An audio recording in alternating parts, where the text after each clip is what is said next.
Traveler, Paimon. It's been a while. As it happens, there is a letter here for you. One moment.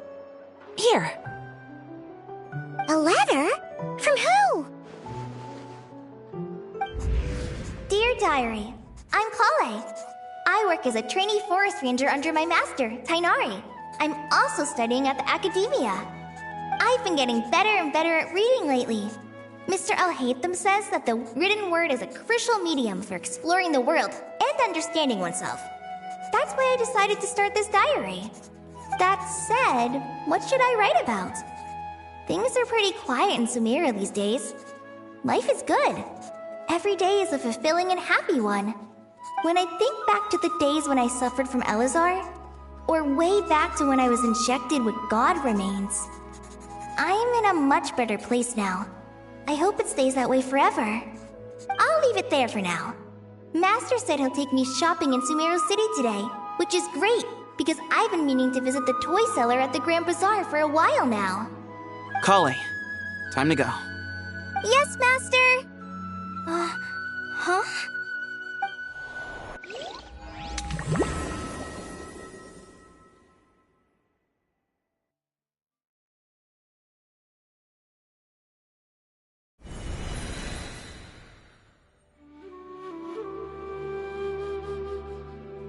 What's wrong, Kale?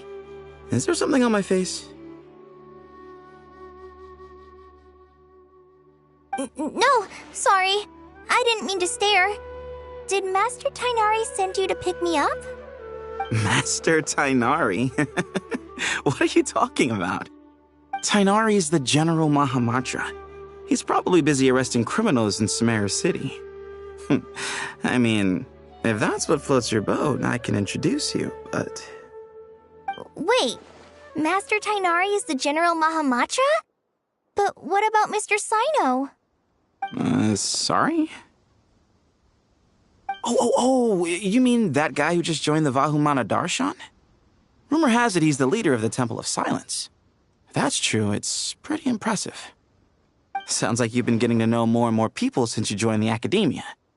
That's great, but don't let your forest ranger duties fall by the wayside, okay? What's going on?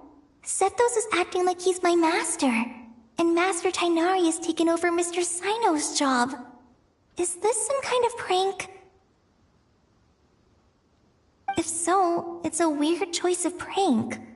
But anyway, Sethos doesn't look like he's joking. What is this all about? Hey, you're zoning out again. I'm gonna buy some tools for the rangers. Why don't you stretch your legs a bit? It's been a while since you last visited the city, right? Wait! He's right. It has been a while since I last visited Sumeru City. Was it always like this? I mean, it feels familiar, yet somehow... something seems different. Is this really Sumeru City?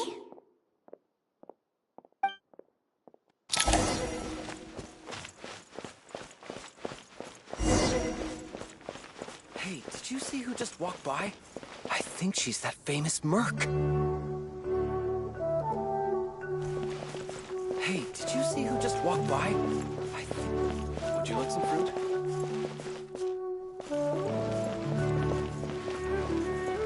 How will I ever save enough money to buy that custom-made axe with floral carvings from the blacksmith? How will I ever save enough money to buy that custom-made axe with floral carvings from the blacksmith? To use as a weapon, of course. As Hussein's secretary, I must ensure his safety. Don't underestimate me just because I'm a homemaker. I used to be a mercenary in the Corps of 30. Peace is precious, but you must always be prepared for the worst.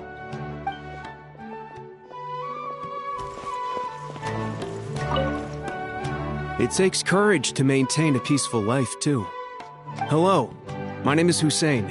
I'm responsible for managing administrative affairs in the Grand Bazaar and Treasure Street on behalf of the Academia. It's always one thing after another. If only everyone was as good-natured as the great merchant Kaveh Bey.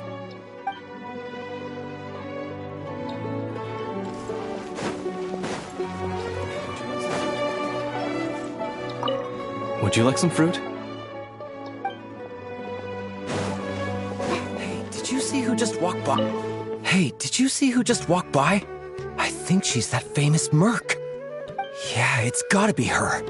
That red hair gives her away. The Flame Mane. They say she can take down 12 tough guys with just one hand. It takes courage to maintain a peaceful life, too. How will I ever save enough money to buy that custom-made axe with...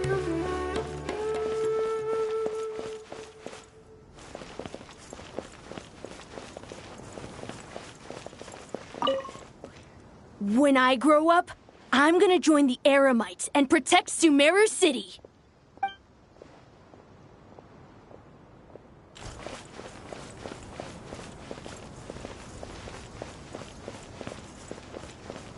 I heard that Sage disappears without a trace as soon as he gets off work.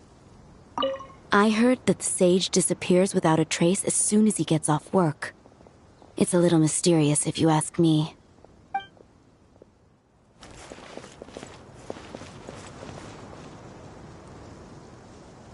Lord Kabe Bay, did you get a chance to review this month's accounts? Any feedback? You mean the version you sent over a few days ago? Yeah, I took a look when I received it. I was thinking that maybe our profit margin is a little excessive. I visited some of our commercial partners last month. Their earnings are very slim. Are you suggesting that we give up some of our profits for them? Well, since we have more than we need, yes. Making money for its own sake is pointless. Don't worry, I've already planned for it, and the numbers look fine. We can adjust the rates starting from next month. Also, about that designer you hired, I've had to revise his proposal 3 times now, but he just doesn't seem to... Let's cut our losses. Pay him his fee and send him on his way.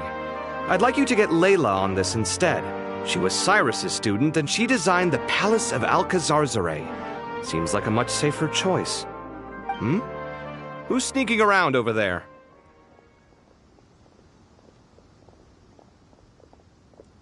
Mr. Cave?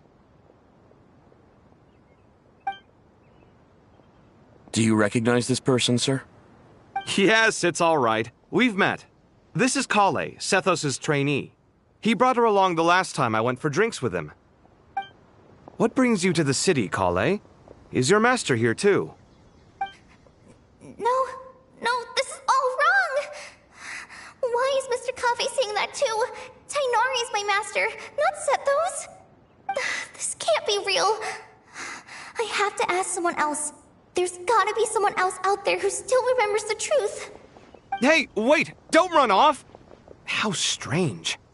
What's gotten into her today? It's like everyone switched places. I guess I'll keep looking around.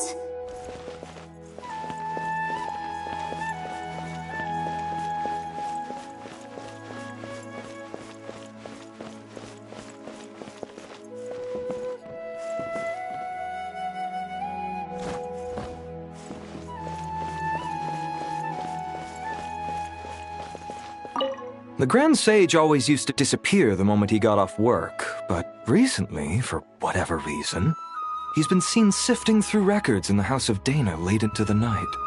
We asked him if there was anything unusual going on, but he answered us with a question of his own. Don't you find it strange that someone with my personality would willingly accept the position of sage?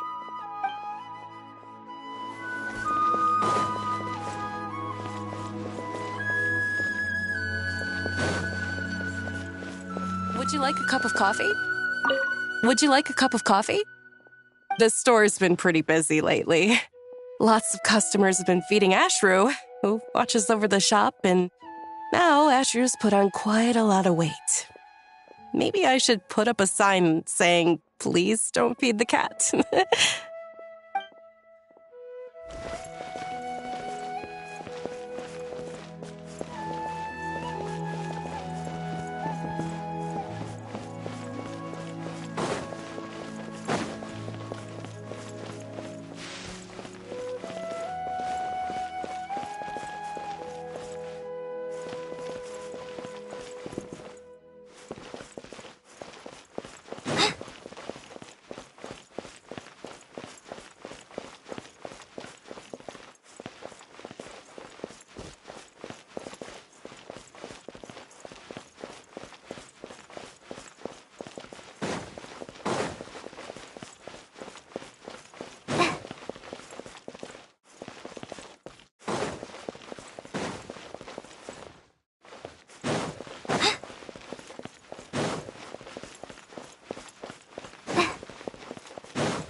Would you like a cup of coffee?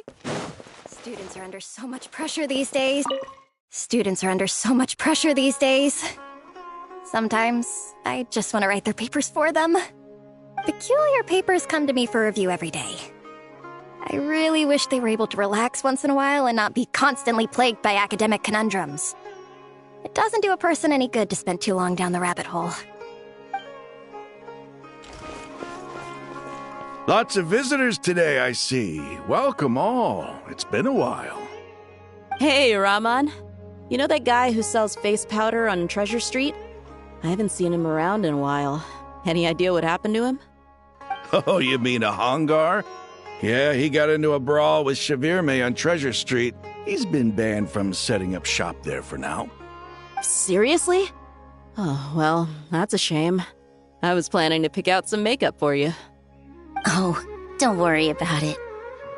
The legendary Flame Mane discussing makeup with the Zubair Theater star dancer. Now there's something you don't see every day.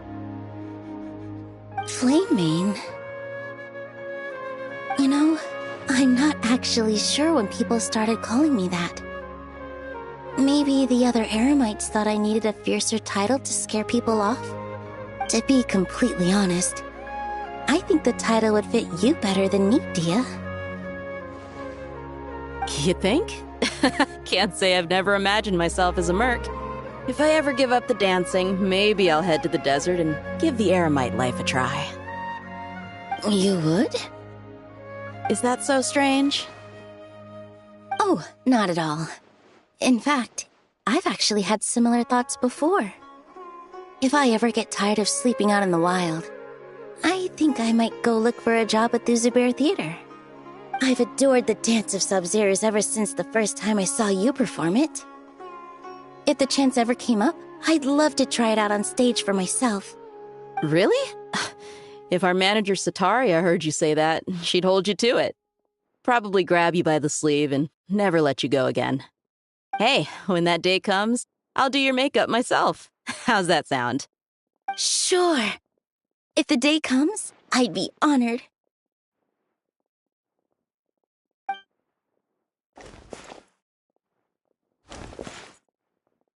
Everyone I know, everything I've ever known. Suddenly it's all a jumbled mess. The question is, who's right? Them or me? Oh, my head feels so heavy. I can't think straight.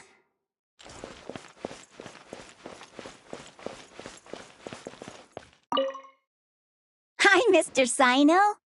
What are you thinking about? There's a chapter in King of Invocations where the spirit of someone who died long ago possesses a living man's body. To the outside world, it looks like he's developed a whole new personality. I was just thinking how terrifying that would be for his friends. Imagine waking up one day to find that a friend of yours has suddenly become a different person. Huh? So what got you thinking about that? I don't know, but something feels off. Everything looks fine on the surface, but can human perception really be trusted?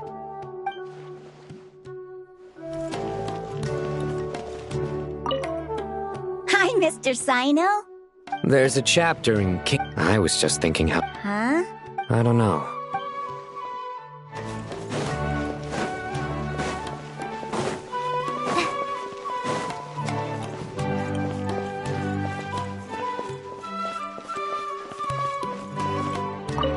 All right, not a single more short. That covers you for this month's rent. What a relief. I was worried the design fees I received this month wouldn't be enough. Well, next time, don't fret. Just let me know and I'll give you a few days' grace. We've known each other long enough for that. Anyway, how are you settling in? I couldn't help but notice that you're staying up late quite often. Yeah, I can't explain it. I just feel more inspired at night. Once I get in the zone, I can race through a whole bunch of drafts, no problem. But what about you? I keep hearing you sighing these days. Is everything okay? Well, it's just... Don't you think this house is a little small? I guess I should be used to it after living here for so many years. But for some reason, I've been feeling claustrophobic recently. I want to move somewhere bigger. Once I've made enough Mora, I'm gonna buy a huge new house. As big as... at least as big as the Palace of Alcazarzaray. That sounds really expensive. True. I'll never be able to afford it on a scribe's salary alone. I need to find another way.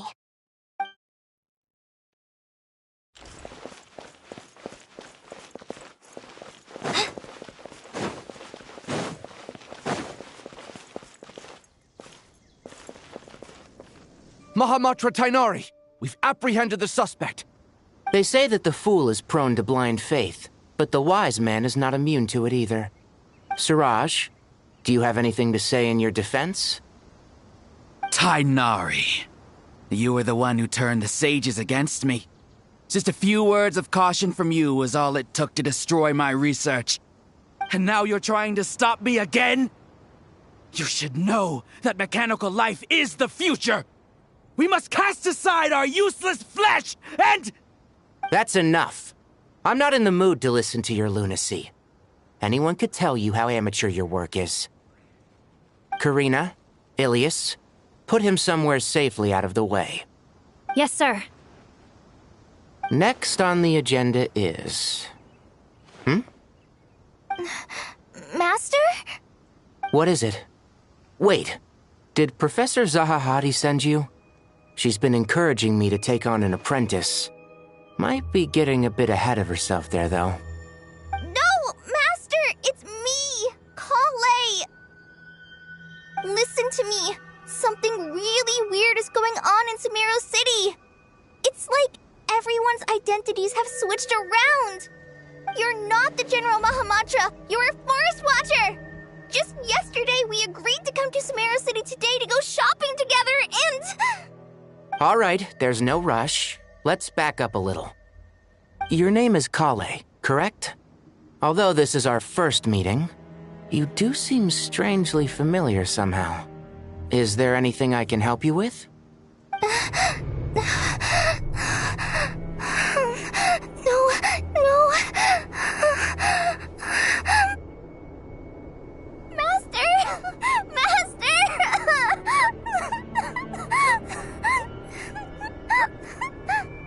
What is it? Huh? Did you have another nightmare? I've told you before, when you're tired, lay down on your back in bed and get some proper sleep. It's much better for you than napping on your front.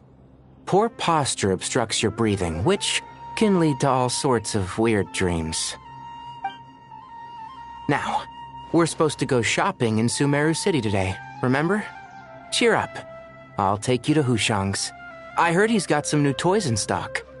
Go wash your face, take some deep breaths, and when you're ready, we'll head out.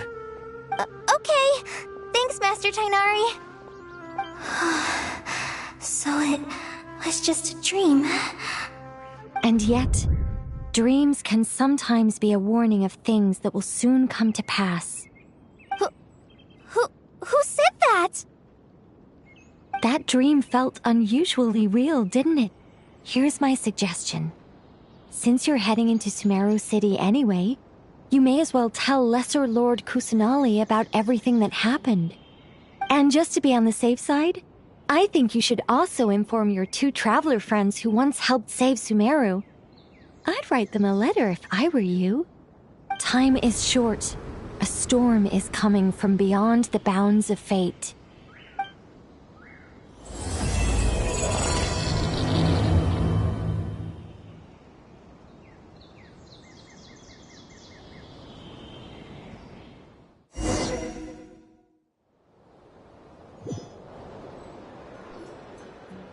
What a strange situation.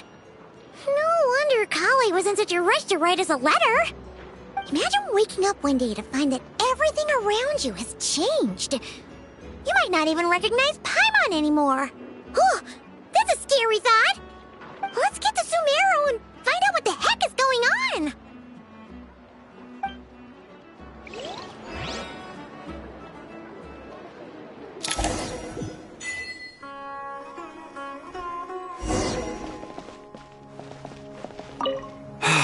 I can't believe I have to move so far away on such short notice.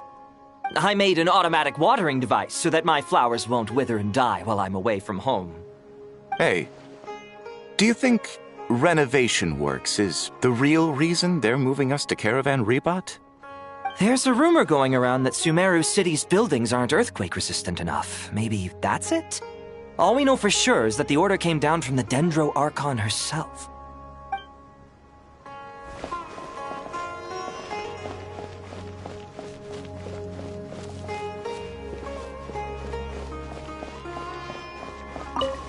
Thank you, Sage Baladuri. You really didn't have to stay with us to the end. Don't mention it. I'm your teacher. It's my job to look after my students. Is Panya doing okay? I think so. She just left the city with her mother. This'll be her first trip away from home. She's handling it much better than I imagined. As her father, it's quite a relief. I just hope they have a smooth trip. Pack up your things. It's time we got going too.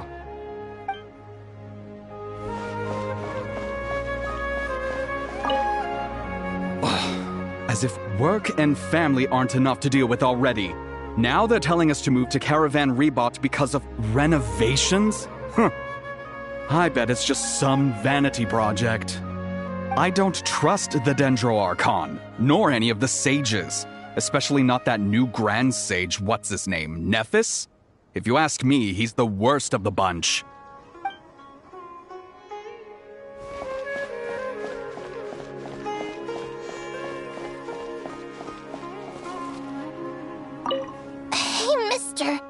Are you a robot? Shh! Look! He's pretending to be human! He definitely doesn't want anyone to find out he's a robot. I am a robot. I was designed to infiltrate the human world undetected. My mission is to find an opportunity to destroy humanity. I knew it! It's just like in the picture books. What do? We're the only ones who know his secret, right? Surely he won't silence us for good. You have discovered my secret. Now I must take you as my prisoners. I will tickle your feet until you join the robot army. Don't be afraid. I'll protect you. Take this, robot! Ow! Stop! I was just kidding. I'm human. I'm human!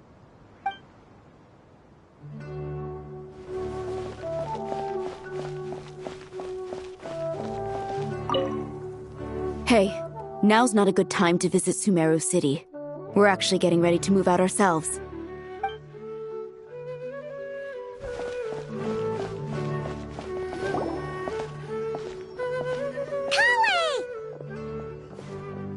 Traveler! Paimon! Thank goodness! I'm so glad you made it! Of course! We won't let anything happen to you, Kale. So, what's going on in Sumeru City? Looks like lots of people are moving or something. Yeah, I was just gonna say. After I wrote my letter, Master and I went to Sumeru City and told the Dendro Archon everything that I experienced, from start to finish. She was silent at first. It seemed like she was deep in thought. Then the next day, we got told that she was ordering everyone to leave Sumeru City immediately and move to Caravan Rebot. The entire population of the city has to move? Not just Sumeru City. The evacuation also includes Lokapala Jungle, Avidia Forest, Ashavan Realm, and Ardravi Valley. Basically, everyone living in the rainforest must temporarily relocate to Caravan Rebot. Holy smokes! It's crazy! Yes, it's quite an operation.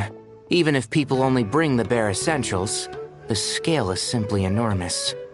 They've requisitioned almost all the Sumpter Beasts in Sumeru for the task, including the entirety of Dori's Sumpter Beast Park. The Dendro Archon said that what Kale experienced was not a dream, but a warning. After our meeting, she immediately summoned the 6 sages to analyze the situation and discuss countermeasures. They concluded that the events seen in the dream are very likely to become a reality, and that an unknown danger is rapidly approaching. Oh, please keep that to yourself. We don't want to cause widespread panic. The official reason they've given is a large-scale renovation of the rainforest ecosystem. People are skeptical, but there haven't been any major incidents. So far, at least. The Dendro Archon seemed really worried when we spoke to her. She said you can go visit her in the Sanctuary of Surasthana when you arrive. She also said she'd hold out until the very end. Tighnari? Kale? You got a minute? I need a hand here. One moment, I'll be right there. As a forest watcher, I've been tasked with assisting with the relocation work. There's a lot to be done, and they need all the help they can get. This will be the final group of evacuees from Sumeru City. While they're away from home, they'll be heavily reliant on outside help. Thank you for coming in our time of need. As you can see, another crisis is upon us. Excuse me, sorry to trouble you, but could you help an old man find his medicine? It's buried somewhere in my luggage. Where's my mom? Where did she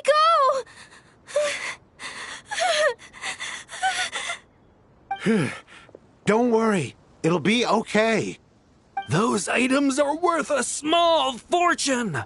Make sure you store them somewhere safe. You understand? I bet you thought you'd get away with this in the chaos, huh? Guess again. No petty thief gets past me.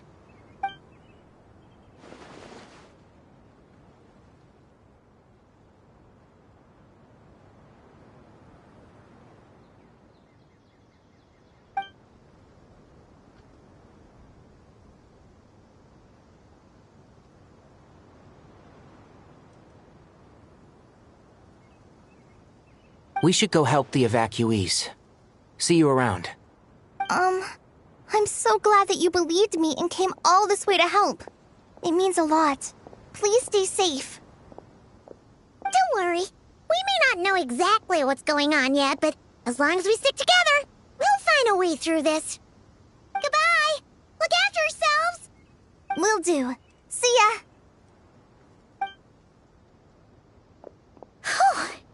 Paimon's not sure how she found the words to comfort Kale because, honestly, she's kind of nervous herself. Let's head to the Sanctuary of Surasthana and see Nahida.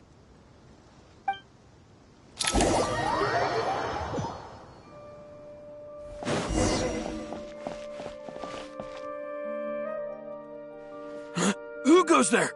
No unauthorized access to this place. By order of Mahamatra Sino. Are you blind? It's the Traveler and Paimon. Surely you've seen them before. Huh? Oh, so it is. I'm sorry, I haven't been sleeping well lately. My nerves are a little frayed. The Dendro Archon is in a very vulnerable state at the moment. Mahamatra Sino is concerned that our enemies might choose this moment to strike, so he's ordered us to strengthen our defenses. Just seeing you two again already puts our minds at ease. Please, enter. I'm sure everyone's expecting you.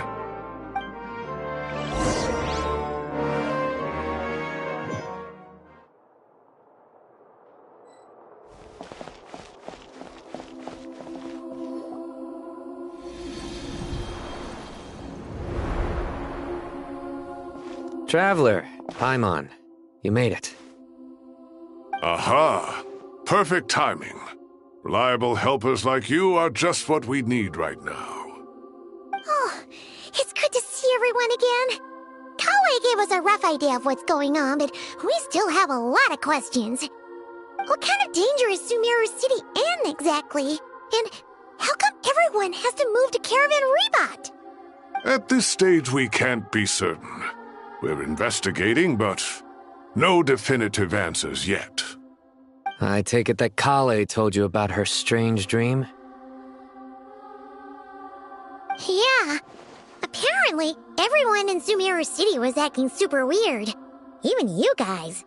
It was like you'd all switched places. That's right. Kale and Tainari reported the situation to the Dendro Archon. She believes that it wasn't merely a dream, and that whatever it was has something to do with Irminsul.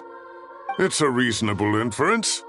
Only through Irminsul can people's memory and cognition be so significantly modified in such a short time. We don't know why Kale would dream of these things, nor who was trying to warn her. The Dendro Archon decided to connect to Irminsul to investigate more thoroughly. Irminsul is connected directly to the ley lines. The tree serves as a central hub where the ley lines converge, and its core function is to record and store the world's knowledge and memories. But something has gone awry, severely compromising the performance of this core function. Information is bottlenecking inside Irminsul, hampering the ley line's flow. If this continues, new information will languish unrecorded, with existing records thrown into disarray. In short, the souls of the dead will be stranded, while the living have their sense of reality warped. In the long run, Kale's dream could well become a reality. And that's just the beginning. There's no telling what other nightmares could end up coming true.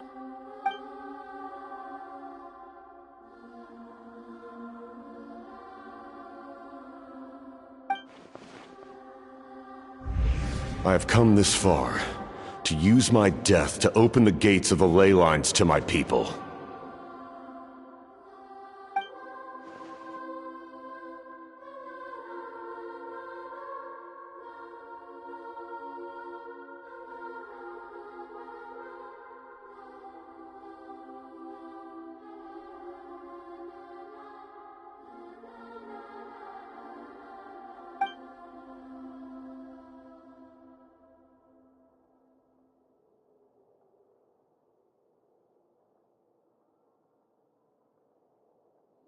Faced with a growing backlog of information, the Dendro Archon decided to connect herself directly to Irminsul and take over the recording and processing function herself. But it is an almost impossible task. Individual brains aren't equipped to deal with the sheer volume of knowledge and memories involved.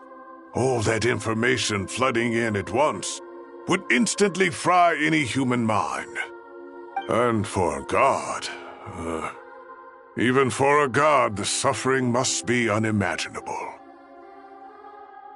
The Dendro Archon's power originates from Irminsul. Any issue with the tree itself takes a toll on her to begin with. On top of that, she's subjecting herself to the grueling task of processing all that data. It must be torture for her.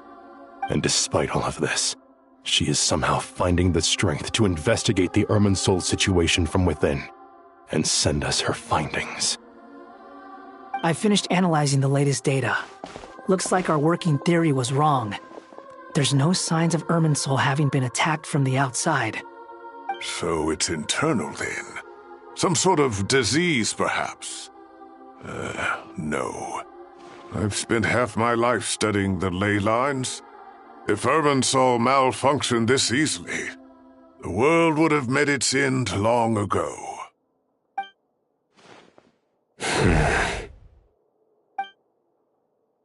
Sino? What is it?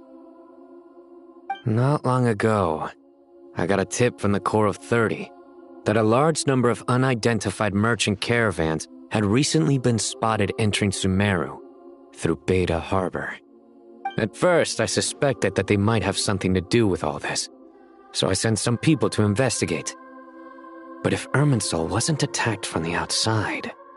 Don't you think there are more important things to worry about right now than guessing who's behind all this? It's been over 12 hours with no new intel. If even the Keeper of Irminsul is this badly affected, you can imagine how bad things are in there.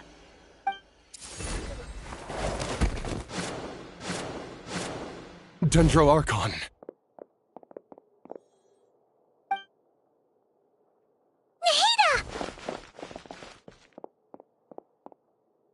What's wrong?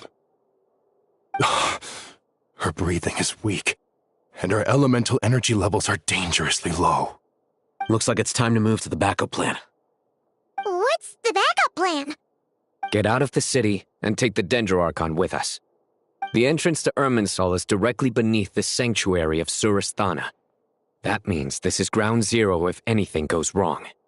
The Dendroarchon has a very strong connection to Irminsul. But theoretically, this connection should grow weaker with distance. Under normal circumstances, she can unleash her full power here. But with Irminsul out of control, our first priority is to get her away from here. The situation is critical. There's no time to deliberate. Everyone in agreement? I'll deal with it. I'll also let the Matra and the Core of 30 know to start evacuating.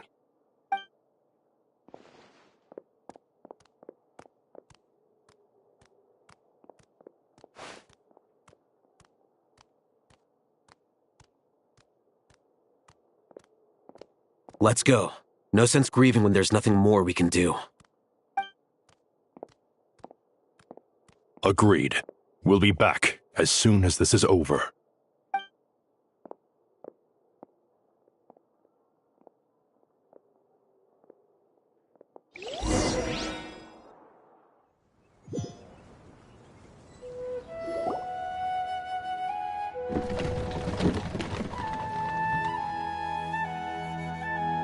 The last group of civilians has been safely evacuated. Dendroarchon's carriage will travel with them.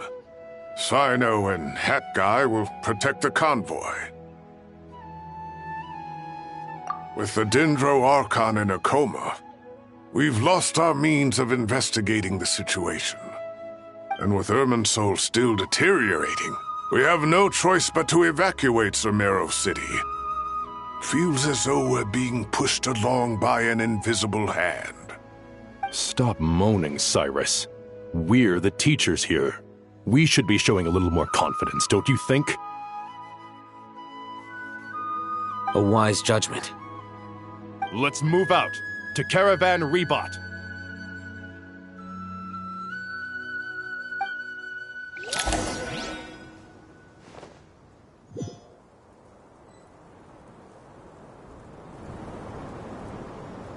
Sir, all units are in position. Good. Everything is going to plan. Interfering with Sumeru City is a necessary step, so do not hesitate. The Irminsul situation will not harm you. We need to speed things up here, too. We don't want to keep our client waiting, do we? No, sir. You have my word. Everything will be completed on schedule.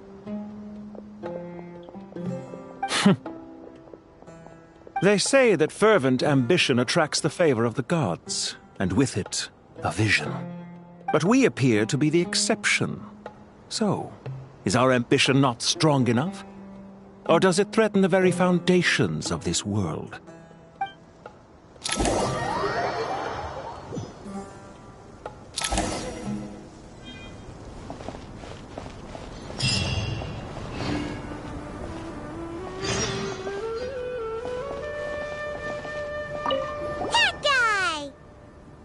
What? Nothing. You just looked like you were lost in thought there. Do you have any ideas about what's going on? From what I know about Irminsul, the system doesn't break down that easily. I don't have the faintest idea who could have done this. Actually, one name did cross my mind. But, he's already dead.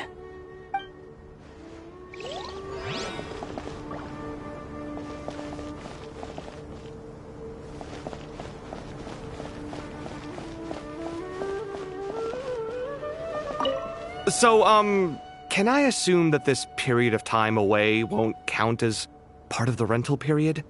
Maybe we should deduct it from next month's payment. Sure. Great! Wait, why are you suddenly being so reasonable? What's the catch? I'm always reasonable with rental payments. Like the time I refused to let you use that wine you brought home as collateral. That was a perfectly fair request, and you know it! Everyone runs low on funds now and then, don't they? And that bottle of wine wasn't cheap. You ought to be thanking me. Anyway, Sumeru City should be empty by now, right? With no one at home, I've been worried about security. I'm worried about burglars. What would they steal? That new scroll you bought? Ah! I'd almost forgotten about that. Oh, I only went and hung it up in the most conspicuous spot in the house. If anyone breaks in, it'll be the first thing they see. Well, no one but you gave it a second look while it was on display in the shop. I doubt anyone would go out of their way to steal it. You say that, but what if there's a thief out there who shares my aesthetic tastes? Then you can only hope he shares your taste in expensive wine as well. Always worth having some collateral. You!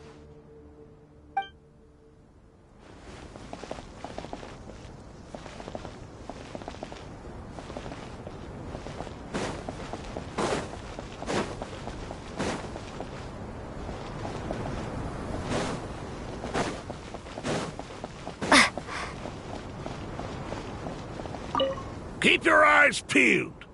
It's down to us to maintain order at this time. This is a direct command from the Mahamata. Everyone stay vigilant.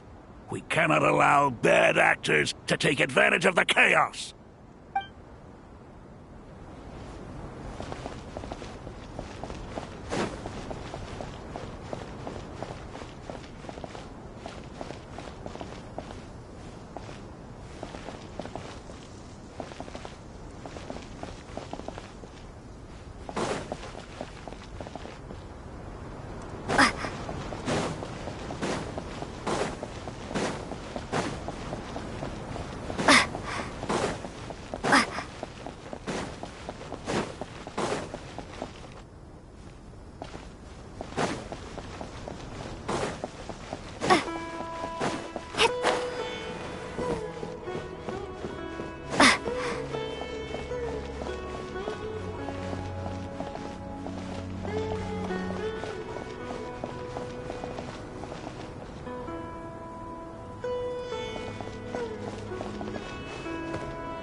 How is the Dendro-Archon?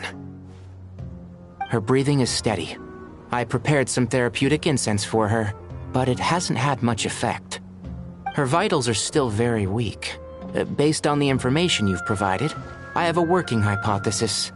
Her condition is partly due to Irminsul's influence, and partly due to a physiological imbalance caused by the rapid depletion of her power. Elemental energy usually flows through the body at a relatively constant rate. The body grows accustomed to this rhythm, so when it's thrown out of balance, physical symptoms will appear. Is this similar to the ley lines? Overloading and withering both directly affect their vitality, potentially causing irreversible damage. Correct. From a biological perspective, if you overexert yourself, you pay the price with your life. The Dendro-Archon is not only drained of power, but her life force is at a critically low level. Is there any way to restore her health? I know the ley lines have strong self-healing abilities. As long as any blockages or pollutions are dealt with, they can quickly regain their vitality. But what about people? Well, gods. What's their capacity for self-healing? Before we think about that, there's a bigger predicament to resolve. Restoring the Dendro-Archon's power requires us to heal Irminsul first. But that will be extremely difficult without the Dendro-Archon's power. Paimon's already getting lost here.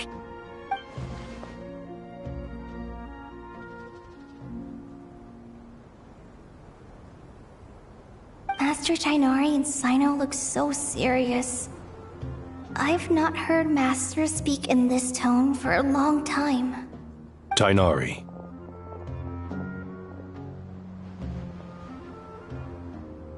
Master Nephis, sages. Tainari, haven't seen you in ages. Have you gotten taller? Or did your ears get longer? Hopefully the former, Uncle Baladuri. Sino, where's Professor Cyrus? I thought he'd be with you. He went out into the wild to investigate the situation. He said that the Irminsul anomaly will likely start to affect the real world soon. He shouldn't be trotting around alone at his age. Which way did he go? I'll look for him later. Would someone mind introducing us? Ah yes, of course. Allow me to do the honors. I'm sure we're all familiar with the Traveler and Paimon. They're the heroes who helped foil Azar's conspiracy and save Sumeru. These gentlemen and I are the 6 current sages of the Academia. Balduri and I are part of the Old Guard, while the other 4 took office after Azar and his clique fell from power. We have Sage Alkindi of the Spantamad Darshan, Sage Farnas of Kasharawar, Rataoist Sage Shakir, and finally Haravatat Sage Rusht. Nice to meet you all! I've heard much about you. Delighted to finally meet you in person. You're younger than I imagined for someone with the power to stand up to fate itself. Thank you for lending your aid to Sumeru once more. Once we're on the other side of this, could we get a photo together? My daughter has a friend named Isak. He's always talking about you two. Of course! No true hero would deny a child their wish. Back to business. So with the Dendro Archon currently in a coma, the people have taken temporary refuge at Caravan Rebot, but they cannot stay here forever. We need to come up with a plan as soon as possible. Fernas, any thoughts? Well, firstly, having reviewed the data, I'm inclined to agree with your assessment. This doesn't look like an attack on Irminsul from the outside. Rather, it resembles a malfunctioning machine. Calculations going haywire and sparks flying. That being said, before we consider how to fix it, we need to understand precisely what has gone wrong. Furthermore, we somehow need to ascertain this without relying on the Dendro Archon's power. We have no direct access to Irminsul. However, we might be able to gather the information we need from the ley lines. Study the branches to learn about the trunk, in other words. Wait, is that what Cyrus is up to? No wonder he ran off to research in the wild. Curse is always one step ahead of me, isn't he? I heard that while in the sanctuary of Surasthana, the Dendro Archon had to serve as the central information hub herself. This is a clear sign the situation within Irminsul might be far worse than we can imagine. Irminsul is vital not just to the safety of Sumeru, but to all of Teyvat. We must be the ones to bear responsibility for this world. To be on the safe side, I think we need to consider some backup plans.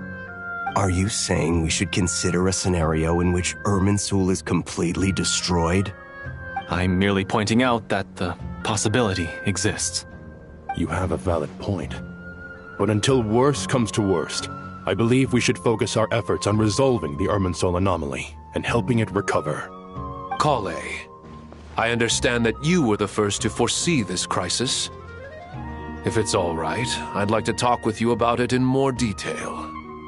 Of course! But even I don't know how I came to have that dream. If there are no signs of external damage, could it be a stress fracture? Metals tend to suffer from this issue with long-term use, and Irminsul has existed for centuries, after all. It's possible, but surely a stress fracture would be more likely to cause a complete shutdown rather than chaos. Sages, General Mahamatra, sorry to interrupt, but something has come up. What happened? Some citizens didn't believe that Sumeru City was really in any danger. They slipped away and hid during the relocation, intending to return home. How many people are we talking? About a dozen. Sakura found them while on patrol, but they appeared to be suffering from psychosis. For whatever reason, they were trying to kill each other. By the time we arrived, there were only 2 survivors. One was unconscious from their injuries. The other tried to attack us, but was subdued. Where did this happen? Near Yasna Monument. That's not far from Caravan Rebot. Master. I know. The Irminsul anomaly is beginning to have effects in the world. I didn't expect it to spread to Yasna Monument so soon. It almost feels like we're being chased relentlessly, with no time to catch our breath. Sir Cyrus said the same thing. He sent me back to report in, while he continues investigating. I'll go join him. Count me in too. Don't let my age fool you, I can still fend for myself. Very well. Meanwhile, the rest of us will continue discussing our next steps. Get back soon. Take care of yourselves. It's getting dangerous out there.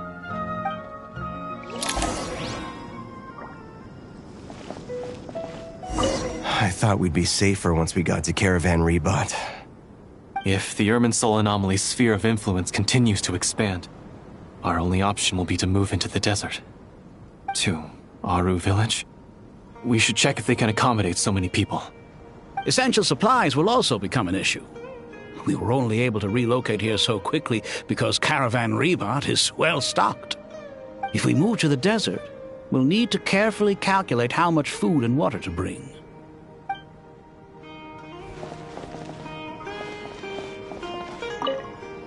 Don't be nervous, Kale. I just wanted to ask, have you ever had similar dreams to this one before? Similar how? Dreams so vivid, they seem real. Filled with strange or dangerous things that you cannot explain. Let me think. There was one time, I don't remember it very clearly, but I saw fire. Fire? Yeah. I wish I could give you more details, but all I remember is fire everywhere. From the sky to the ground, everything was burning.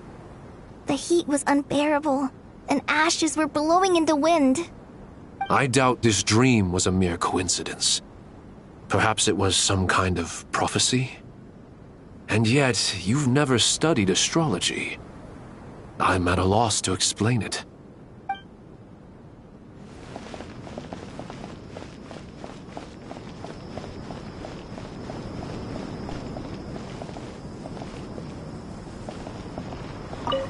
Thank you for everything, Tainari.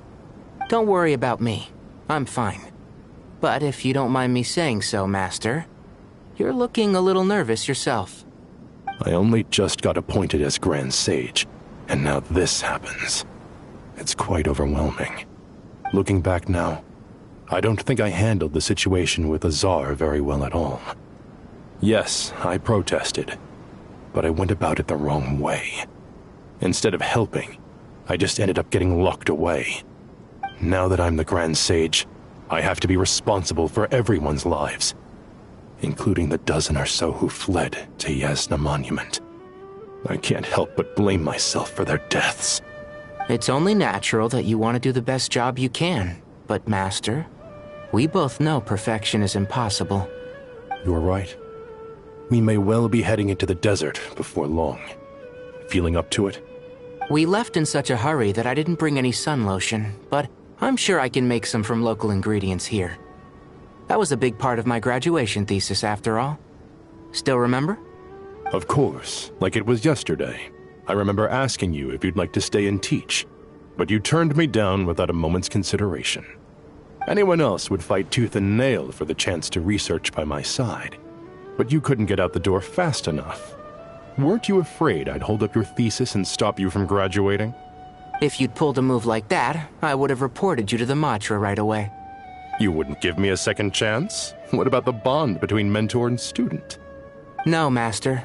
I would not sit by and watch you go astray. Very good. Then I taught you well.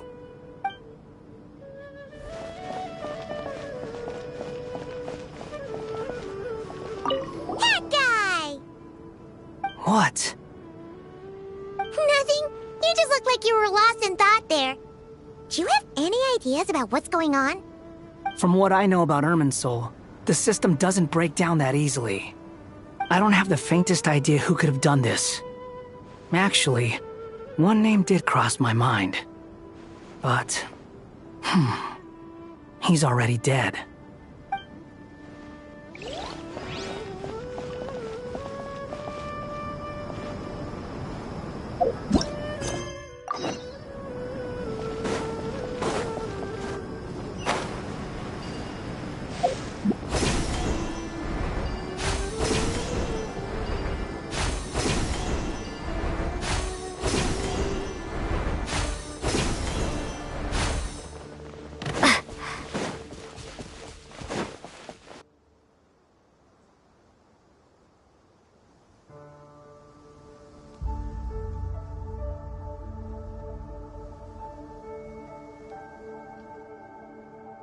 Please, don't go any further. As you get closer to Sumeru City, there's no knowing what dangers you might encounter. So this is our mentally disturbed man? I'm going to gut you all!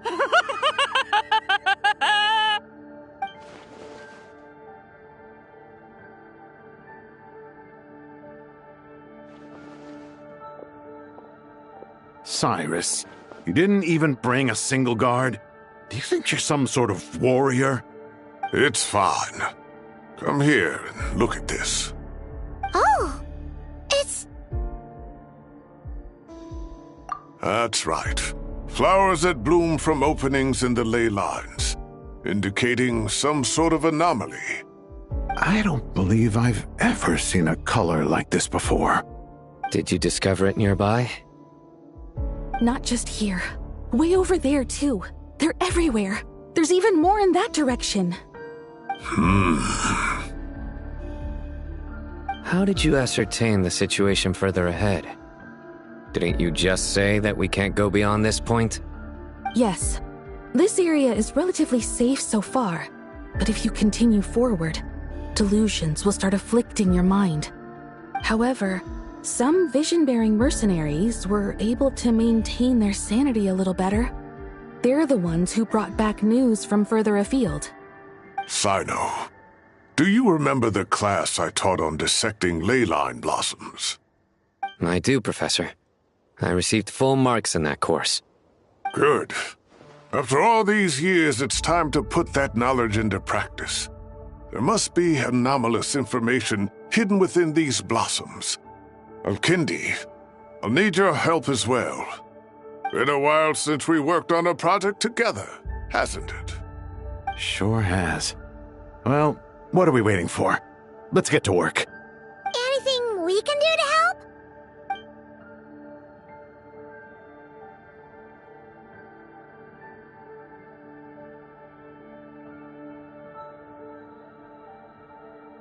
Will you need my help? All right, well, don't go too far. There's too many unknowns at this stage. Let's regroup at Caravan Rebot later. Don't worry if you don't show up. I'll come and find you.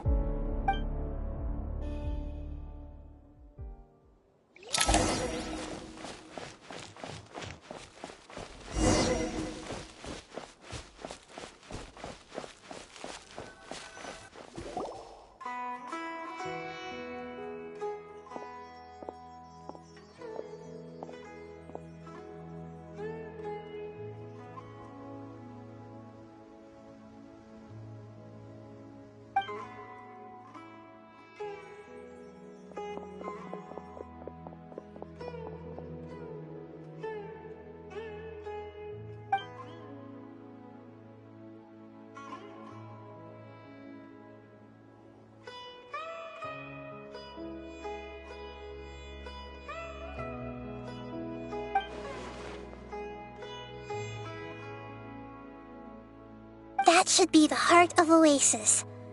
All we need to do is light it with the fire seed, and it'll restore a pep with elemental power. The damage it suffered internally will also slowly begin to heal.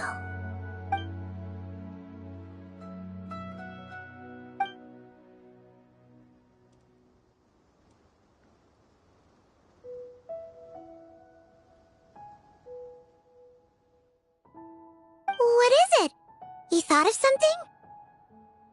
Really? Then let's get back and tell the others!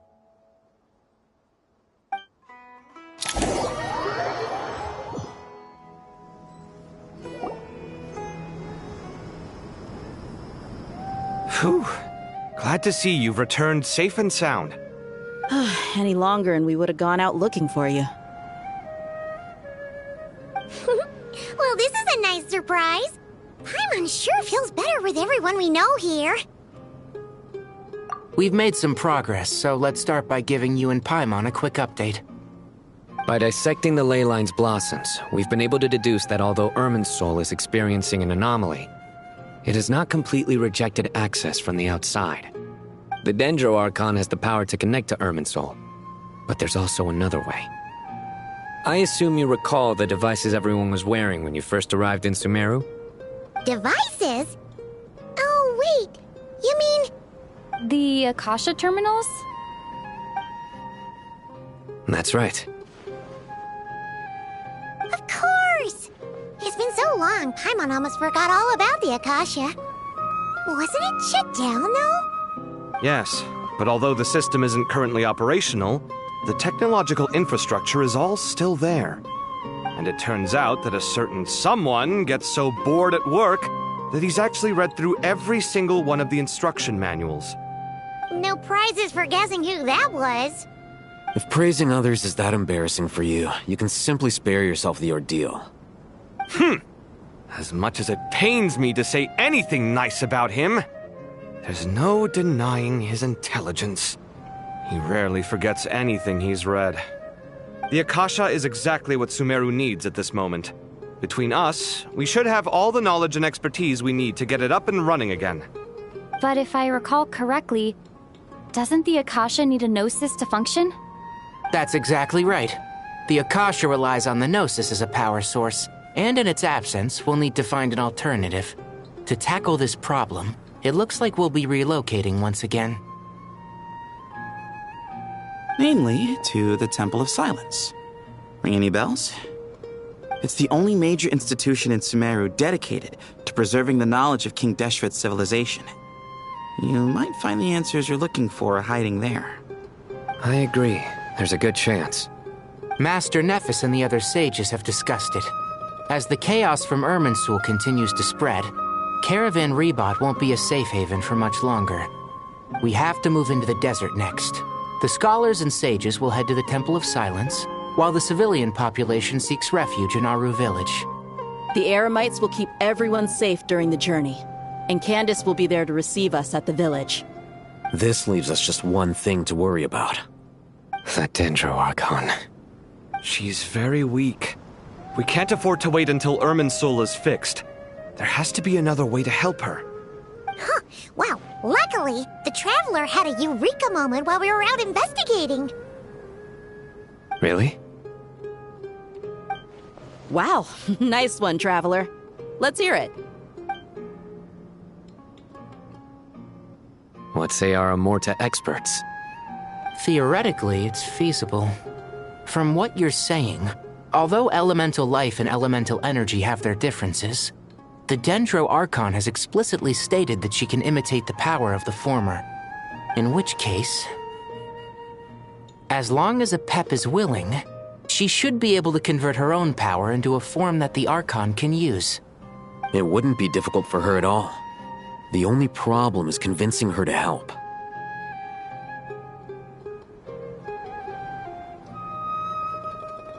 Yeah! Even though she wasn't exactly friendly the last time we met, she didn't refuse to talk with us. When she realizes the danger that Nahida is in, surely she won't turn a blind eye to it. Well, hopefully not. Either way, we're not exactly spoiled for choice here. Hey, it's better than having no options at all. I agree. Without Irminsul's aid, the legendary Dendro Dragon Apep may well be the only living thing in Sumeru who can help our Archon recover her power. There's no time to lose. I'll bring this proposal to Master right away. If he and the other sages agree, we'll split into 3 teams. The academics will go to the Temple of Silence to look for a solution to the Akasha problem. The Eremites will escort the civilians safely to Aru village, and the Traveler and Paimon will take the Dendro Archon to see Apep. There's still a long road ahead, and no knowing if we'll make it. But at least we have a direction now. I'll take it over floundering around in confusion. If there are no objections, then let's proceed. But before we adjourn, I would like to leave you all with some parting words. No matter the distance between us, there will always be an invisible force tying us together. May the bonds forged in the past shine bright like stars and open a new path before our feet. Huh. Is that from King of Invocations? No. This one's from King of Invocations, the sequel. What's the difference? The sequel's much cooler. Couldn't agree more. Well, it was very apropos. Once this is all over, I'll give everyone a copy of King of Invocations and the sequel to show my gratitude. Come on, let's get moving.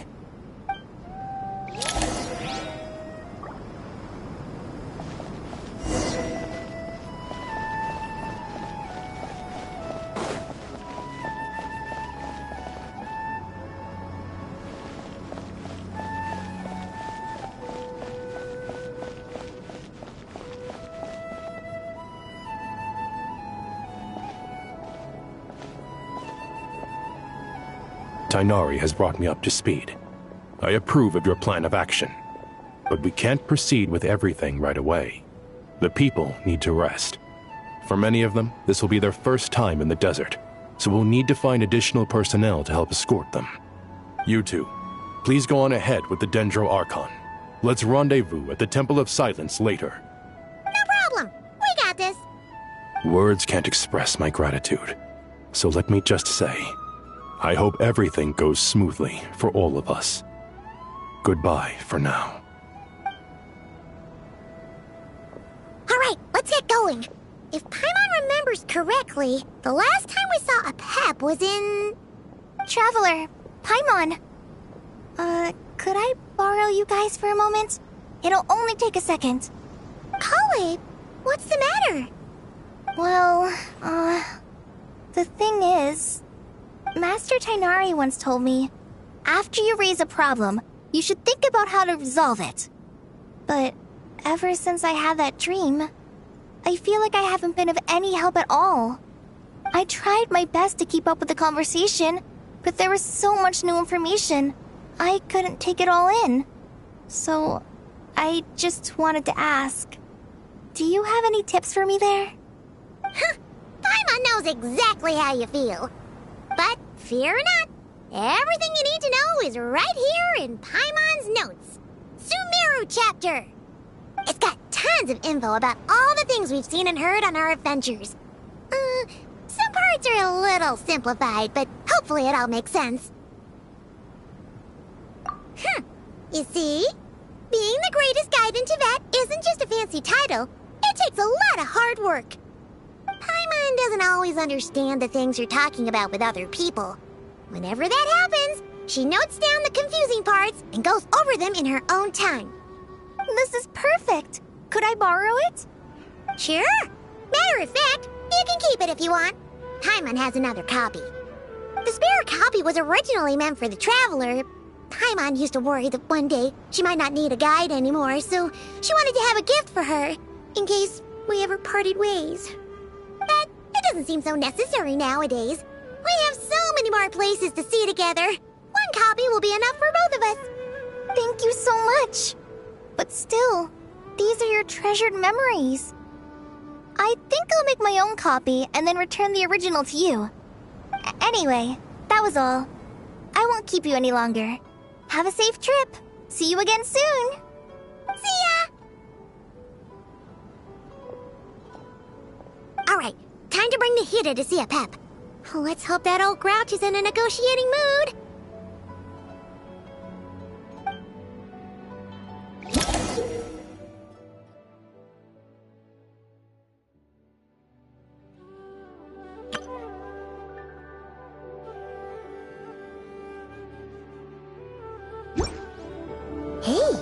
Here's a thought. If we brought Nerolette along, do you think he could help us persuade a Pep to help? Actually, never mind. In a Pep's eyes, Nerolette's probably one of those dragons who's grown too close to humankind. They might end up fighting for all we know.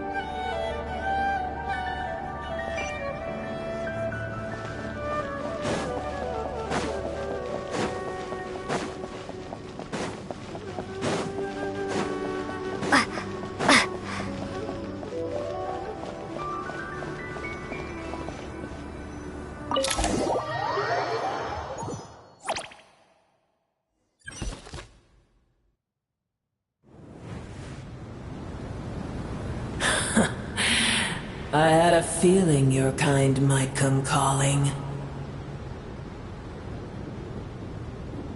The ley lines are in disarray. Something has gone wrong with Irminsul, yes.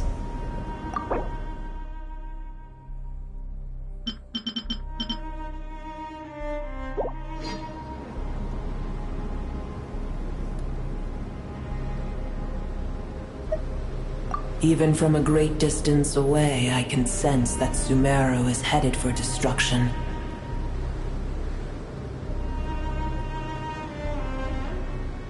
You who took our home from us, prepare to watch as your own world is plunged into oblivion.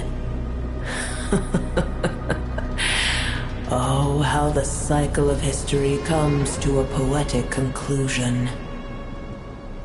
This isn't a joke, Apep! Nahida's in grave danger! Can you please help her?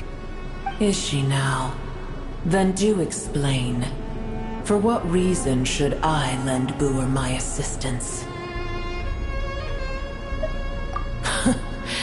The Age of the Dragons ended long ago, and the world that replaced it is under the dominion of the Heavenly Principles. In choosing not to side with your enemies when the Heavenly Principles' rules began to relax, I have been merciful enough. Do not forget that I have no love for this world you hold so dear.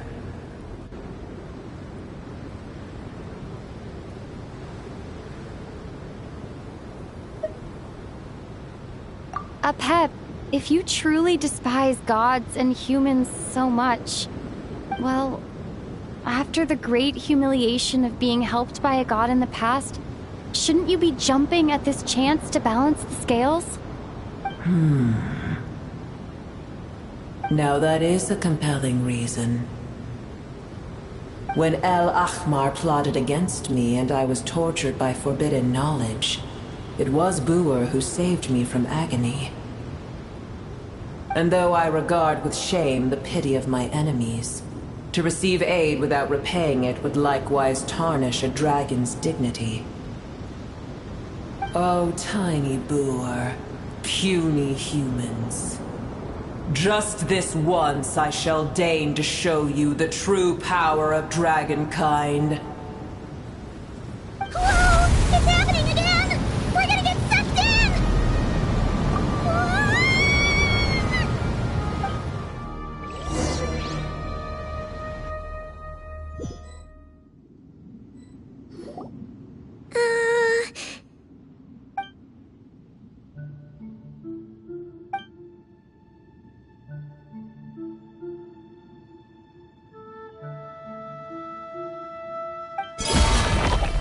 It is done. The heart of Oasis is supplying her with life force as we speak. It shall not be long before she recovers. But I should warn you. Buer's existence is closely intertwined with Irminsul. Unless the issues plaguing it are resolved, she will never completely recover her former strength. Oh, thank you. Spare me your words of gratitude. You may also spare me your feigned concern.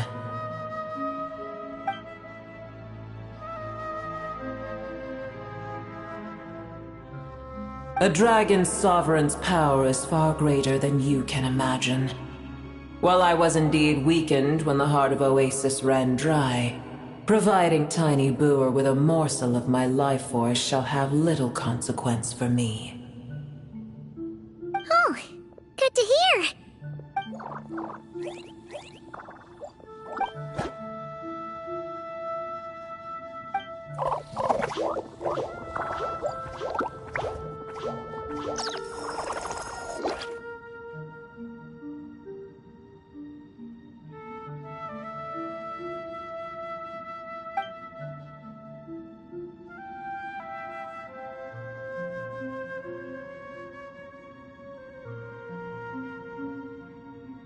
Ever held in high favor, I see. Oh, well, you know. The compliment was sincere. Simply accept it.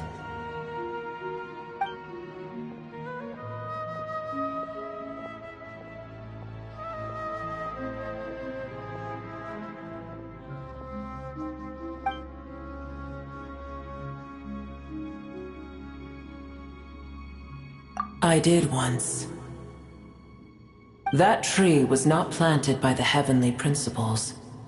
Irminsul existed before they ever arrived in Tevat. What? There was a time when it belonged to Tevat, to dragonkind. Its appearance and function then differed greatly from today. The ley lines flowed with an abundance of a familiar, primitive form of elemental energy.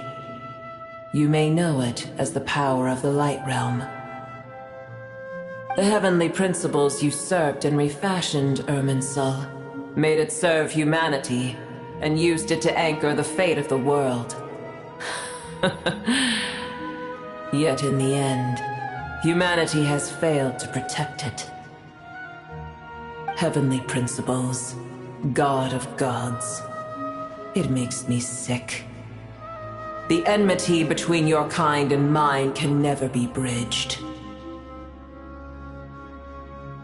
As things stand today, holding a grudge against you would serve no purpose. But there will come a day when we reclaim this world for ourselves. The opportunity will arise no matter how long we must wait. I can already sense that far away from here, the Hydro Dragon has wrested his authority from the hands of the usurpers. Though we have yet to meet, I know that we are both preparing for our revenge day and night. Uh-huh.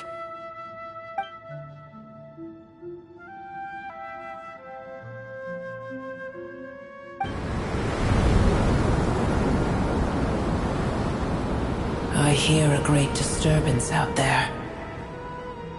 Huh? What is it? Sandstorms come. The Jinn. I see. Another calamity approaches. You both seem restless. Let us part ways here. Boer is safe with me. Once she has recovered, I shall return her to your side. Oh, thanks again. Take care, all right? I told you already I have no need of your feigned concern.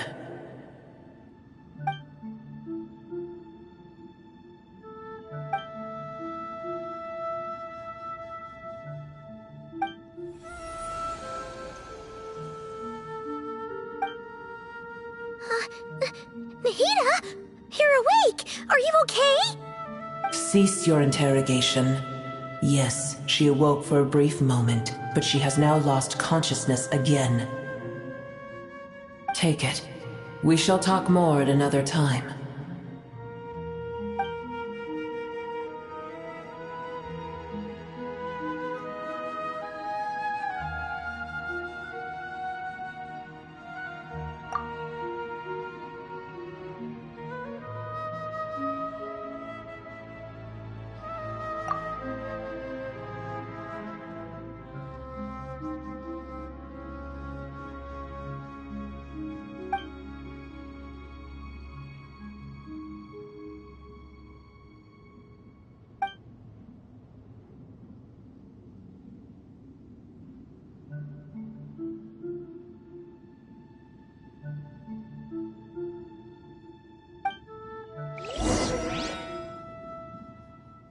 Where the heck are we?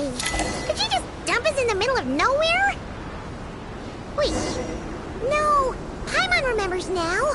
The Temple of Silence is over that way. Come on, let's go find the others.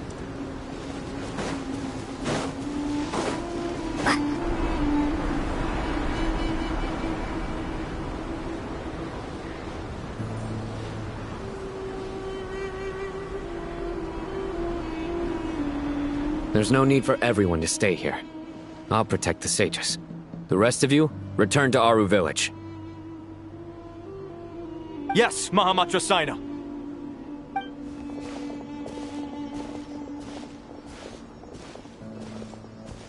Sino! What's going on? You're back. How is the Dendro Archon?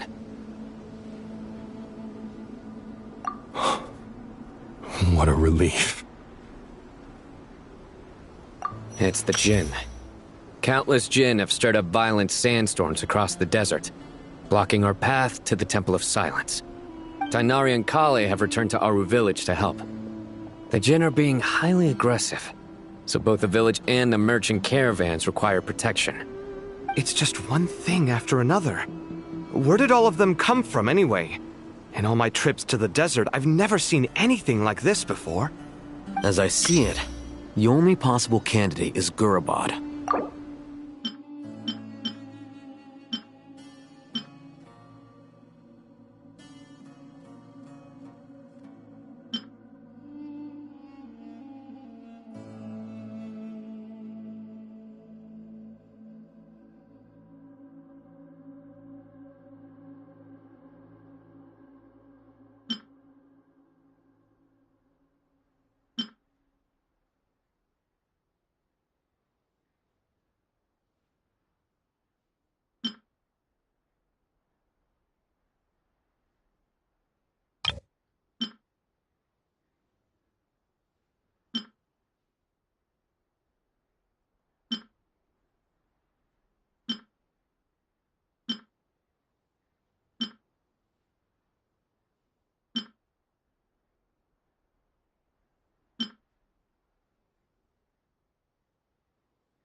Gurabad? Baladuri could explain in more detail if he were here. All I know is a rumor I've heard about from previous trips to the desert. Supposedly, a great number of dormant jinn lie sealed beneath that city.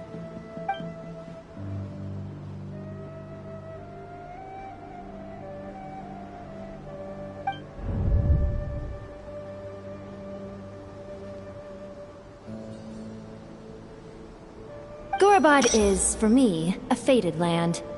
I must therefore return back to this city, where my destiny awaits me still. My master, I am sorry that I couldn't stay by your side for long, and that I could not have more time to get familiar with you. Lailapar.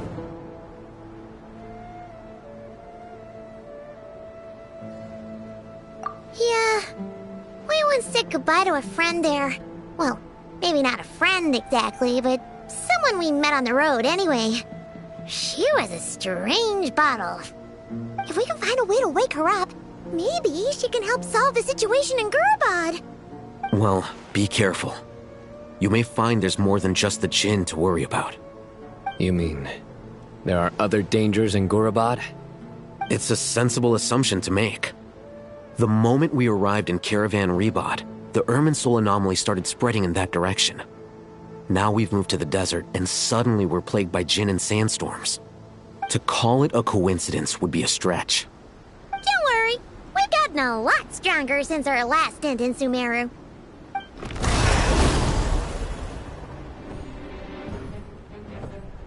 Ah! When did they show up? It appears the monsters native to the desert have been stirred by the jinn's activity.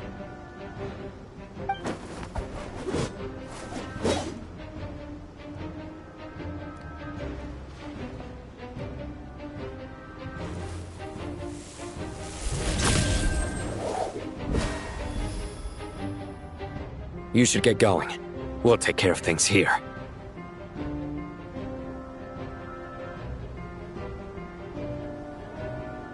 You too.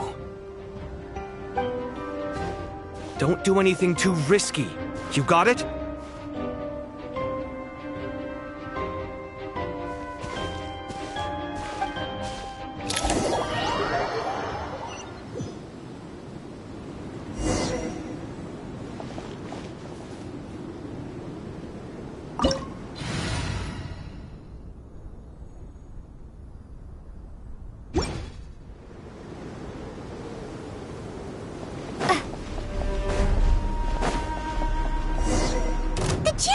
swarming out of Gorobod!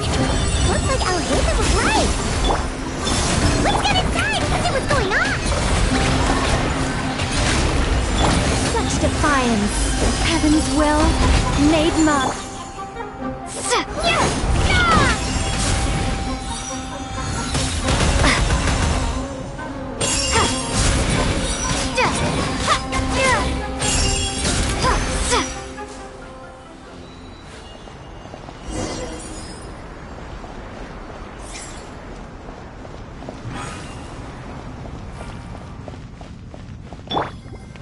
May I present?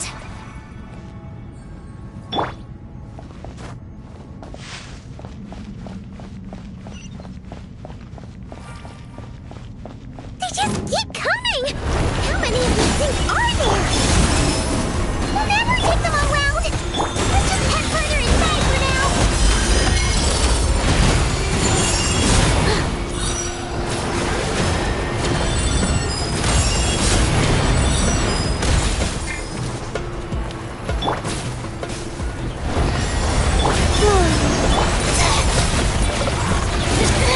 Stop that!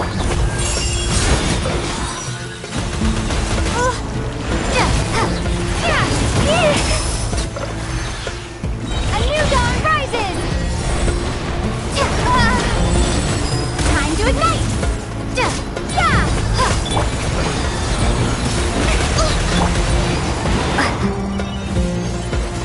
Target spotted! All units at the ready. Chili! They must be using this place as a stronghold! Are they the ones behind all this?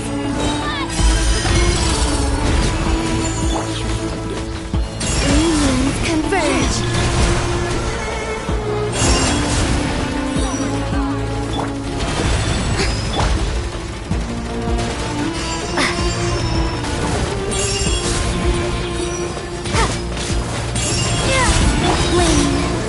Such defiance!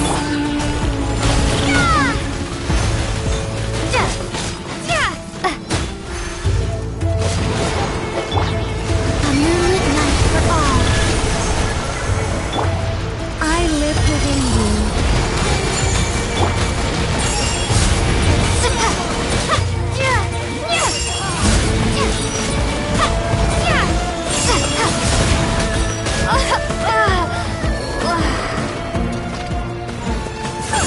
Fighting Jin with one hand and Fatui with the other? This is pure chaos! Let the world come alive! Maybe I wasn't meant for this world. Think mine. I think not. Surge. Three moons converge.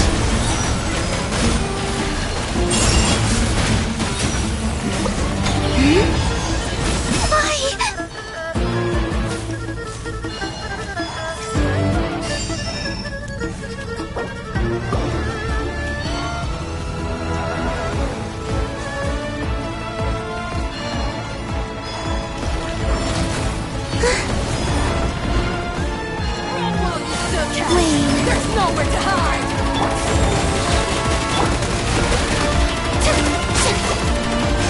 A little secret.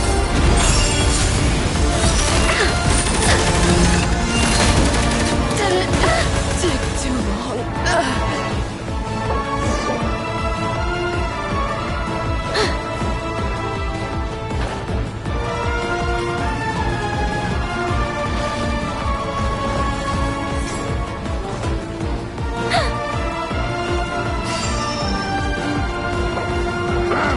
It's your stuff!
has a sneaking suspicion that that's the thing wrecking Gurabad and setting all those dangerous kin free!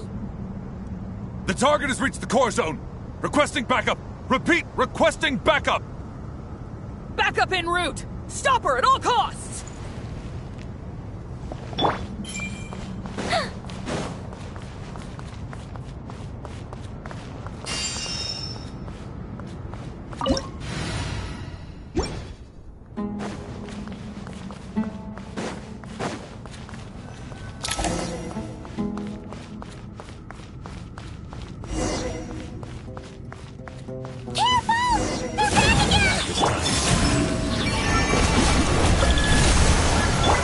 Time to ignite!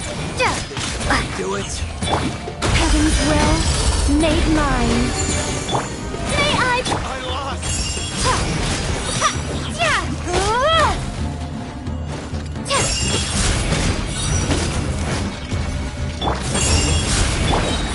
By everlasting flame! Scorch and burn!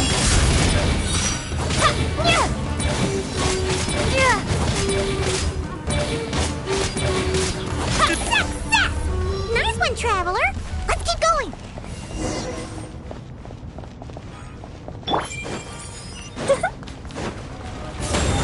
Rain. The show begins! Let my name echo in song! Time to ignite!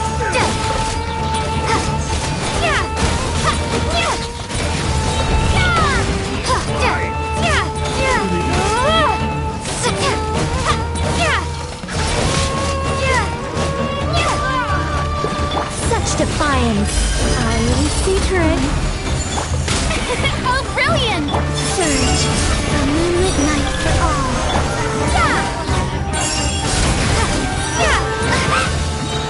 By everlasting flame!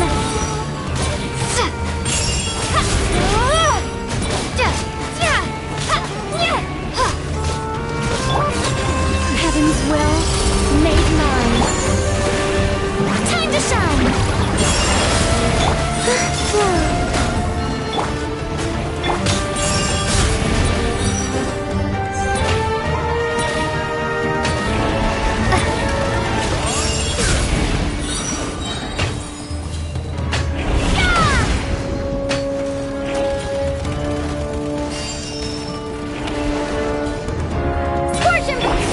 This Huggachune's gone kaput!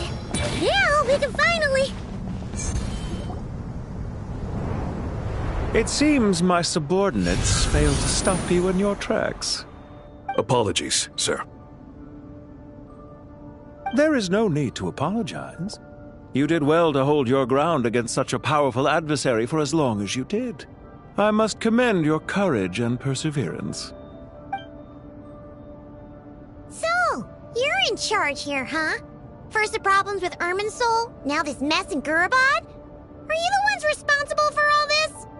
I'm afraid I cannot answer that. I assume you aren't naive enough to expect answers from an enemy. Oh, this guy is so snooty! However you want to spin it, you're clearly involved in this somehow. So you can either start talking, or we'll have to make you talk.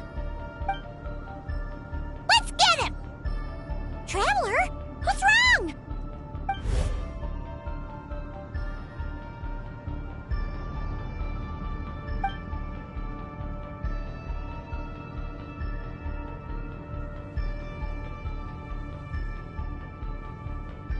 You're remarkably calm. Some would act more rashly upon finding the ringleader all alone. But you keep your cool. Even as your enemy, I must applaud you. Did you show yourself just to say that? Is this you trying to take back control of the conversation? Unfortunately, I really don't have anything to say to you. I am here merely to indulge my own curiosity. Your names are well known among the Fatui. Naturally, I wanted to observe you up close while I had the chance. Hey! Don't treat us like we're some kind of exotic animals in a zoo! Oh, I wouldn't dream of it. You seem rather predisposed to misunderstand me. I'm quite aware that you are both heroes of great renown. You have resolved crises in many nations and won countless allies along the way. I've been following your adventures with great admiration. My only regret is that the trajectory of your journey conflicts with our goals. What do you mean, admiration? Sorry, but that sounds pretty weird coming from you. I don't see why. We may happen to occupy opposing sides, but there is no cause for deep-seated enmity between us. To respect one's enemy is to respect oneself. Well, now that you're observing us up close, what do you see? I've observed as keenly as I can. Yet, while I endeavor to understand, your true strength remains a mystery to me. Violence is not my area of expertise either, so, you see, I would much rather converse with you like this than determine a victor with the edge of a blade. Besides, I've heard that even 3 moons in the sky fail to eclipse your brilliance. I know better than to bite off more than I can chew. 3 moons? So, you have a connection with the Harbinger, the Doctor. Well deduced. Our commander, Dottore, died in Nodcry, but there are things that do not end with his departure. We must... Look at me. I almost divulged more than I should have. What are you after? Revenge for Dottore? Or are you plotting something else? I've said quite enough, I believe. There's no point in continuing this conversation, except to say, I've noticed that you seem to know your way around here quite well. A repeated visitor to Gurabad, are we? Ugh. I'll take that as a yes. Then I'm sure you'll have heard the story of this place. The mother of the Jinn, Lilupar, and the tragic tale of her vengeance that spanned 3 generations. It was right here that Lilupar once helped the wise to ascend to the throne. But from that moment on, every king who sat upon it was corrupted by power. These degenerate rulers lost control over their nation, and with it, the right to occupy that exalted seat. What are you trying to say? I once admired you for your adventures. That is the earnest truth. But it appears to me that your journey serves ultimately to uphold the rules of this world. Are these rules truly just? Does the heavenly principles rule with wisdom or folly? And how can we be sure that the 7 who wield authority over the world will not be corrupted? Do you seriously think you're gonna convince us of anything? Convince you? I'm sure my commander already tried that. Why would I waste my breath doing the same? If a few words from a stranger were enough to make someone completely change their stance, it would only prove that they never had a firm will to begin with. I am merely stating my position, so that we might understand each other better. One's enemy in the present may not necessarily be an enemy for life. As for what game I'm playing here, I'm simply buying some time. But now I must bid you farewell. It was a wise decision not to attack me immediately. Since you did not fall for my ambush, I will now have to ask those in hiding to reveal themselves. Leave this to us, sir. Very well. I trust you to do what is necessary. Stall her while I execute the next step of the plan. Sumeru City, Irminsul. Hey! Stop right there! Don't you dare leave without explaining yourself! All units, stop them! Protect the commander! Did you hear that? He mentioned Sumeru City and Irminsul! He definitely knows something! We can't let him get away! Get rid of these pesky soldiers, quick! Think not. Resistance is futile. Save yourself, Ben. A new moon rises. I live within you. Rear guard to the front! Don't let them through! Surge. By everlasting flame!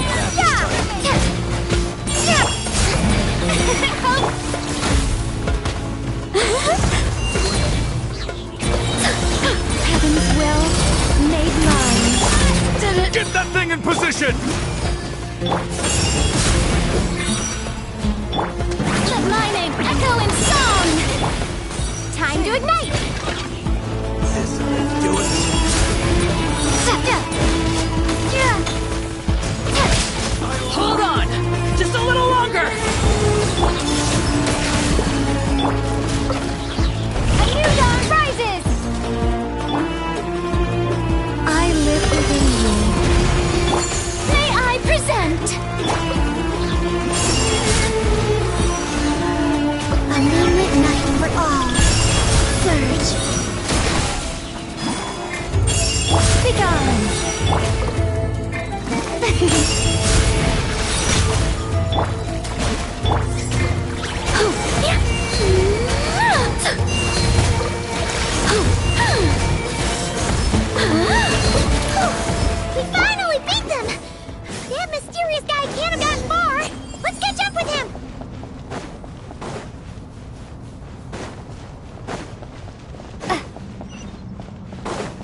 You're very persistent.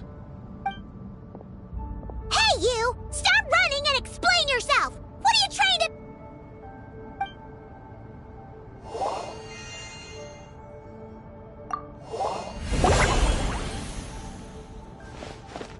What's this? Relax. A small trap like this won't be enough to hold you. The sandstorms from Gurabad will die down soon enough, but this small window of time was all we needed to launch the next phase of our plan.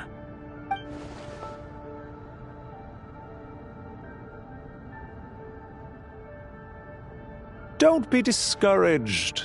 I knew that someone would come here eventually, so I planned ahead. Where to chat with you, which door to exit from, even which mechanism to wait by for you. I thought through every detail. You, meanwhile, know nothing of who I am. So far, you've only heard my voice, and for all you know, it may not even be real. But not to worry. This is only our first meeting. It shan't be our last. Just answer me one last question. Why do you continue to follow Dottore? He has conducted countless cruel experiments, even on his subordinates. Follow isn't quite the right word. Let's just say even those you see as villains have their friends, even if they aren't the most sincere of friendships. When any set of rules is established, there will be those who benefit and those who lose out. People will do anything to justify what they have gained or escape from the hardship imposed upon them. Neither he nor I are tolerated by the rules of this world. We were both searching for a new order. Our ideas of the final form that should take may have differed, but our journeys took a shared path. Goodbye, Traveler and Paimon. I wish you a timely escape, albeit not too soon. I will need a little more time to prepare, after all. Hey! Come back! Wait, this dark wall. We've seen these on our adventures before. It swallows people up! Oh, I'm sorry. She shouldn't have jumped the gun! Oh, okay. He may have fooled us this time, but we'll get it back!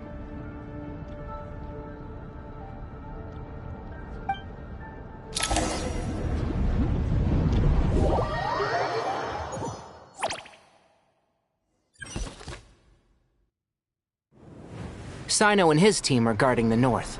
We'll take this side. There's so many Jinn. We can't let them get into Aru village. Don't fret. I am well prepared for this situation. Huh. So you have a solution? Perhaps you're unaware that I have a trusty genie partner of my own, Plumpy. If I send her to negotiate with the others, this whole thing will be resolved before you can say Mora. Off you go, Plumpy!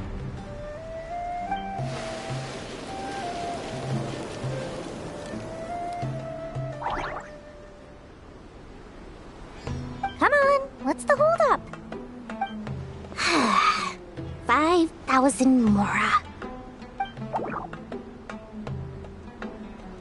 20,000 Mora.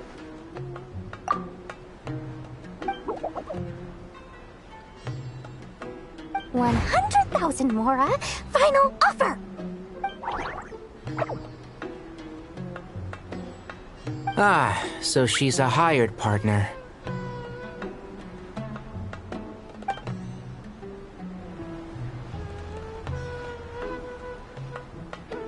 Hired partners are reliable too. Plumpy here is a highly skilled negotiator. You'll see. Just a few words from her and...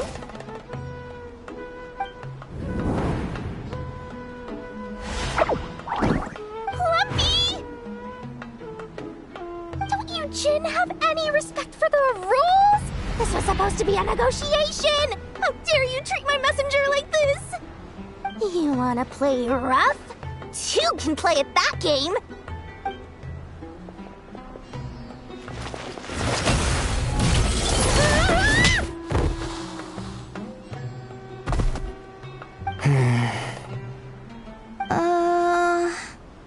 Looks like it's up to us now. Be careful, Kale. Yes, Master.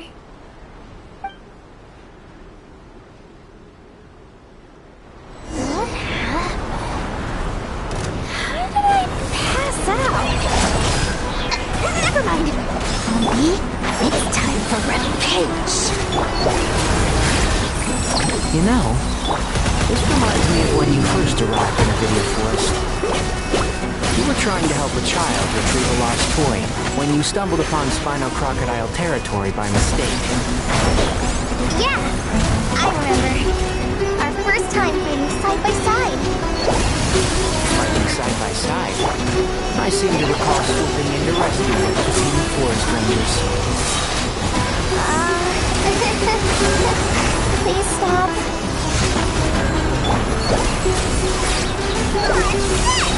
Let's sweeten the deal. One with the forest.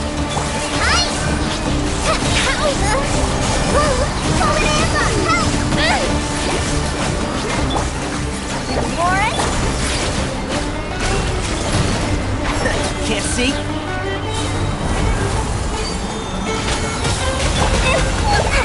Forest? What's this? Magic lamp! Let's nip that in the bud. There's too many of them! I can't believe I used 12 rare items in one battle! Ugh. I shudder to think how this is going to affect this month's accounts. The sight of that glaring deficit might be more than my poor heart can take. Tainari, how's the situation on your end? We held the line, though it was a close call. But it looks like they're preparing for another attack. Has something happened? They've breached our defenses in the south. The Jinn are pouring in. We're moving the villages to the north as we speak. We're hemmed in. This is getting precarious. Our margin for error just got a lot smaller. That's why we wanted to confirm your status. We need to consider our next move carefully. Bad news! Another line of defense has been breached. Kale, go with them and assess the situation. Dory and I will hold the line here. But Master! Even with 3 of us, we barely managed to. This is not a discussion, Kale. Don't worry about us. She clearly still has plenty of tricks left up her sleeve. Wait, you can't pin all your hopes on me? Oh, great. I've almost run out of the things I brought with me, and the rest is back at the caravan. I should be able to hold out for a little longer, but still... Master! Need any help? Huh? What is it, Kale? If things continue like this, it won't be long before Aru village is overrun by Jinn, and the sandstorms are sure to follow in their wake. I do have a plan, but I can't guarantee it will work. I don't care, whoever you are. Please just help us. The only one who can help is you. I am merely here to guide you along the correct path.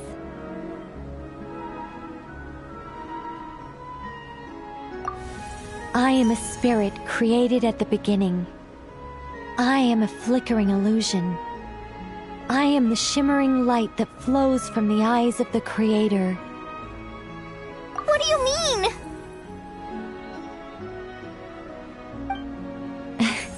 It doesn't matter. You don't need to understand it. Just repeat after me, one line at a time. Watch out! Jinn incoming! I am a spirit created at the beginning. Here goes nothing! I am a spirit created at the beginning.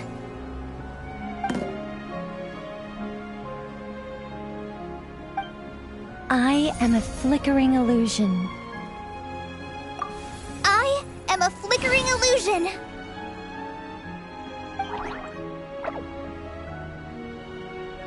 What's wrong, Plumpy? I've never seen you so agitated before. But how do you... Do you know what Kale is reciting? I am the shimmering light that flows from the eyes of the Creator.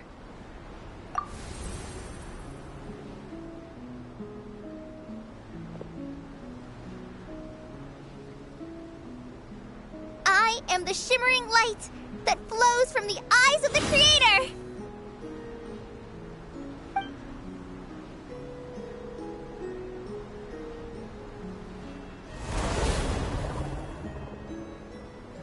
It's a song composed by the goddess of flowers, but very few records of it remain, even in historical texts.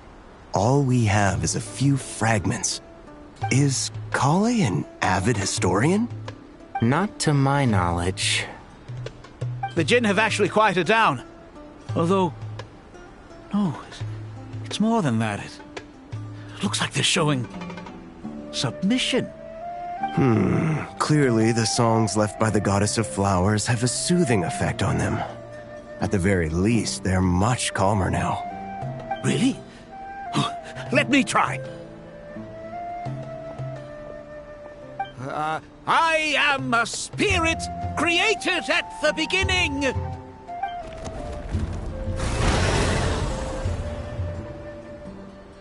Don't stay away! I'll stop! I'll stop! It seems like the song only works when Kale recites it. But why? Kale.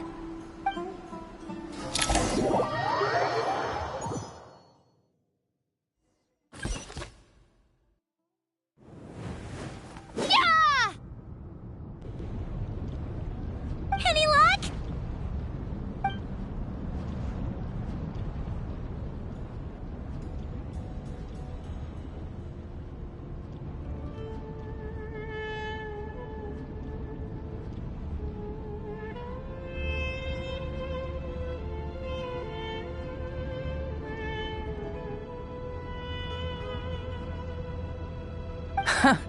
When I heard that loud rumbling in the distance, I thought the shifting sands had bust open the gates to some ancient treasure vault. Turns out it was just you guys. Huh? Wait! That sounds like... It's been a long while. Did you miss me?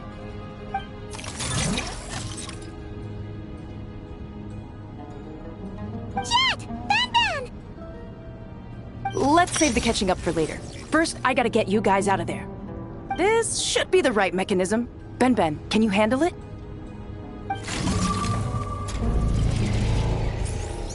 There we go. Come on, let's leave this place.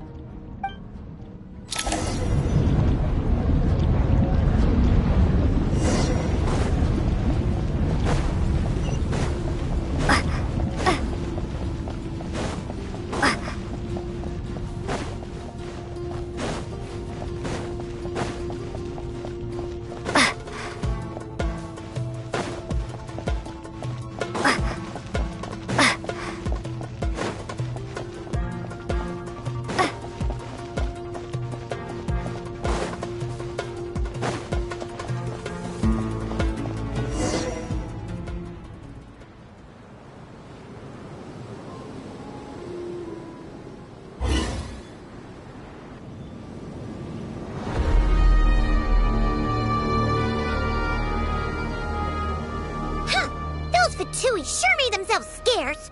It's like they were never here. The Fatui? They came to the desert again? Yep. No idea what they're planning this time. They were being very coy about it. How have you been, Jet? Well, since we last met, I've started my own band of mercs. We've actually made quite a name for ourselves. Oh, yeah. On a slightly different note, I have some good news. I finally took care of Masaira. Not much to write home about. It was just another day. Found his hideout. Dragged him out of his cozy little bed. He tried to talk me into seeing his point of view, as usual. But I'm way past that by now. There was nothing he could say to save his life. What about you guys? Bet you'd forgotten all about me and Ben, huh? Of course not! We're super duper best friends! Wow. Sounds like I should make time to visit some other nations too. Anyway, what brings you to Gurabad? Oh, right. I almost forgot. We're here to look for Lilupar. That bottle? Seriously? Yeah! We need her power to calm the Jinn and stop the sandstorms. Here's hoping we actually manage to find her. After all the trouble we've been through. Surely with everything's been going on in Gurabad, she must have woken up, right? Only one way to find out.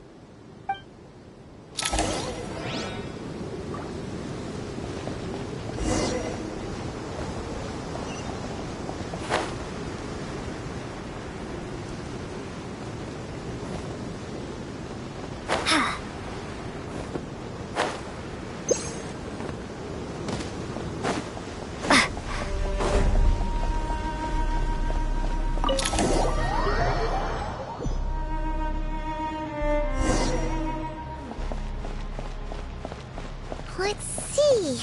She should be around here somewhere. Aha! Found her!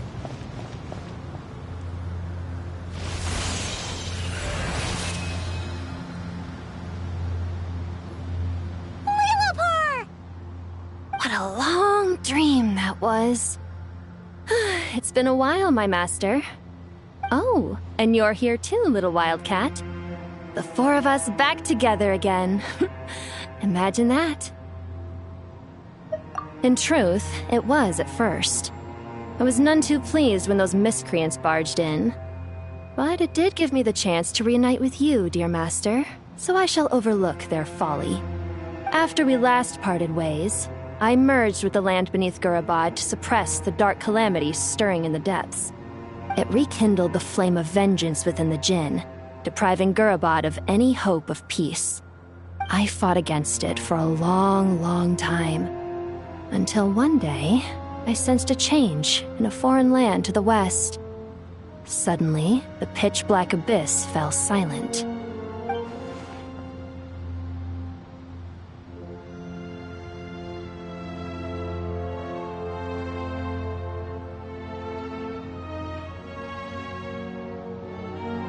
Once satisfied that that dark power could no longer bewitch the Jinn, I too fell into a deep slumber, from which I have only now awoken. Why have you returned to Gurabad, my master? And why is my sand-swept homeland in disarray once more? Well, basically, Sumeru's in danger and a lot of our friends are affected. Some bad guys messed around with Irminsul and now they've released the Jinn in here.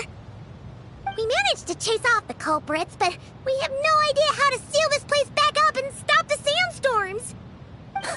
Child's play. I shall quell the Jinn and scatter the storms. Thank you, Lillipar. No need to thank me, my master. I have granted many wishes in my time, and this was the most trivial of them all.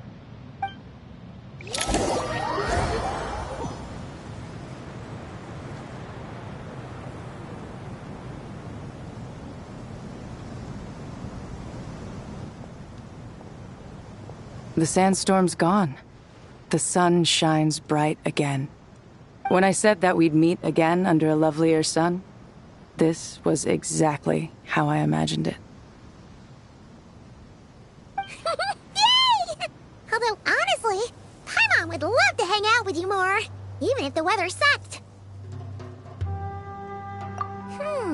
Well, there shouldn't be any more Jinn breaking out, right? Are we okay to head back?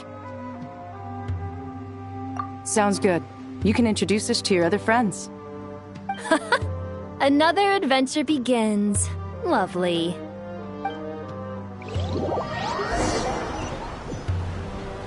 The storms have stopped! We should be able to get to the Temple of Silence without any problems now. Time to regroup!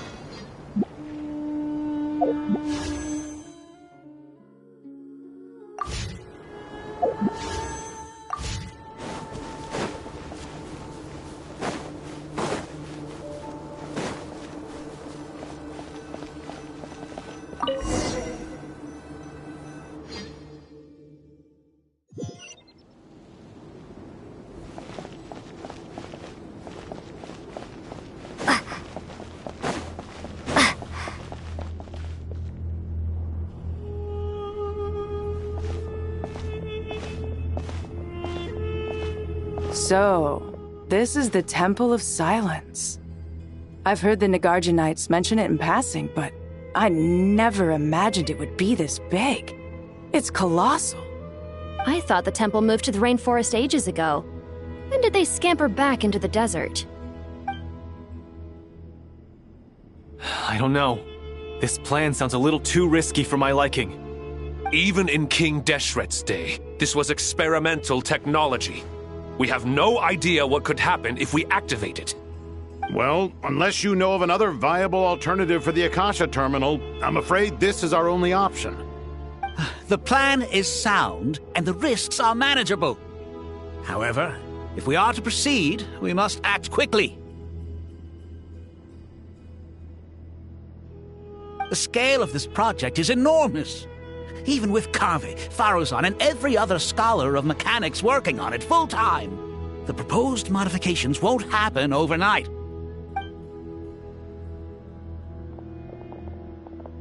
You're back. Everything all right? And who are they? Friends of yours? Pretty much everyone in the Temple of Silence is. This guy's Kaveh, and the one next to him is Al-Haytham. Hello, I'm Jet, and this is Lilupar. Ah, a famous name from the history books. Pleased to meet you.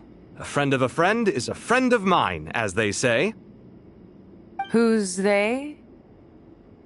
Huh? Do people not say that? Not in the desert. Friends you can trust, but friends of friends? Gotta keep an eye on them. Still, I do trust the Traveler's judgment. I'm sure you're good people. The sandstorms have calmed down. I take it the Gurabad problem is resolved? What did you find?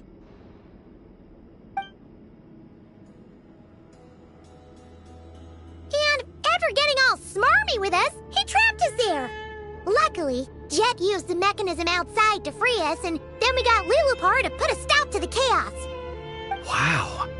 Thanks for being there to help them.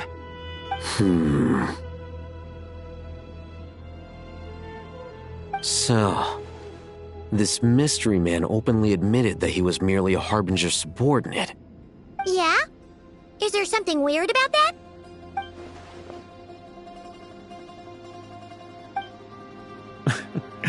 I assume you aren't naive enough to expect answers from an enemy. Well deduced. Our commander, Dottore, died in Nordkrai.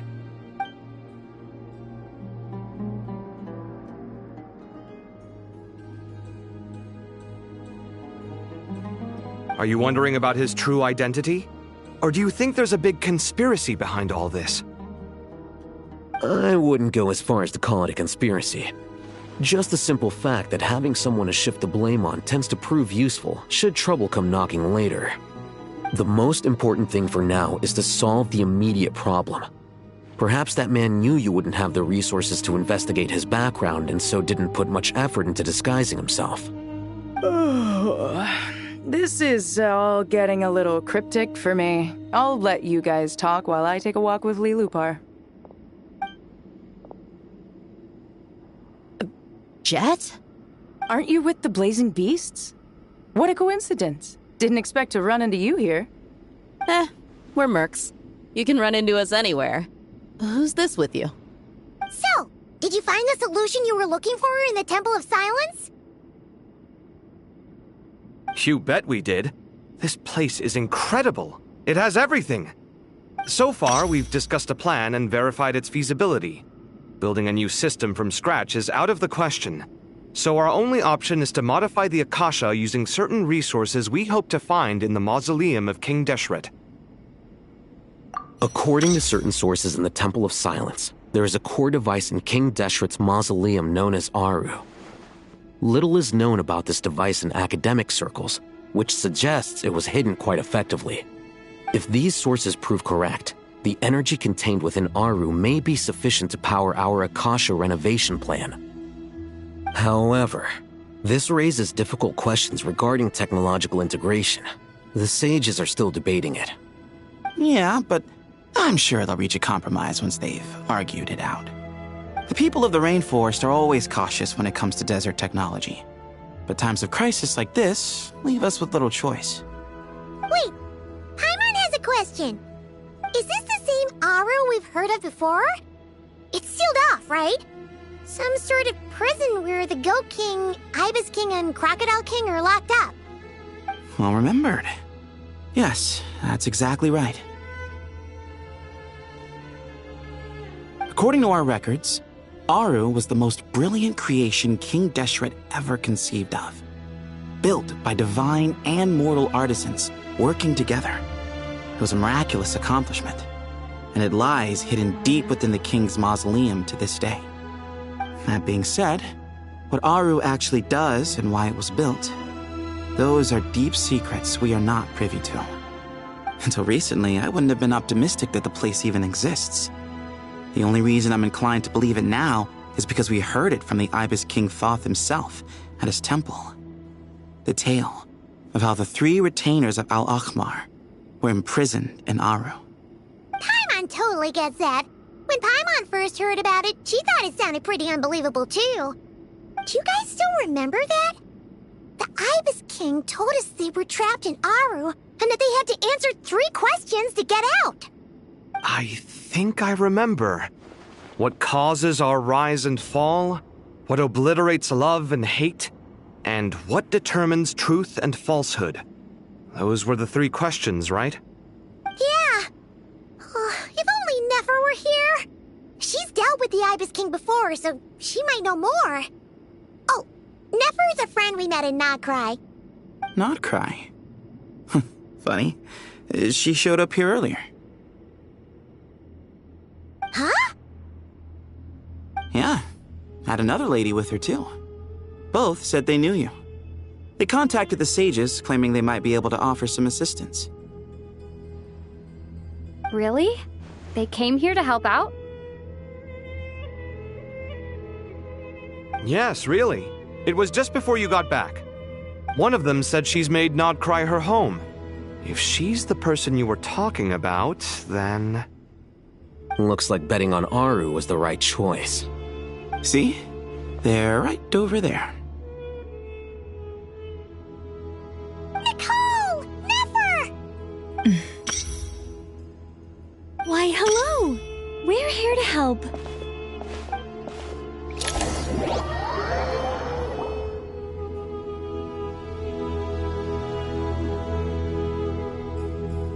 It's a good thing we left early.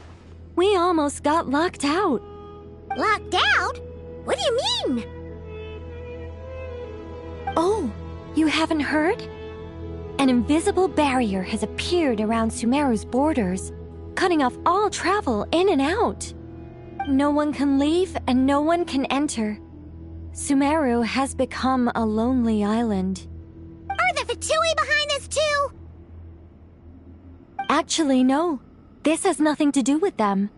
I suspect it's a defense mechanism within Irminsul itself. Irminsul is the source of Tevat's ley lines, after all, and Sumeru is the nation closest to it. I imagine this function was put in place to seal the entire region off in the event of serious damage, preventing the disaster from spreading to the rest of Tevat. It may have been implemented long ago. But doesn't that mean that the people here won't be able to escape to other nations if the anomaly keeps spreading? Currently, that does appear to be the case, which is precisely why I am here.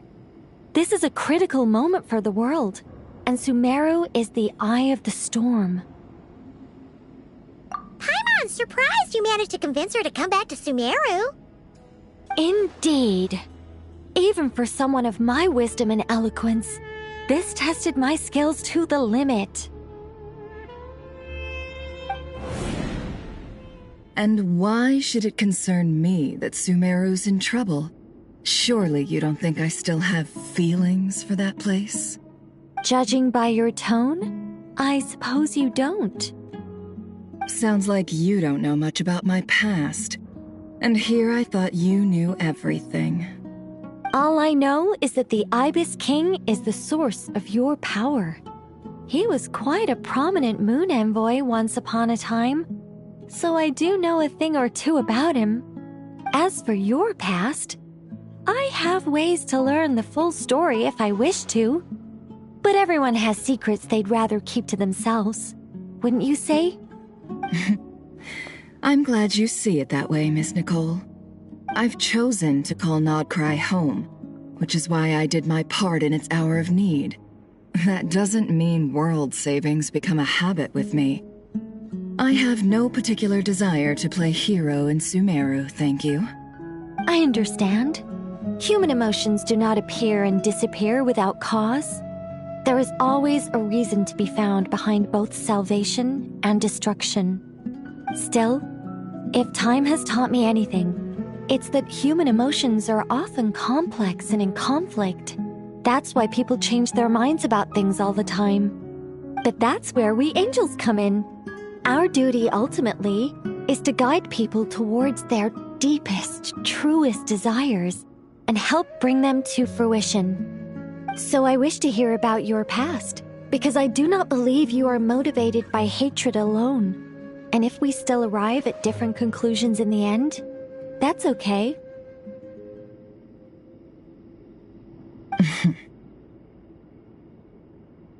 I refuse. Wait, what? But I set the atmosphere and everything. Isn't this supposed to be the moment when we finally open up to one another? Is it? Maybe I'm not so good at reading the atmosphere. You're right, Nicole. There's more to me than just hatred. Had it consumed me, I'd be left stuck in the past forever, never living in the present. But I don't think that your guidance can change my mind. The all-consuming sands, the bloodshed, both deserved and undeserved. Those old emotions cling to me like a shadow. Do you wish to shake them off? No. I hope to remember them forever. Those emotions and memories shaped me into the person I am today. They'll always be a part of me. In that case, would you like to hear my perspective, at least? Sure.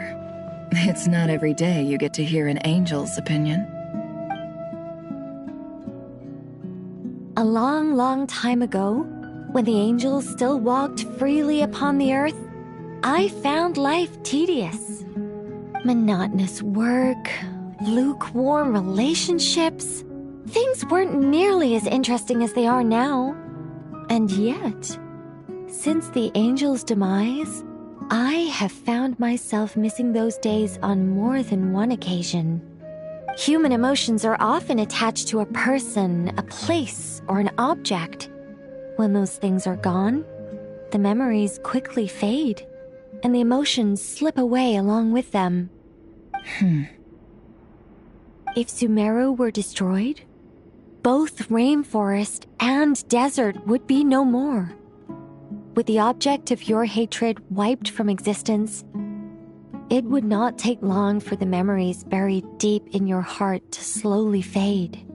Both love and hate are intense emotions, but they are nothing compared to the void left behind when they disappear. Most sophisticated, Miss Nicole. But anyone focused on the future could only ever applaud the destruction of the things they hate. Still, I'm a special case. Someone once told me that human memory is more selective than a Mora-hungry merchant choosing between customers. We all need a reality check once in a while, so we don't forget the truth. As much as I dislike Sumeru, this is no way for it to perish. All right, you win. I'll help you out a little, but I won't work for free. How much will you need? You're not gonna milk this for all it's worth, are you? What do you think? I'll be upfront with you. I don't have much more on me. If that's what you need, I could borrow some from Alice. Or perhaps I could pay in sculptures. The ones I carve are actually worth quite a lot. Just cover my travel expenses. Huh? Is that all? That's all.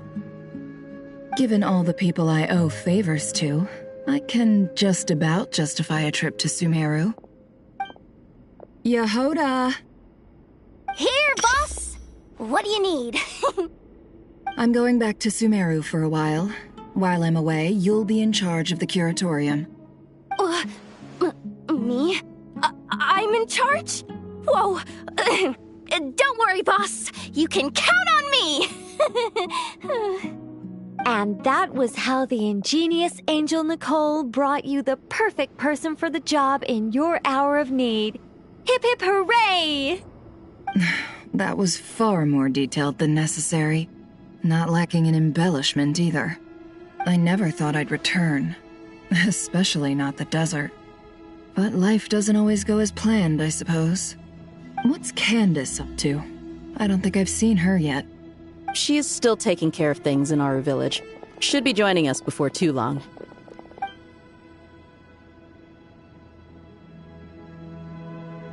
Oh, and sorry. Hope we're not interrupting anything. We have some good news, though. We're planning to go to the mausoleum of King Deshret to look for the legendary Aru, then use it to try and restore the Akasha system. According to records in the Temple of Silence, the mausoleum houses something called Aru's Chute, which can be used to establish connection with Aru. We still have some time before we leave, so there's no rush. By the way, who are these two new faces? Just call me Nefer. I'm based in Nodcry. Did I hear you mention Aru? Correct. Well, I happen to have a connection with one of the 3 retainers imprisoned inside, the Ibis King. I'm here to get things done, so if you don't mind, I think I should come with you. That sounds perfect. Miss Nefer, are you from the desert by any chance? Why do you ask? I don't know. There's a familiar air about you. Plus, you mentioned Candace. Sorry, I don't mean to pry. It was just a random thought. I'm Dia, an Eremite mercenary.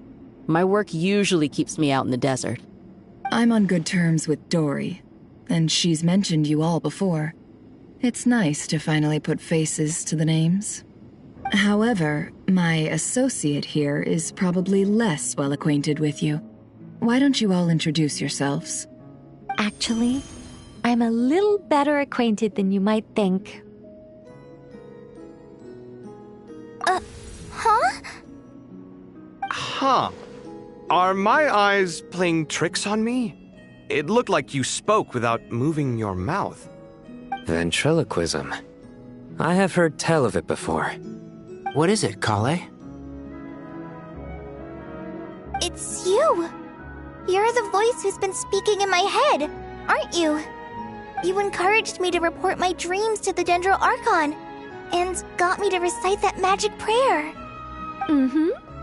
I have many titles, but let's go with the most pertinent one.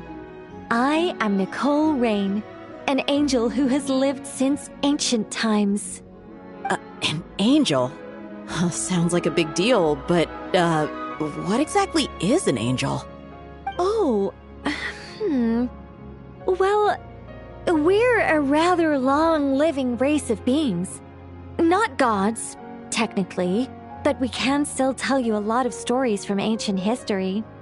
Yep, and she's also an amazing sculptor.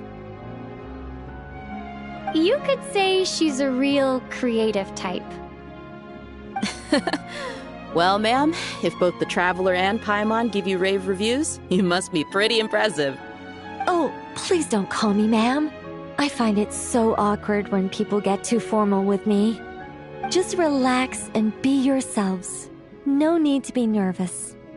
Miss Nicole, if it's okay, could I ask you a few questions? Yes, you may. I can see your heart is filled with confusion, and you are desperate for answers. I also know which questions you want to ask me. Why did you dream of Sumeru City in disarray? Why did those verses soothe the Jinn only when recited by you? I can guide you to the truth, but it involves a personal secret of yours. I'd prefer to speak with you alone, if possible.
going to speak alone.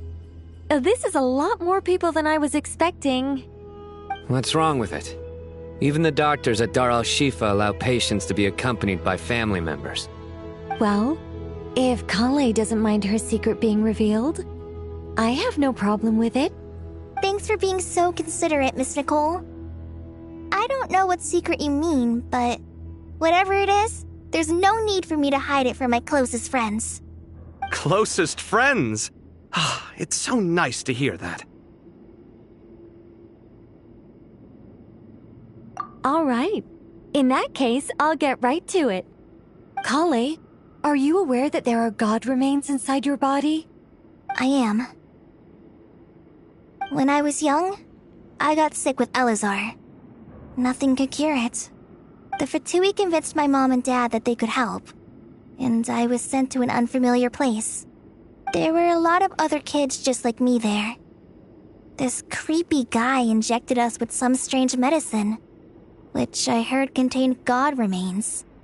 I can still remember the pain like it was yesterday. But thanks to the friends who've stuck by me all this time, I've gradually been able to overcome those memories. Anyway, so you're saying that what happened to me has something to do with the god remains they injected me with? Yes. Those were the remains of Nabu Malikata, the goddess of flowers. What? Huh. Fascinating. You don't seem surprised like the rest of us. Why? The possibility crossed my mind when Kale recited the Goddess of Flowers song and calmed the Jinn. You made Paimon jump! What are you doing here, Lilupar?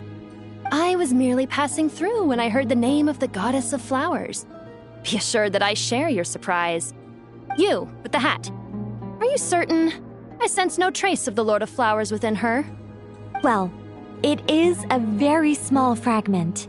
Unless special methods are used to manifest its power, even her closest acquaintances would find it near impossible to detect. After the goddess passed away, her remains were scattered across the desert.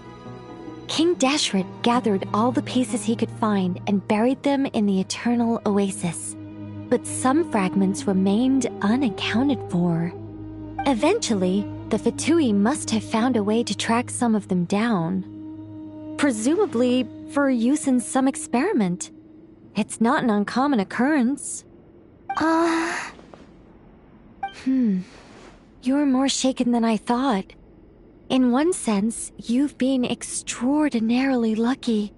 So many people who yearn for this kind of power never attain it, yet you have coexisted with her all this time without even realizing it.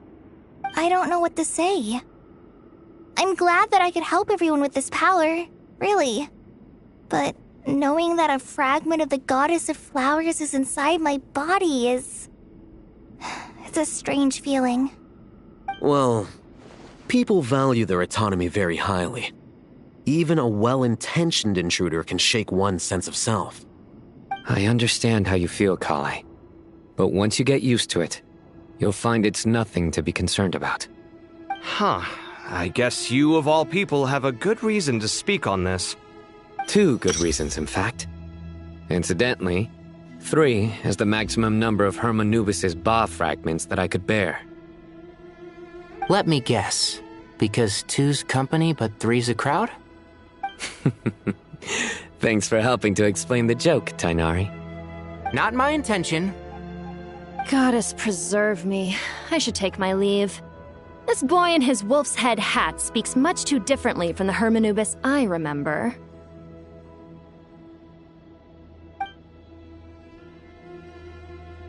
Kale, all I'm trying to say is, no matter how many Hermanubis fragments there are within me, you wouldn't think of me as Hermanubis.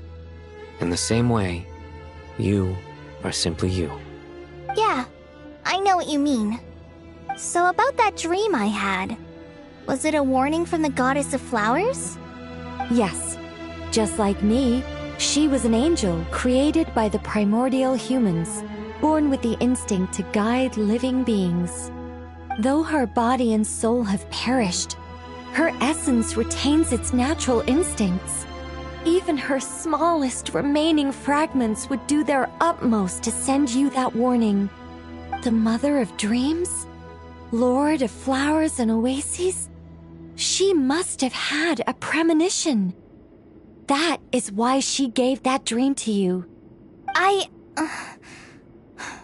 We won't let our efforts go to waste. But I still don't understand. Why me? Yes. Why indeed? You weren't the only one injected with God remains, but only in you have her fragments persisted. I suspect it may be because of the firm will you showed in the face of suffering. She was likely assimilated by that will.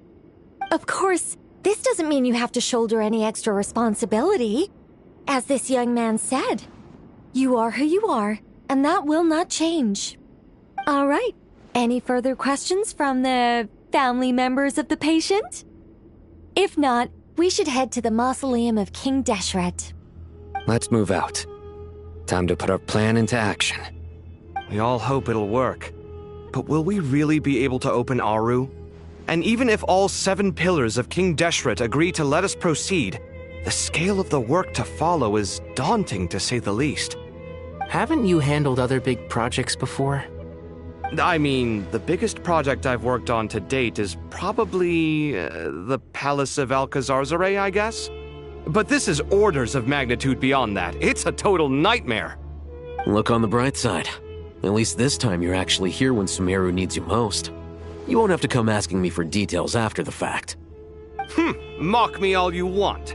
But now that I'm here, things will be resolved far more quickly and smoothly than last time.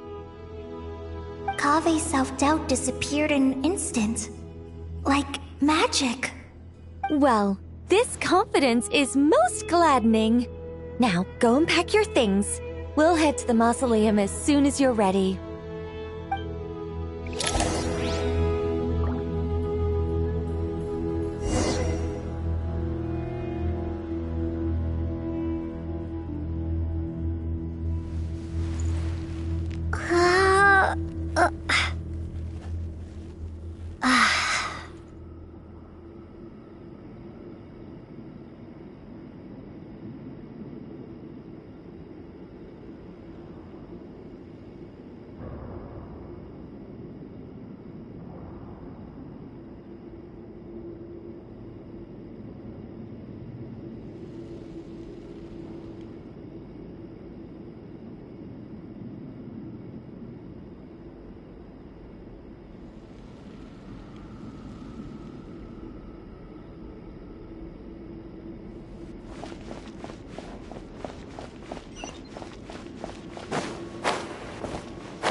Oh, Miss Nicole.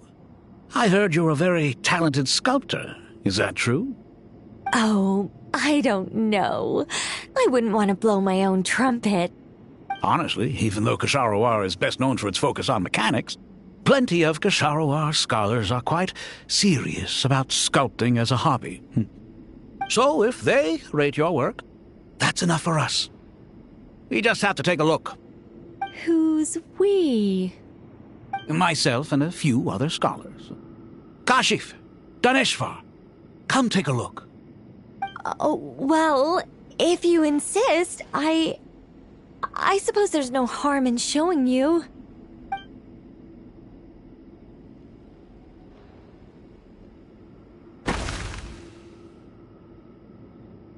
Whoa!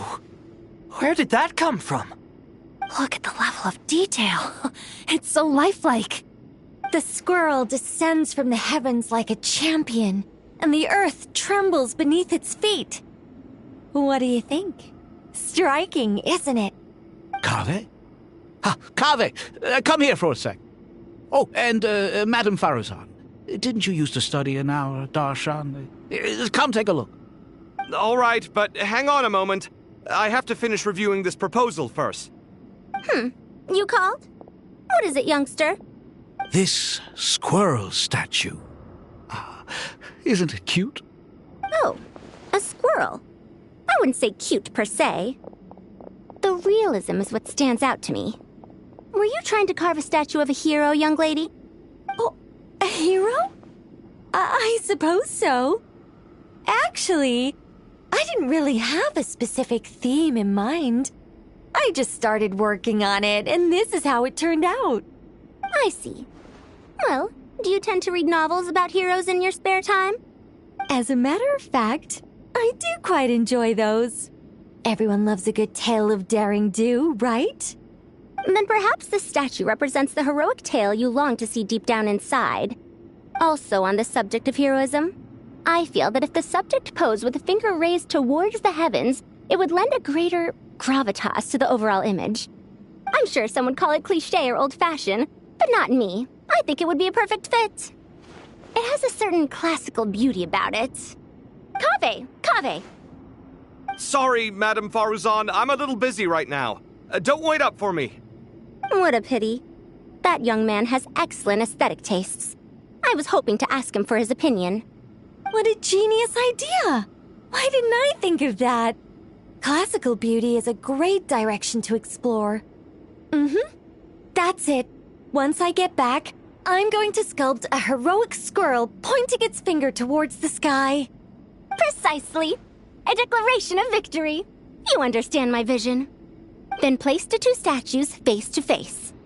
Yes! That's exactly what I was thinking. It'll be a masterpiece, Miss...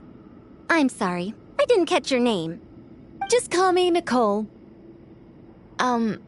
Madame Faruzan? Was it? What? Oh, no. That wouldn't be right. Why ever not? Madam is a state of mind cultivated from within. Anyone may call me Madam if they so desire. My dear Miss Nicole, once we make it through these trying times, should we have the pleasure of meeting again, I shall look forward to seeing your new work. In this day of age, it's rare to find people with an appreciation for classical aesthetics. Meeting you was truly a pleasant surprise. Honestly, I feel the same way. It's been a long time since I met anyone interested in this style of statue. Clearly, they don't call you Madam for nothing. Also, I have to say, you're a very good judge of character. Because when I think about it, I really am someone who likes stories about heroes. That must be why I've quietly kept watch over generation after generation of them. Sorry, keeping watch over heroes? What exactly do you do for a living? Oh, never mind that. Let's not tell Madame Faruzan about Miss Nicole's true identity for now. Good idea. Let's limit the conversation to aesthetics.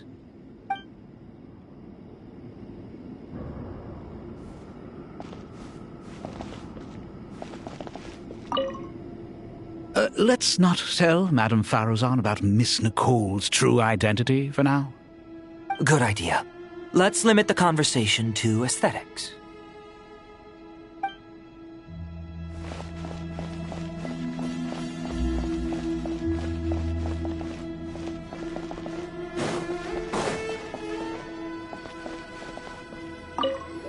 Paimon! Thanks again for your notes. I'm done copying them, so here you go. You're welcome. Just let Paimon know if you ever need help again.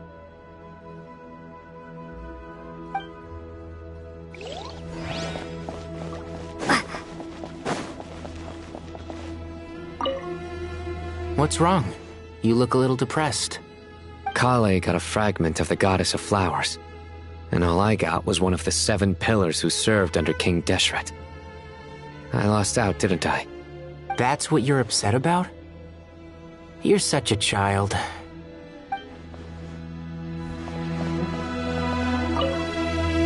Oh, so many books. More than I could ever read in my life. But I've learned a lot that the textbooks could never teach me. I never realized that people in the distant past thought about some of the same questions we ponder today.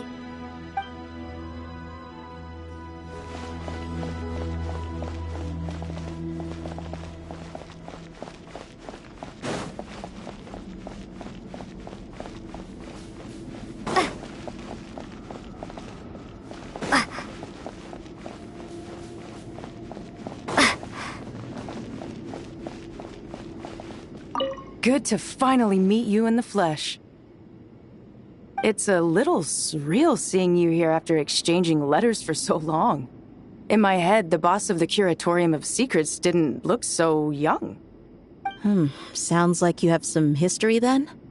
Any budding mercenary group needs a steady supply of intel. They, in turn, can prove an exceptional source of the same. The Curatorium of Secrets is happy to cooperate with friends from all over the world. If you're interested, you'd be very welcome to join our network too, Miss Dia. Can't say no to a solid partnership, especially out here in the desert. Having intel can mean the difference between life and death. But cooperation's built on mutual trust, and there isn't much contact between the desert and Nodcry. So, I'm guessing you reached out to Jet first, Miss Nefer? What's behind your interest in the desert? Nostalgia? Or is there someone you're looking to take care of? Let's put all our cards on the table first. Things will go more smoothly that way. I like your style, Flame Mane. Actually, I had this same discussion with Jet before we started working together. To be clear, I have no intention of using you for any ulterior motives, and I have no enemies in the desert as things stand now. Were that to change, I wouldn't drag outsiders into a conflict that doesn't concern them. There's no point in doing certain things if you don't do them yourself. Wouldn't you agree? Well said. Taking responsibility for one's own affairs is the way of the desert folk. Huh. It's like you're one of us. You sure that's a compliment? Absolutely. I'll take it. Perhaps we can discuss our cooperation in more detail now? Sure. I love working with no-nonsense people. And you certainly fit that description. I look forward to a fruitful partnership. As do I, my friends.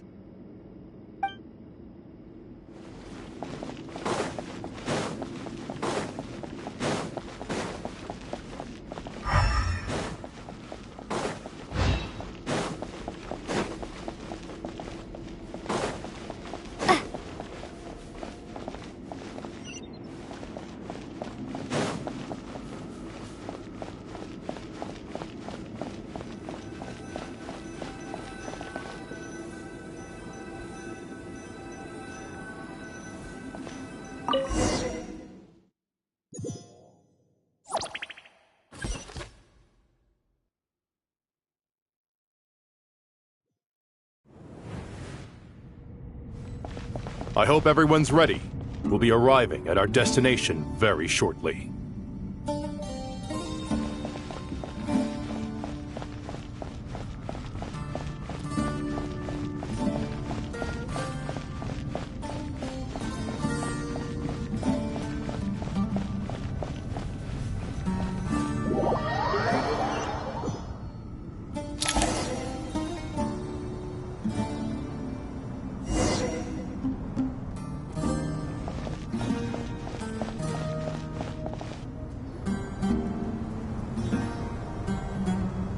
Why, we've not seen so many visitors ever, really. What is this place now, a tourist attraction? Ah, closer inspection reveals many familiar faces. To what do we dusty old fellows owe the honor? Surely you're not just here to chat. You surmise correctly. We are here to carry out a rather enormous project. Ho, enormous, you say? How large, then? Larger than the gaping void in our lives? Why, you've even put a smile on Goatee and Crocco's faces. All this activity is making for quite the special day.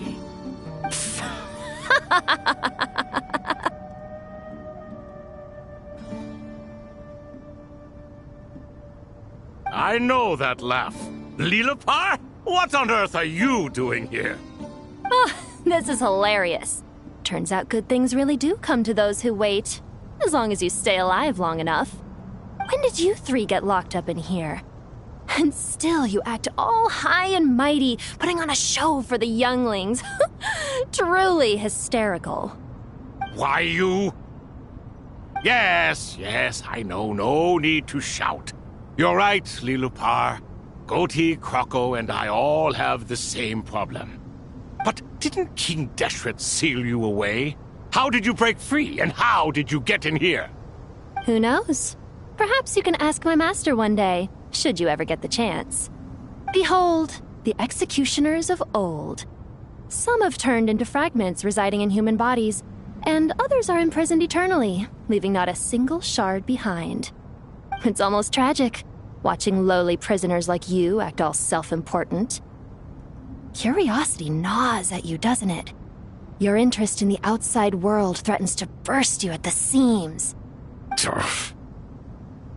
I'm starting to take a liking to this magic bottle lady. Time is of the essence. Let's get down to business. We come to you, O three ancient lords, to request your assistance on behalf of the Academia. If we can help you regain your freedom, then please consider lending us your aid. As for precisely what we need your help with, it's a long story. So, to demonstrate our sincerity, we are prepared to first resolve the problems that plague the three of you. All right, stop arguing, Croco. And Goatee, don't you start. What's the harm in letting her speak? It's not worth getting so angry about. Forget about her. The three questions are the crucial thing here. But do you really have a way to answer them? You once answered the final question, Nefer, but the seal did not open. Unless, with the passage of time, you have found a new answer? You could say so. When you first asked me what determines truth and falsehood, my answer was a liar's soul. Liars are the best at seeing through the falsehoods of the world. But if you want them to tell you the truth, you have to reach their soul. I think that makes sense. I found it quite compelling myself, and I told Nefer so. Unfortunately, it brought us no closer to liberation. Well, that's simply because it was my answer, not the one King Deshret was looking for. Can you guess which answer Al-Ahmar wanted then? Time. And that's not only the answer to the final question, it's the answer to all three of them.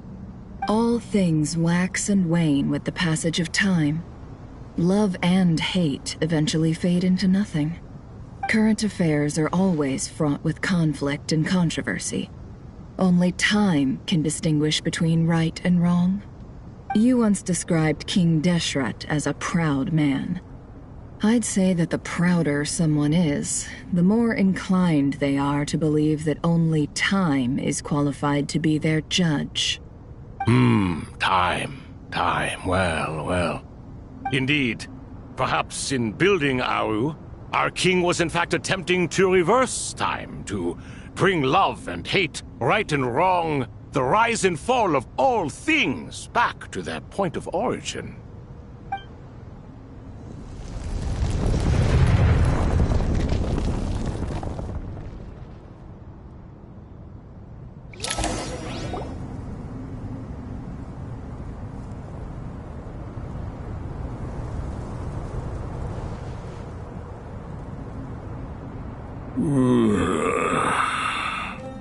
This is the most eventful day I have experienced in a long time.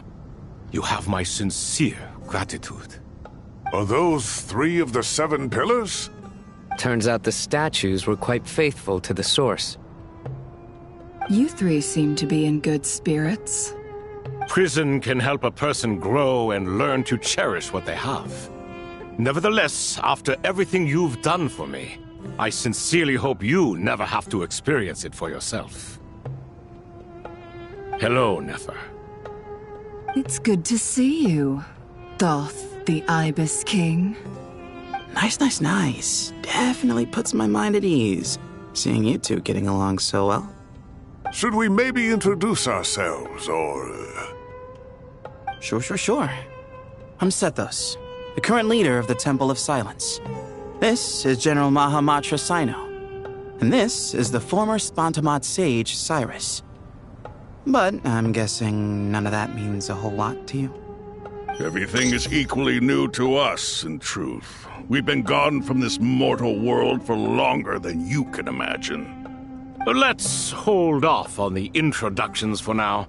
We can always ask Nefer about you later. It'll give me something to talk about with my chosen disciple. You're like a helpless parent. Gods and people of yore are not necessarily welcome in today's world. Self-awareness is one of my finest qualities. I thought I ought to share its fruits with you two. Is that so? Well, I think we'll take it in stride, just as we did with the 3 questions. Let's not forget, it was my persistence that won you both your freedom. Fair point. I have to applaud your persistence. And I must praise you for your wisdom. Now, state your wishes, young ones. I'm sorry? Why, your tremendous accomplishments deserve a reward, do they not? You must let us do something for you in return. General Mahamatra, what do you think? I won't beat around the bush. Sumeru is facing a crisis the likes of which have never been seen before. And we need your help. Every calamity throughout the ages has been connected to us in one way or another, whether we were its cause or consequence. Whatever is wrong with Irminsul, it severely affected the Dendro Archon. She fell into a coma and is currently receiving treatment from the Dendro Dragon. The Dendro Dragon? I'm sorry, the Dendro Dragon is helping to heal the Dendro Archon? Not a pep, surely. Not vicious, cruel a pep who possesses no virtues aside from her basic instincts. Ah, good heavens. Oh, I shudder to think what could have caused Lesser Lord Kusanali to suffer such a plight. Still, why would the Dendro Dragon lend you her aid? She has always held nothing but contempt for the Archons. I suppose she and Kusanali must have some history. You can help us make history, too. A smooth talker. Well said, lad. Currently, no one can connect to Irminsul. We hope that by opening up Aru and making some modifications to it, we can use its technology to our advantage. Unfortunately, Aru is an imperfect creation. King Deshret never managed to realize his full vision before his death. Much remains to be done if it is to be pitted against Irminsul itself. Besides, I hear your reasons, but to give Aru up over such would be... The archaeological records clearly indicate that although Aru's construction took a long time, it was not beyond human means to achieve. Modern technology should solve the efficiency issues. We have no choice but to go all in on this. This is by no means a threat. But the only reason we helped you escape from Aru was to gain the necessary leverage to negotiate with you. You asked us to state our wishes, and we have. Each one of us here needs your help, as do all the thousands of people living in Sumeru. They need you, and they need Aru. What do we think, my fellow old fogies? Shall we lend our support or not? Since you ask so nicely, naturally. Naturally what? Are you for or against? I simply mean we shall do what comes naturally. You claim that you wish to open Aru. Know you then that the golden slumber created by King Deshret is preserved within? We do. We understand the risks involved. In all likelihood, the mortal world will never again be able to replicate King Deshret's work. Never will there be another chance to come so close to creating a utopia. Knowing this, are you sure of your decision? We are sure. Before people can dream, they must first live. If your minds are made up, very well. We shall summon our erstwhile colleagues to discuss this further. Saint Shezepank, Saint Bennu, once you surrendered to silence and were buried with King Deshret. But now, we invoke the right to awaken you with our voices.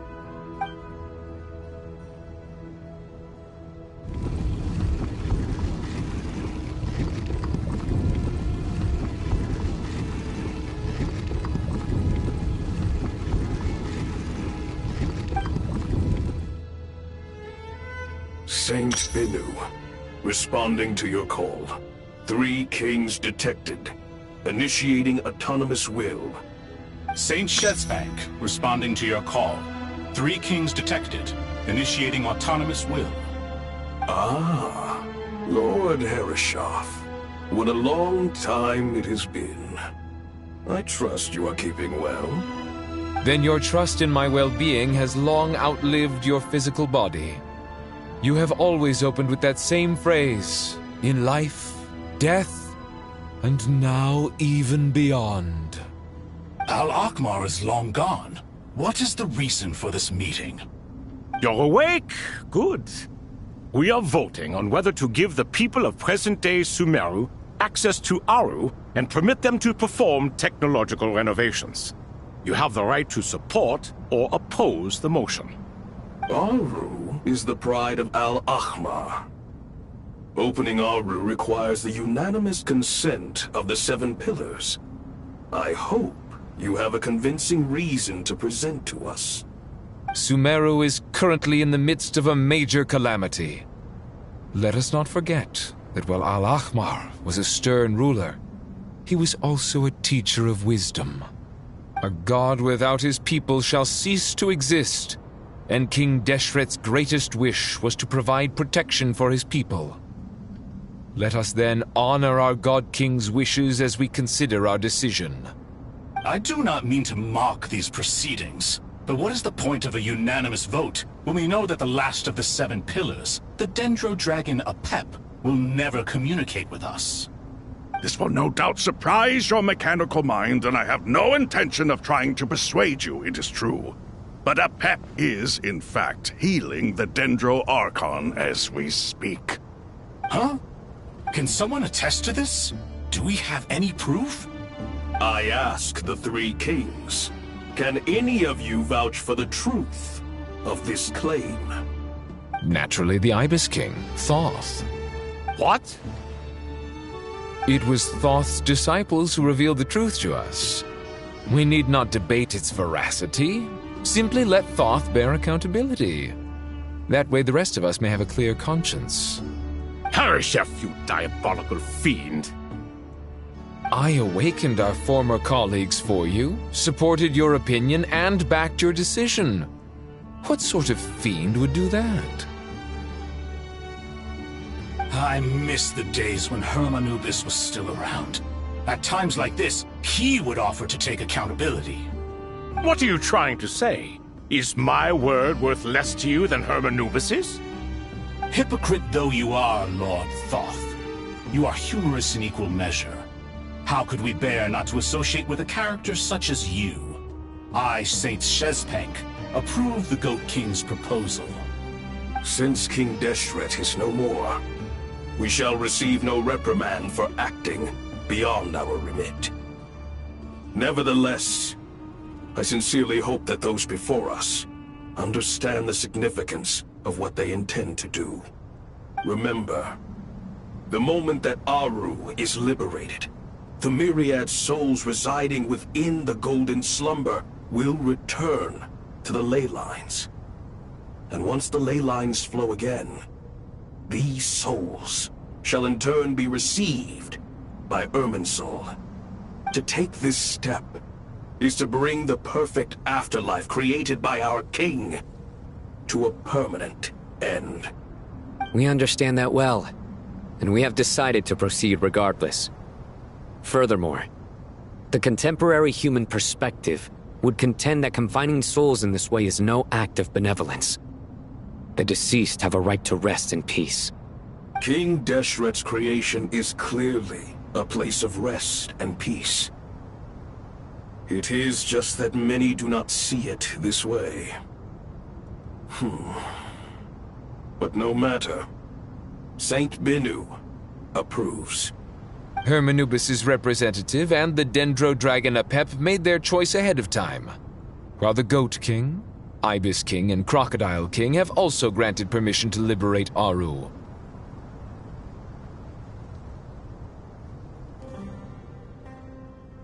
By the grace of His Majesty, guided by his wisdom and will, let the gates of Aru be reopened.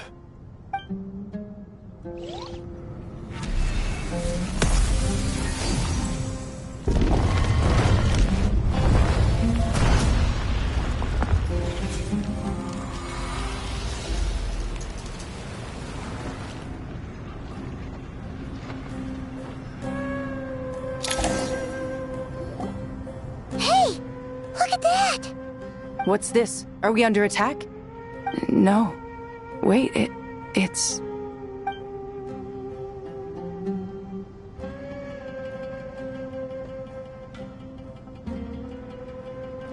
Here you are.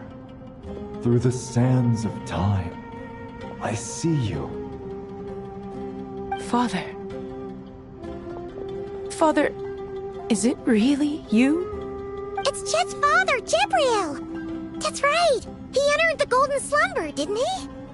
I smell blood and sand on you. You've grown.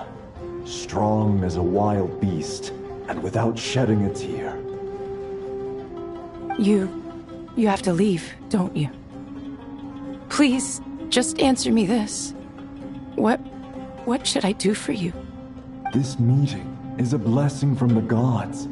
My soul, once imprisoned along with that of Semail, is finally free. I am truly grateful for the chance to see you again. That the dead should meet the living is itself a miracle. One brief, precious moment is enough. Enough to set my heart at ease. Do not weep for me, Jet.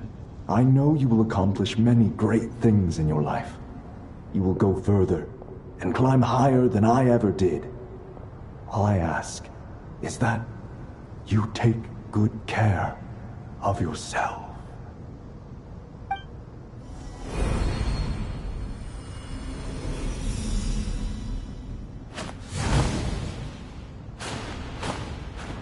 Father! Father! Father. Hey, Jet. Do you want something to eat? Maybe it'll help you feel better. I'm fine. Thanks, Paimon. It was just a little sudden. The chance to see my father again meant the world to me. He was trapped in the golden slumber for our sake. And now, after all this time, he can finally rest in peace. I'm glad. It's a huge relief. You've grown strong, Jet. More than enough to fend for yourself. Yeah. I'll leave the past in my memory where it belongs. My family, the good times and the bad. Goodbye, Father.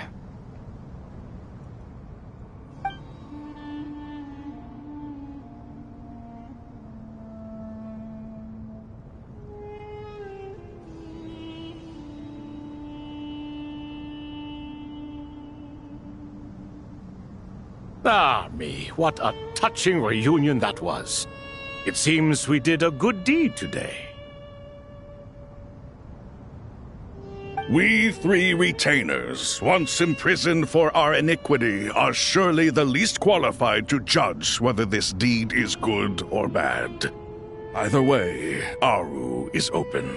Now you have your opportunity, and with it, whatever trouble may ensue. Although Aru was created by a god, human craftsmanship was nevertheless required to build the gate that connects it to this world.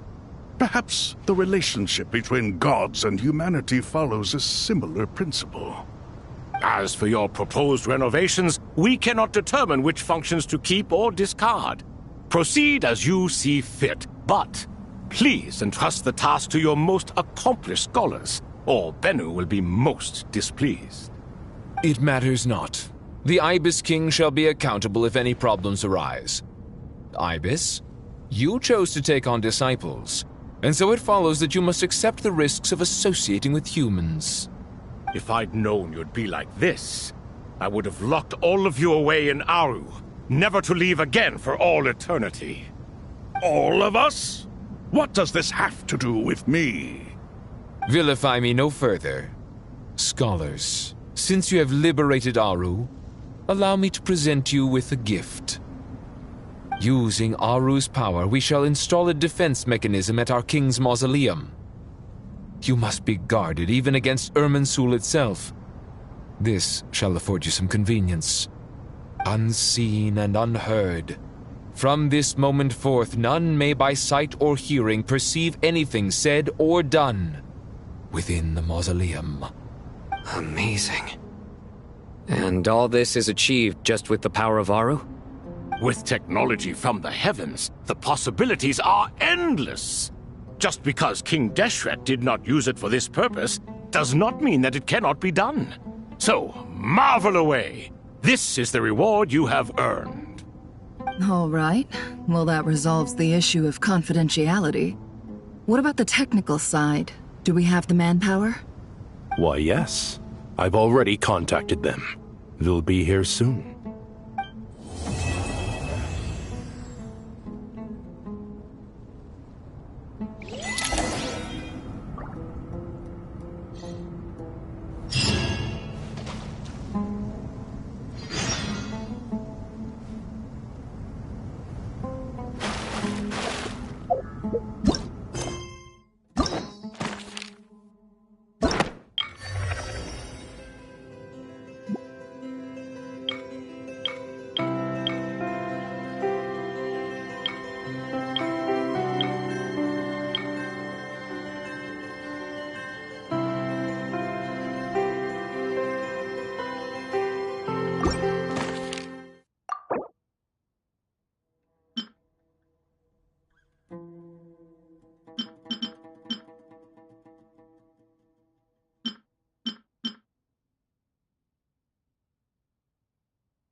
Fresh air.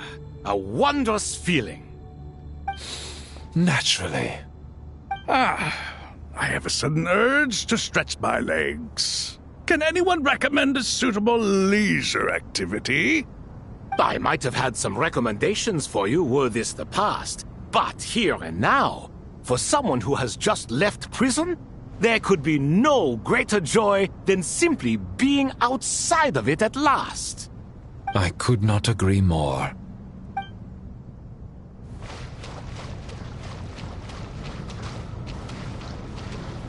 As I thought, the so-called 7 pillars of King Deshret are as underwhelming as ever. What do you mean? Not a fan of the boys' club?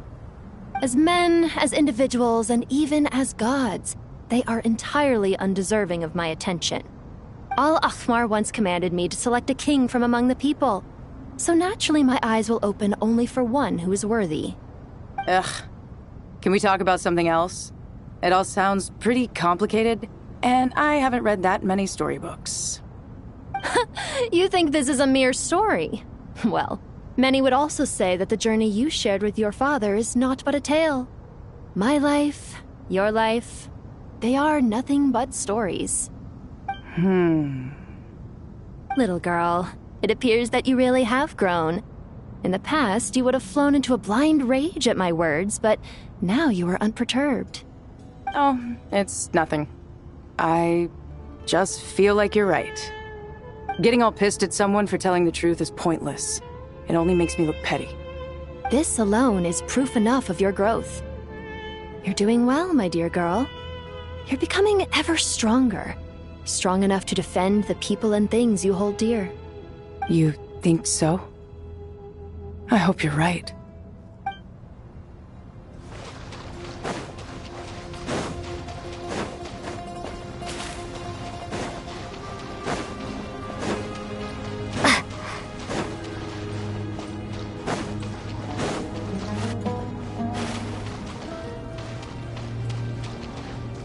You must be Sethos, the successor to the Temple of Silence. Hello. Yep. That's me.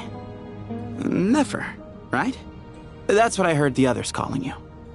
Judging by your outfit, I'm guessing you come from the desert too? That's right. Started off in the desert, went to the rainforest, then went from there to Nodcry, where I work as an intel broker. Huh. Well, this is interesting. You don't seem to talk about yourself all that much. Yet here you are, volunteering your life story to me. However abridged. Maybe I'm looking to make some new friends. I like making friends too. I'm easier to talk to than Sino and a little more streetwise than Tainari. Which is why you came over this way, giving me the chance to strike up a conversation with you. Was I that obvious? I think you did fine. You were mindful of my attitude and hoped to lure me in through sentiment. Lure you in isn't exactly how I'd put it. I see it more as an invitation. An invitation to what? To put down your luggage. Lay down your burdens. To return to your homeland. And be truly welcome in the place you once felt so estranged from. You're a more interesting heir to Bamun than I was expecting. Since you're familiar with my grandfather, I'll assume you're aware of our situation. I'd like to make friends with you. And I think you'd be a great asset to us. Not to mention the power you and I both hold. Originally belonged to the same organization. Aha. There we go. Now we're getting somewhere.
Do you hear that? Sounds like your teacher is scolding mine. Huh. Classic. Did you see her? She's a former Vahumana student who dropped out of the academia and went to Nodcry to work as an intel broker. There's more to her than meets the eye. How can you tell? Do the Matra have information on her? Some, but nothing telling. I'm basing it on the fact that she seems to be an expert liar. She can fool many with her words. A sixth sense for liars after investigating so many of them, I take it? Yep. What about you? What do you make of her? A little earlier, in the corner, I noticed she gave some supplies to Jet and had her deliver them to the main group. She's meticulous and highly observant. Besides, what was it you said? Making it to the top is no easy feat in any profession. Anyone who's at the top of their game has to have some sort of edge over others. It's true, but she's not the only one at the top of her game. I also am, and so are you. Sure, but what's to guarantee she won't overhear us talking about her? Don't worry, I have my methods. Sethos is distracting her. Ah, I see.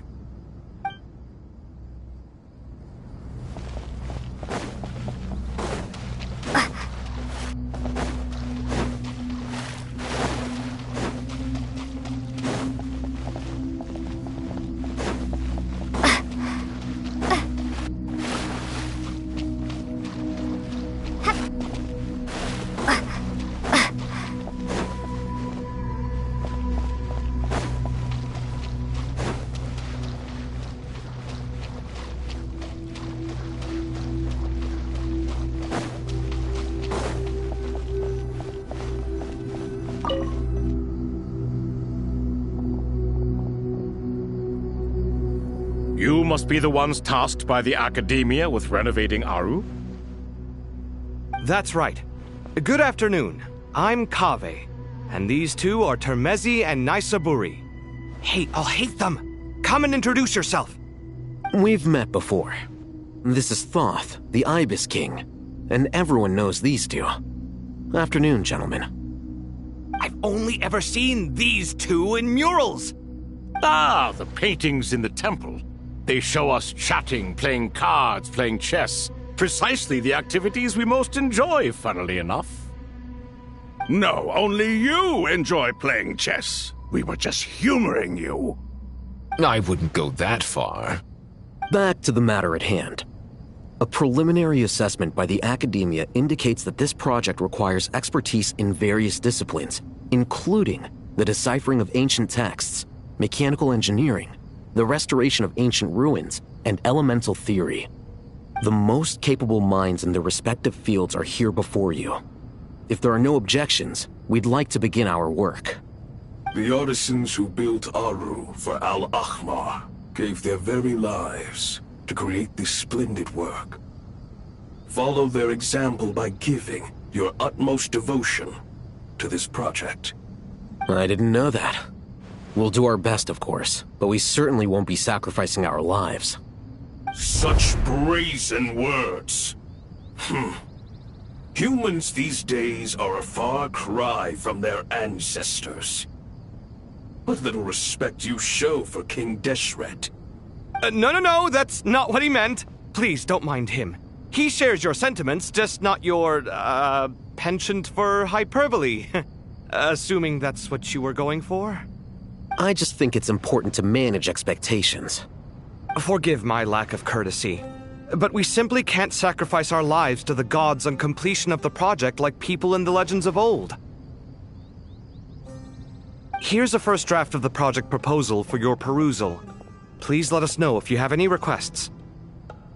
Normally, I'd have made it look a lot more visually appealing, but we were really pressed for time on this occasion. I hope you'll forgive me if it's a little rough around the edges. Naturally. If my fellow ministers deem this meager display of respect sufficient, I suppose I can consider agreeing to their proposal. Why are you so preoccupied with the ostentatious displays of respect to Al-Ahmar? We should be trying to make things easy for them. You never know. We might have to rely on these young people to look after us in our old age. Exactly. This is Aru's mainframe. Be reminded to use it with great caution. We certainly will. Thank you for your assistance. You may attempt to lay out punishment should you so desire, though I'm afraid it would be futile. You and I both know that certain components of Aru can only be operated by humans. King Deshret always believed in humanity. Still, the reason that Aru's modules are designed that way is not so much because he trusted them, but more because he was wary of you. Is that true? No wonder human artisans helped to build Aru then. He actually required human assistance to create his greatest work. Naturally. Have you noticed that the Goat King keeps giving superficial responses? It's like he's just going through the motions and leaving the real debate to his colleagues. He understands the art of perfunctory speech. That's what earned him his position as the Minister of Ministers. It seems the rumors about King Deshret being a poor judge of character are baseless after all.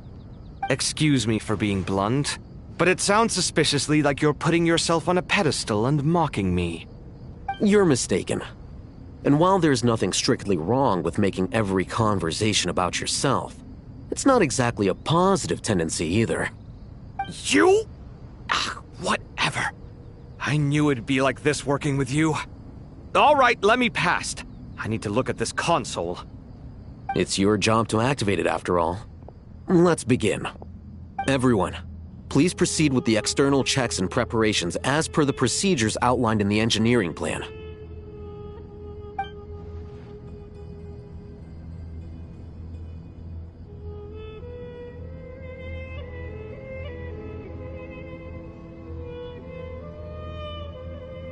Hello there, youngsters.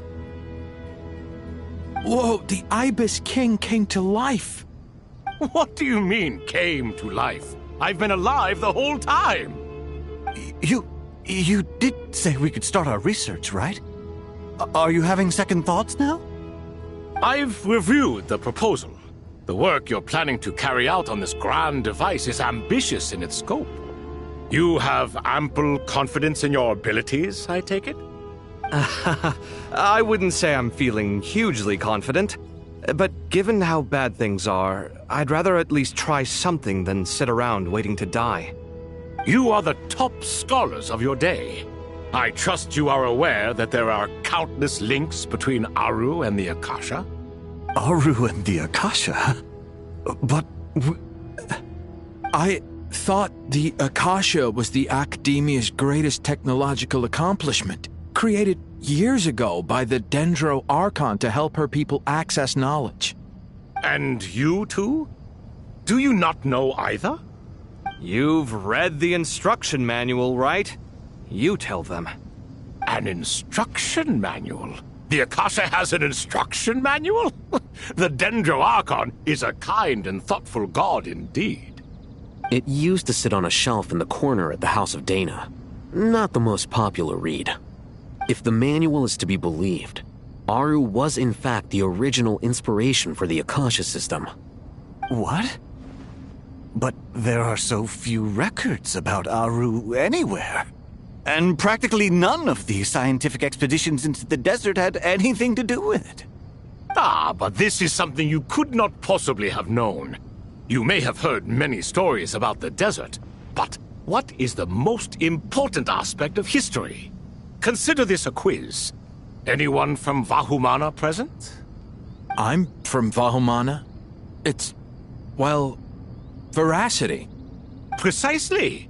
And a large part of veracity is the chronological order in which events occur. I may as well tell you. In the beginning, Nabu Malikata, the goddess of flowers, descended upon Sumeru. The glory of the heaven was within her. She brought life, oases, and knowledge to this land. Then she created the Jinn, enlightened them, and ordered them to serve her. 2 other gods also walked upon this land where wisdom flowed in abundance, and the 3 met beneath the great green trees. It was the first and greatest alliance. We should speak with reverence of this covenant between the 3, which transcended both time and life. For they promised that in Sumeru, wisdom would be shared with all. All the great changes in Sumeru's history began with the goddess of flowers. For King Deshret's sake, she pried into the secrets of Celestia, and for this was burned to ashes by the flames of wrath. So grieved was King Deshret by her passing that he lost all interest in state affairs and devoted himself instead to the knowledge that she had brought back. It was after learning of the technology from that floating island in the sky that he first conceived of Aru. And so, the Akasha was inspired by Aru, while the basis for Aru itself came from Celestia's technology. Well, if the 2 share a common technological origin, then connecting one system to the other is an entirely feasible idea. Unbelievable. Have you no reverence at all for celestial technology? No, I do, but there's no time for that. The schedule is too tight. Blame it on the deadline. Perhaps you could try coming up with our cutoff dates. You know what it's like having to turn around 5 different drafts in one day? I wouldn't wish it on my worst enemy. Yeah, also, Sir Ibis King, you don't plan on getting directly involved at all, do you? Yes, well, you strike us more as having come to give a popular science lecture. Or, wait, does this count as more of a first-hand witness statement? Neither. Anyway, this sounds like far too much work for me. Still, if Aru is so powerful, why didn't King Deshret use it for more ambitious ends? Because it was never fully completed. King Deshret had grand plans, but he perished before they could come to fruition. In the beginning, his wish was to create something that could rival the very world itself. The Lord of Flowers sacrificed everything for that ambition.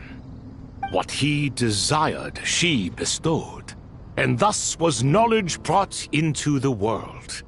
Her courage and sacrifice had to be honored with the most splendid of monuments, or King Deshret would surely have deemed it a grave injustice. And that monument, built from knowledge and technology, etched with a sacrificial and courageous love, even in its unfinished form, it deserves to be treasured. At that time, King Deshret said the following to the Lord of Dendro. Since we share an eternal covenant, I shall never be your enemy. Hence, the fruit of wisdom from the heavens is not to be devoured. Remember, it is not that I lack the power to become the enemy of wisdom. Yet you and she have taught me much and shown me kindness. For this, I cherish you both. In the end, Aru was only used to store a portion of the souls. It was but a primitive form of the masterwork the king had envisaged. His final hope for Aru was to return to the past, when she yet lived. So the point you're making is, King Deshret was both powerful and ambitious, and he only ceased his imperious ways out of affection for the goddess of flowers and the Dendro Archon. You could see this as an act of mercy, but you could also see it as the sentiments that lay between these 3 gods placing constraints on him. This was, after all, the foundation of the alliance between them. This explains why Aru was both a prison and a monument, and why the answer to the 3 questions was time. You have to be careful who you get involved with, or you invite all manner of misfortune. This is as true for gods as it is for humans. Love is the same. It is both a prison and a monument. All right, let us pause the story here for now. Seeing as you've been so diligent, I'll offer a little help. Who's in charge again? Is it you 2? Ah, yes, me and him. Now then, Close your eyes. Wisdom hides in the space between the tangible and the intangible. It is to convey the incommunicable through the simplest of mediums. By the power of King Deshret, I shall grant you a glimpse into the unseen secrets that lie at the threshold of existence.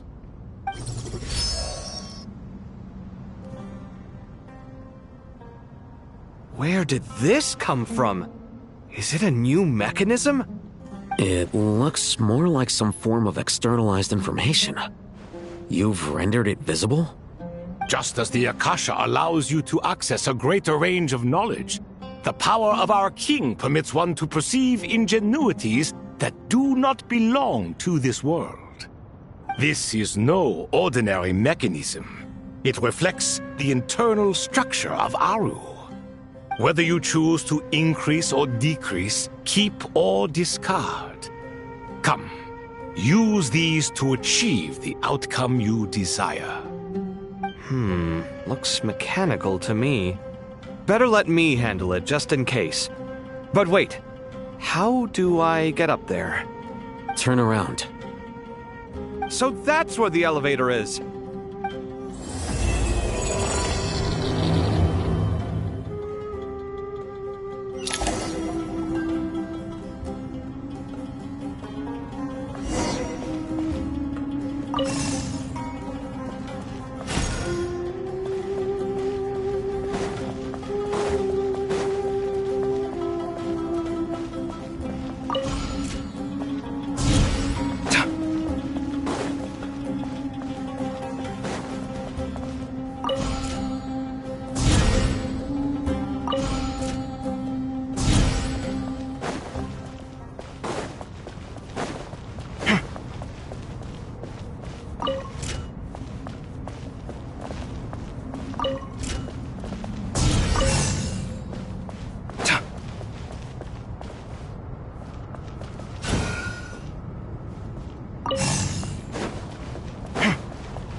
Obelisks were used to record important information in the ancient desert civilization.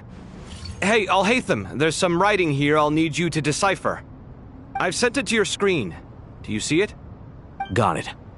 It's a little blurry, but I should manage. Take a look and tell me what it says. Oh, and I'll send any other similar text directly to you from now on. Let's start with this one. It's a variant of an older script. Herein lie verses written for the Yellow Sands. Looks like cultural information from the age of King Deshret. If so, I suggest you delete it. Words thrown together merely for fun. I had no idea Aru kept a record of this. Well, as long as you're certain that this is strictly private information, that's fine. It is unimportant. All right, well, I guess I'll start now.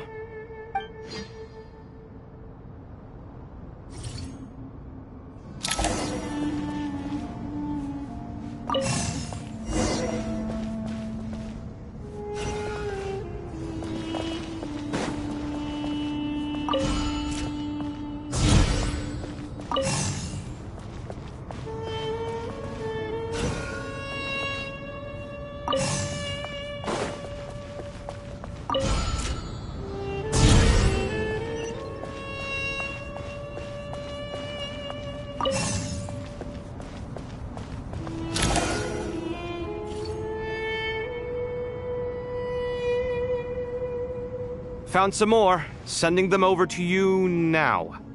These are all reports about the Gurubad conflict. Can we delete them? I'd say so. Most of this information has already been archived anyway. What if there are details in there that Vahumana missed? What are we supposed to do if they come after us in the future? They'll just have to live with it. If we don't resolve these issues now, there won't even be an academia in the future, let alone a Vahumana Darshan. Yeah, you're right.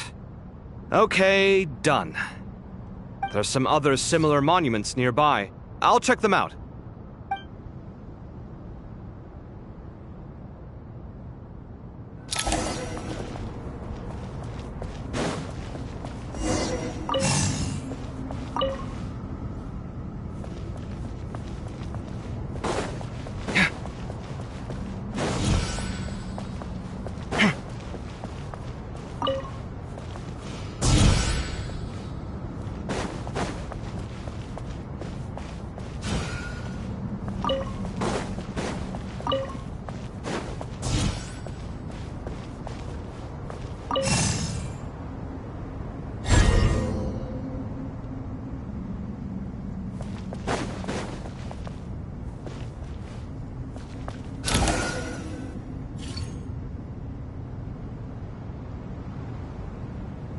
Another monument. Hold on.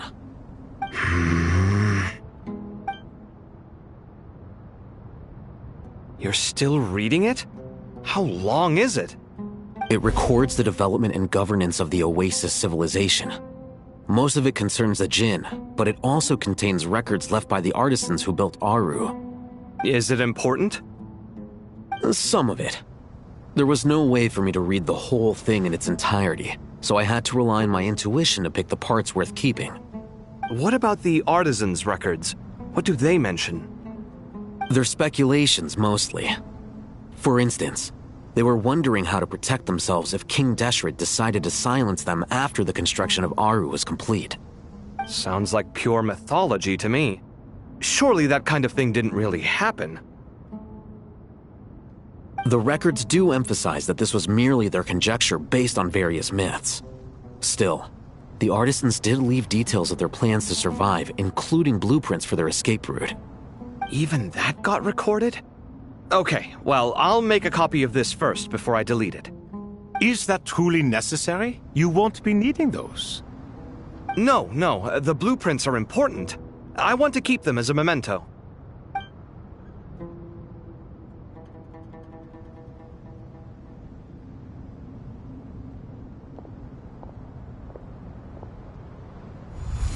I think that should just about do it.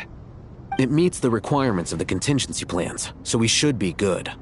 I gotta say, it's the strangest feeling, this cross between reality and the intangible. It's like drifting between life and death, or in and out of a dream, using my own hands to manipulate illusions that are forever out of reach. Chasing dreams in the most literal sense. Definitely a novel experience. What happens if my spirit just floats away? That won't happen. Anyway, I wouldn't celebrate just yet if I were you. There's likely to be a phase 2 of this project. All right. I'd better keep my wits about me then.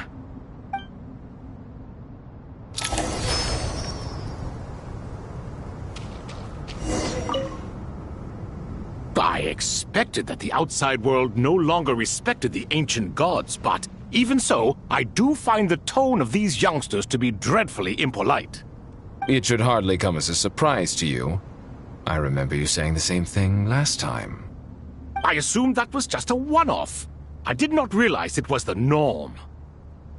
Don't you think that young lad's matter-of-fact tone sounds familiar? It bears a rather uncanny resemblance to you, Goatee. Surely a sign that he is a man of rare intelligence. Oh. The rest of them, though, much better. The blonde-haired one, for instance. So sincere. That's the kind of kid I can respect. Oh, really? Well, what about your disciple, Nefer? She's about the furthest from sincerity that a person can get. And now you hit the crux of the issue. Thoth is spouting lies again. He cares nothing for sincerity. He likes Nefer simply because her personality is just like his. Thus, in giving his approval to Nefer, Thoth is simply validating himself. The rest is but smoke and mirrors. You have some nerve saying that. There really is no helping you two. Shut up, chess rookie. What nonsense is this? dare you tell me to shut up? How can you engage in such banal chitter-chatter at a time like this? Aru has been opened. The glory and splendor of a bygone age is about to sweep over the earth like a flood. And you're here squabbling like petulant children. All three of you are insufferable. King Deshret was merciful, indeed, giving you a chance to be released from prison. I say, you should have been locked up for good. Ah, but Bennu, look on the bright side. Had they not been released, we would not have been awoken. Oh, you've been here this whole time. You should be scolding them along with me. I miss Hermanubis. It's not a real reunion without him here. And now you're avoiding the topic and talking to yourself. Why King Deshret designed your personality like this, I will never understand. Isn't this simply proof that our king supports my free will? Oh, look at those two rust buckets. Suddenly, you two do not seem so bad after all. Here, here. If being stuck together for thousands of years fosters no friendship, I cannot say what would. Naturally.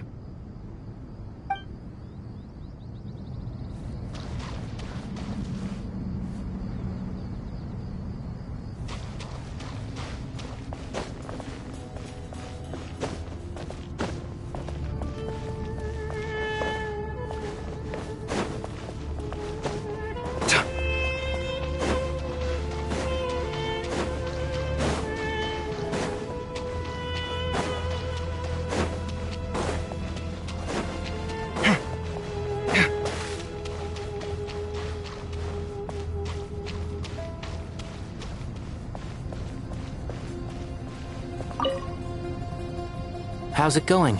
Are things progressing smoothly? Well enough, I suppose. You know how it is. The work itself is only half the problem. The other half is having to work with Al-Haytham. I'm sure the feeling is mutual. Honestly, though, I thought you two had already worked things out. As if. Turns out working closely together is the best way to expose any tensions lurking beneath the surface. Besides, I just think that some people never change. Agreed.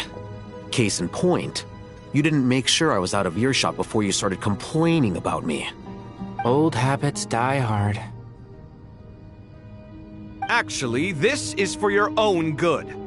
Maybe if you spend a little more time listening to what other people have to say, you might actually realize that you're the problem. Naivete is another old habit of yours. I had assumed that you both volunteered for this project like us forest rangers. But now I'm getting the sense that wasn't the case. Definitely not. We were assigned to it by Lesser Lord Kusanali and Nephis. As much as I'd love to be doing normal work for normal clients, these Titan projects are all that's on offer right now. Though I'm sure they wouldn't be roping us in if they had any better options. Just goes to show how short-staffed the academia really is. I'm sure you've prepared yourself mentally, but I still feel the need to advise you to lower your expectations. It might make the process of working together a little less intolerable. I know! Same to you! But if you already understood that, you should also know not to say the quiet part out loud. Why don't you come help me with my forest patrols? Might help you avoid any further disagreements. Good suggestion, but unfortunately, differences of opinion will always exist. Changing the nature of the work won't get rid of them. For once, I actually agree. There is zero chance of us ever resolving our differences. Zero! But even so, the work must be done. Care for some coffee? I'm glad to see you making progress. Don't act so smug! It'd be nice if you made some too! I feel like even I've made some progress today. In the past, I never would have dared to try and mediate a conflict between you two while you're both right there in front of me. Apologizing probably makes it sound like I'm in the wrong, but I'm sorry. I was just kidding. Truth be told, I don't have any work to do at the moment, so I'm just here to kill some time. How's Kale? She's studying with Nicole. I'm not sure how she's getting along, but she seems to be in good spirits at least. I wouldn't worry. Angelic affairs are probably above your pay grade anyway. I know what you mean, but Sino and I are still a little concerned for her. He said he'd go keep Kale company after he's finished training the mercenaries. I'm planning to join them myself shortly. Kale will be okay. Have faith in her. Even we can see how much more confident and outgoing she's become in these past few years. Thanks to you and Sino being there for her and providing guidance every step of the way, she can finally stand on her own 2 feet. On her own 2 feet? Does it feel bittersweet? Watching the younger generation grow up and move on? No, not yet, at least. I was just thinking, I wish there was more I could do for everyone. She'll be fine. Yeah, she will. Just try to relax.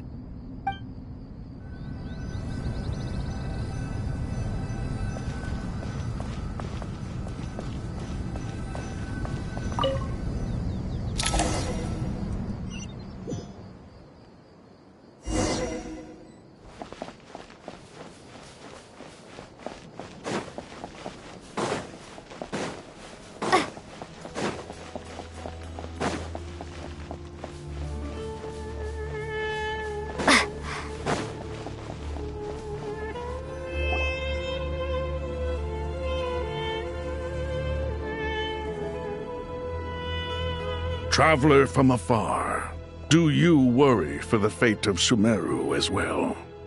Whoa! It's Sobek the Crocodile King!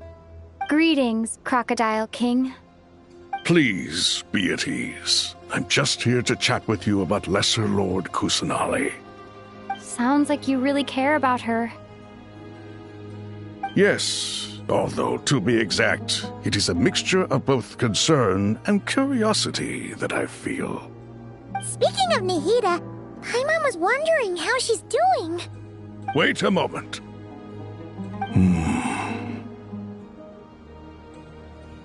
What is it? I tried calling out to a pep, but there was no response. This can only mean that she is focusing all her energy on taking care of Lesser Lord Kusanali. All the gods who served King Deshret seemed super surprised to hear that Apep agreed to help Nahida. Guessing she made a bad impression on you or something. Are you aware of the history between her and our king? Then you are learned indeed. I'm glad to know that Sumeru has the support of someone like you. At the end of his life, King Deshret tricked the Dendro Dragon into swallowing him whole, leaving her to bear the torment of his sins. The Dendro Dragon despised King Deshret, yet he outwitted her. Rather than bringing disaster to the land, he chose to deceive her and thereby ensure his annihilation. An act that surely displays his love for humanity. The Dendro Dragon stands for the glory of a bygone era. She hated Al-Ahmar and what he represented. All the gods, all the power they wielded. And so, her willingness to help the Dendro Archon through this crisis comes as a great surprise indeed. It makes one wonder whether, perhaps, the Dendro Archon assisted her in the past. Yep, Nahida did her a huge favor.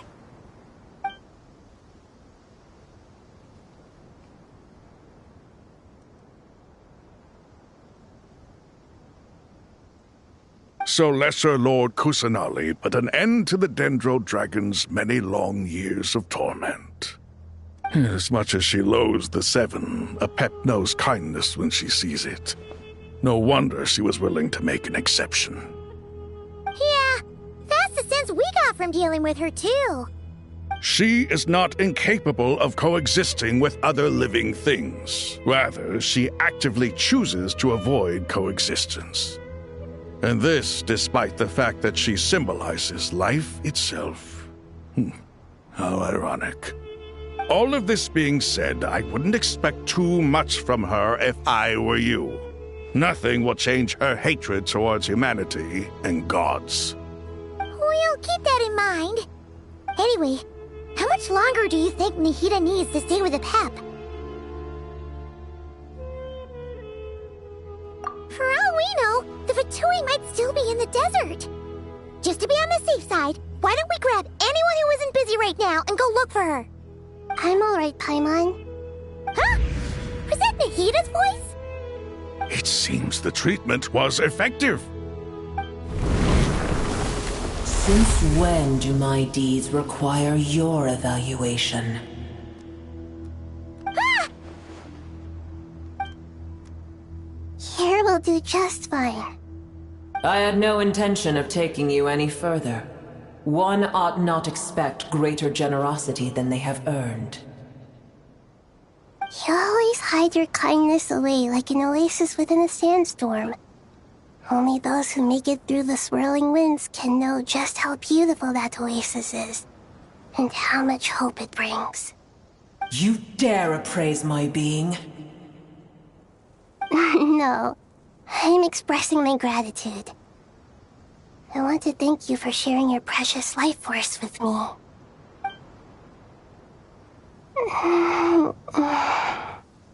Awake already? You are more resilient than I thought. Pep. I feel much better. Thank you. Gods and their gratitude mean little to me. I would rather you give me your assurance that the situation with Irminsul and Sumeru's ley lines will be competently managed. If I suffer any ill effects from the ley lines, you, as the god of this land, will be held responsible.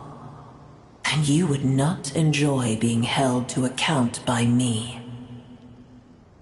I understand what you require, but I would assume this task even if you did not demand it. Sumeru is my responsibility. I must resume my duties as soon as possible. A farcical notion. God of Sumeru, I hope you realize how unextraordinary your strength is. And yet, maybe it is precisely what defines me. A god of wisdom is not meant to rule by force. Then hold steady. We go forth. Well, I'll be. Is that a pep? Do my eyes deceive me? Of all places, the Dendro Dragon has decided to visit the mausoleum of King Deshret? I see that after all this time, El Ahmar's menagerie of ministers remain as vile as ever. It's a pleasure, Dendro Dragon. Had you arrived but a little sooner, you might have attended a meeting of the Seven Pillars. What a nauseating thought. You are not the first insects I have had the displeasure of dealing with today. A swarm of them tugged on my tail on my way over. Goodness knows what hovels they crawled from. Why do all the creatures of this world remain so lowly after all this time? What did you do with them? I cast them away. What would you have me do? Keep them as trinkets? Boer, this is where we shall part ways. To be clear, I do not wish to see you or anyone else here ever again, unless absolutely necessary. Then I wish you peace as you return to your dwelling place. It matters not to me. Simply refrain from bothering me again.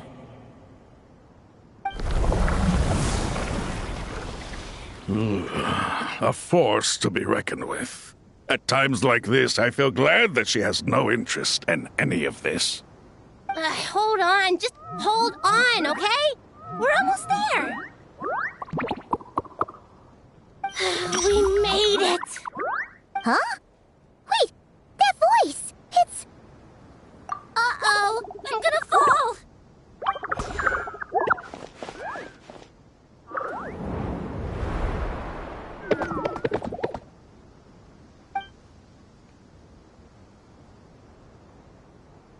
Well, that's a relief. A pair of safe hands indeed. The Dendro Archon's familiars. They are the last thing I expected to see here. Huh?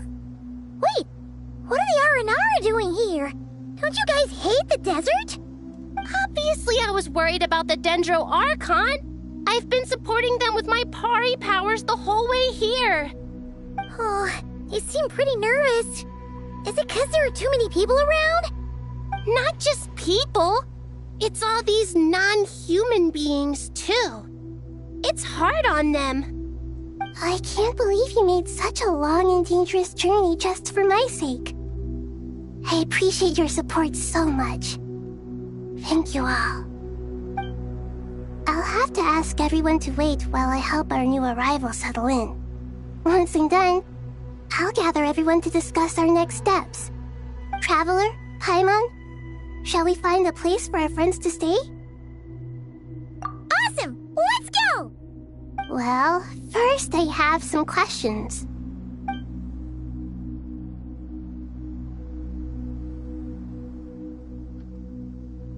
Okay, I think that covers everything. Thank you. We can get going now.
Hello, everyone.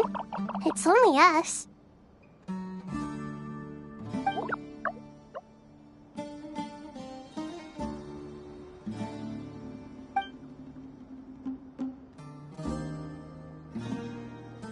It must be very tough for you coming all the way out here, especially since you don't like the Veluca.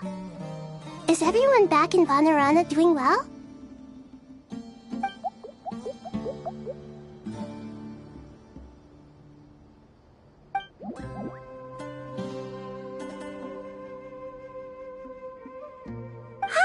Everyone's here.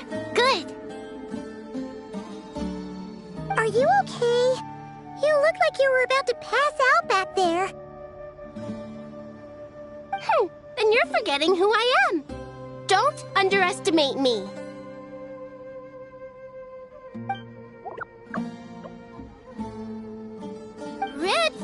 Oh, excuse me! Are you comparing me to Paimon?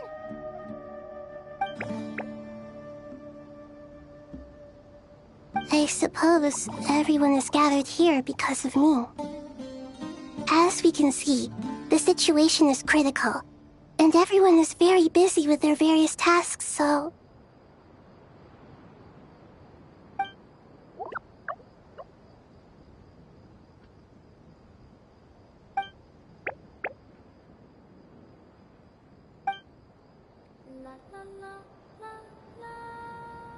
I can't thank you enough.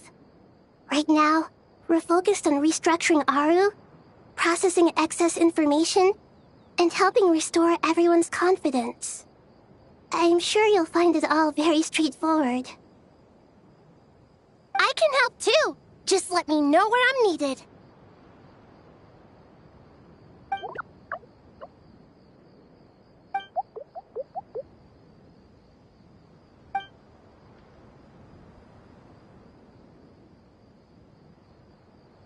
Up to no good?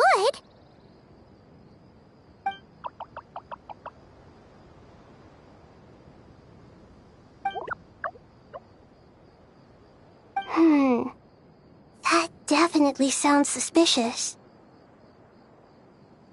Traveler, Paimon. I have other work to attend to here that needs to take priority. Could I trouble you to investigate the situation Arabalika spoke of? No problem. Leave it to us!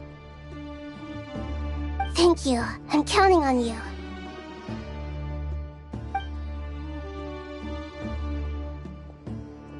There's one other thing.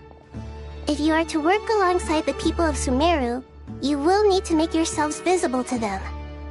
Is that acceptable to everyone?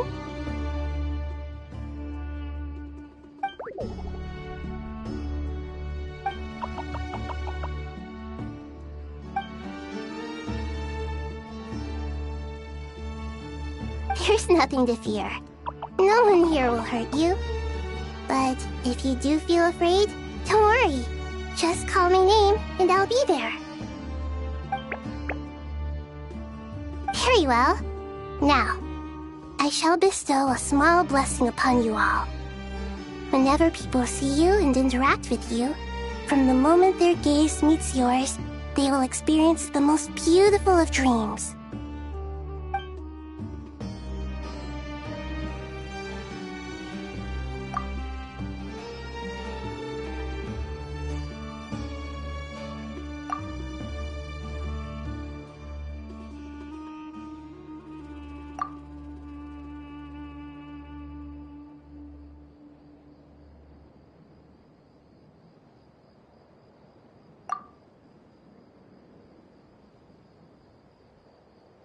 Do not fear. We will face it together. This too shall pass.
Everyone's here. Wonderful. Dendro Archon, you're back. Are you recovering all right? You mustn't push yourself too hard. I'm doing very well. Thank you for your concern.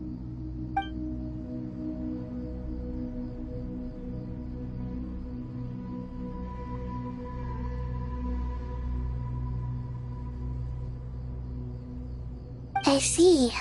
Using the power of Aru to reboot the Akasha and gain access to Irminsul.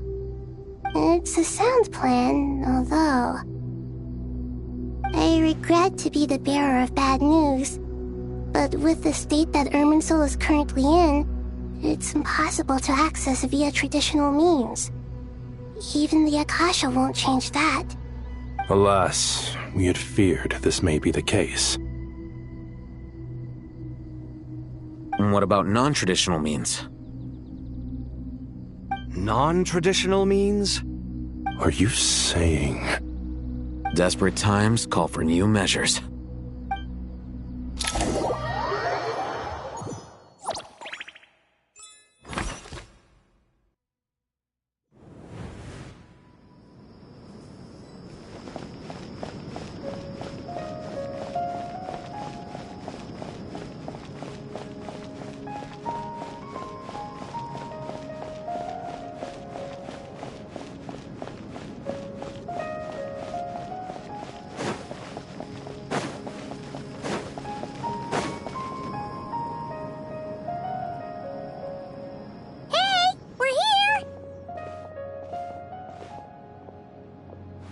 Ah, it's you.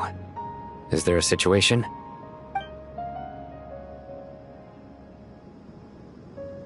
The Aranara have good intuition when it comes to people. In other words, there may well be a traitor among us. Given everything that's going on, I'd be more surprised if there wasn't.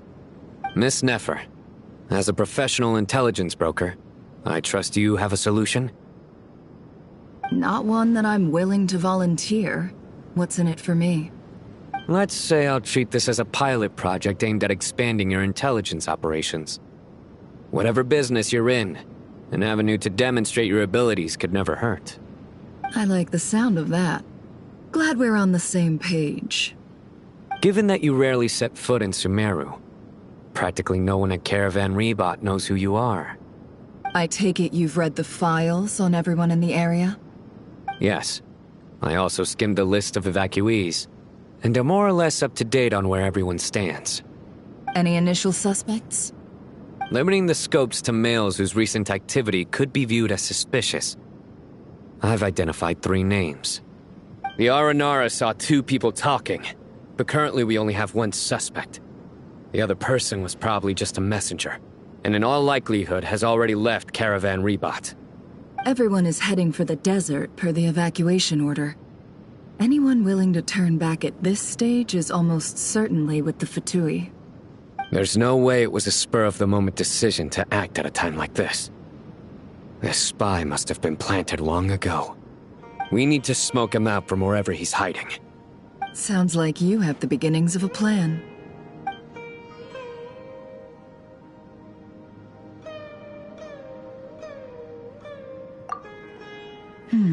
I see. Your suspicions are well-founded. I'd be watching him too if I were you. So far, we still lack solid evidence that he's been bribed. He hasn't made any recent purchases that would indicate he came into some cash. Then let's get closer to him to confirm before we make our move. I can handle it. I'm not based in Sumeru, so barely anyone at Caravan Rebot knows who I am. And you're certain you've never encountered this person in Nodcry? I'm certain. Besides, it's extremely rare for me to have had any direct contact with Sumeru mercenaries besides Jet. There's no way he could have seen my face before. Sino, stay out of sight and wait for my signal. If he raises any red flags, I'll bring him toward the main road. Understood. I'll take it from there. Excellent. Well, it's a pleasure working with you.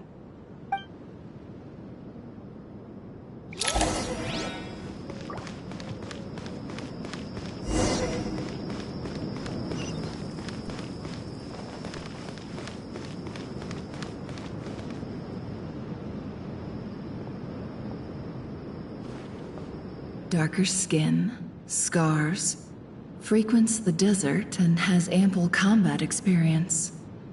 Nothing unusual about how he dresses or acts. What's that he's looking at? A coin. Interesting. Could that be how his contact paid him? Conveniently discreet for someone trying to hide any unexplained income. And yet it could be highly valuable. Sorry to bother you. Has everyone here already left? I don't suppose you happen to see a lady wearing a hat? Ma'am? What are you doing in Caravan Rebot all by yourself? The main group evacuated some time ago. Didn't you pass them on the road? My friend and I lost some of our cargo along the way. I didn't want to miss out on potential business, So I told her to go on ahead and meet the client while I retraced our steps. I didn't think it would be so late by the time I found it. And then there was a terrible sandstorm. I guess I must have taken a wrong turn, because I didn't see any large groups on my way here. Forgive me for asking, but just to be on the safe side, could you describe this friend of yours? Sure. She has blonde hair, and she was wearing a hat and a white dress. You'd definitely know if you'd seen her. Yes, I think that does ring a bell. My apologies. During this exceptional time, the Corps of 30 are under orders to be extra cautious when dealing with unknown people, whoever they might be. I understand. Well, sir, is there anything else you need to know? If not, I'd better try and catch up with them. Hey, wait! They left a good while ago now. You'll never catch up with them on your own. Why don't I give you a ride? I'm here to collect the last few people anyway. We have plenty of carts, so one more won't be a problem. That would be amazing. Traveling with a group will be much safer. I'll have to pay you for your trouble. Hey, let's not worry about the money for now. Wait here a moment. Once I'm done packing up, I'll take you to join the rest of the group. All right, thanks. Let me know if you need a hand carrying anything. No need for that. I'm strong enough for both of us. Okay. Well, I wish there was some way I could repay you. Guess it's my lucky day, running into someone who knows what they're doing here. You might have just saved my life, you know? You're not wrong there. I mean, what kind of cargo is so important that it's worth risking your life to get back? I hope for your sake that it's priceless. Actually, I suppose I can tell you, since you've been such a big help. But be sure to keep it to yourself, or we could both be in big trouble. Oh, really? Sounds mysterious. We're in the antiques business. You understand? Some of our goods aren't acquired through the most legitimate means. We have to be very discreet when we're selling them. That's why I had to go looking for the missing cargo alone. No wonder. Well, ma'am, in that case, it turns out that maybe there is something you could do for me. I'm all ears. But to be clear, our commission isn't cheap. Think carefully before you ask. We don't want to ruin our relationship before we even hit the road. I'm sure that won't be a problem. My issue is, I have something that's a little difficult to sell on as well. Take a look at this.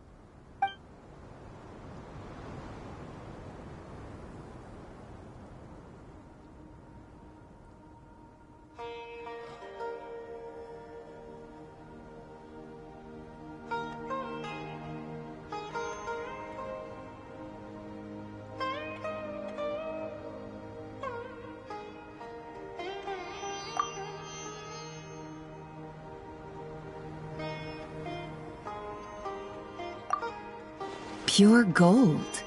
That's quite something. How'd you come across it? Dig it out of some ancient tomb? If you look hard enough, there are many treasures to be found in the mausoleum of King Deshret. It has no distinct Snezhnayan markings. That'll be why he's going with that story. And he clearly doesn't want to arouse suspicion, so he's on the lookout for an opportunity to make a quiet trade. Surely you have an existing business partner. Won't they take it off your hands? I hope I won't be attracting the wrath of my competitors by helping you sell this. The shop I used to work with is having cash flow issues at the moment after losing some money. I'm under enough pressure as it is without having to deal with them. On the off chance anything went wrong, I'd never get my money back. I understand. Gold is the last thing that traders with cash flow problems want to see. Well, in that case, I think we can work something out. As it happens, I'm just about done packing. Shall we make a move? Sure. Let's walk and talk. This evacuation was a huge operation. They needed a few people to stay behind and tie up loose ends. And I ended up being one of them. You're lucky you ran into us in time. I certainly am. I don't know how this happened. One thing led to another, and look how it ended up. I just hope our client doesn't get spooked and cancel their order. Fingers crossed. But either way, life goes on, and we all have to make a living somehow.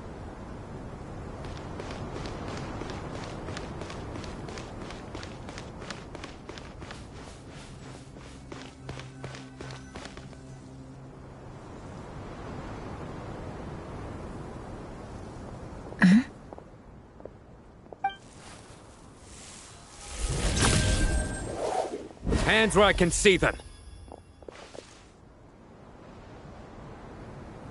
General Mahamatra! No, wait! What are you doing?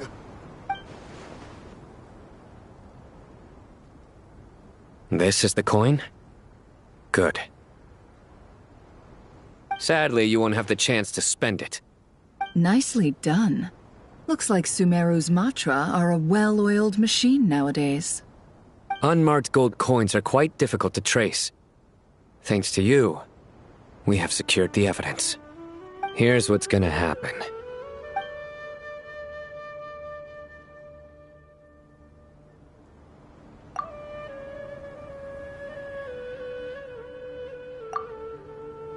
Southeast from here, leeward side of the hill. That's where he's meeting his contact. Great work. Candace tells me your interrogation skills are highly effective. Hers are quickly catching up. She's improved a lot in recent years. Looks like it's over to you for the next step. Because I'm quickest on my feet? Because you know how to trail a target. Plus, it'll be easier to monitor their activity from the air. Fine. I'll be quick. One more thing. The Traveler just brought a message from the Dendro Archon. Once you're done with this, we're to meet up at the mausoleum of King Deshret. Got it. Will do. Are you sure you'll be okay on your own? Gee, I don't know. Maybe you should come with me. Okay. Then Paimon's coming with you. Really? You do know this is a stealth operation, right? Meaning, you have to be quiet? Paimon? Are you sure about this? Well, Paimon at least wants to give it a shot. Like everyone says, if you never try, you'll never know. Besides, being the best guide into that has to count for something. This should be a piece of cake. Fine. Join me if you want. But be warned, if anything goes wrong, I'll have to gag you and shove you into a bush. No need! Paimon will be super careful. Promise! Good. Then what are we waiting for? Let's go. Ah! Coming! Coming!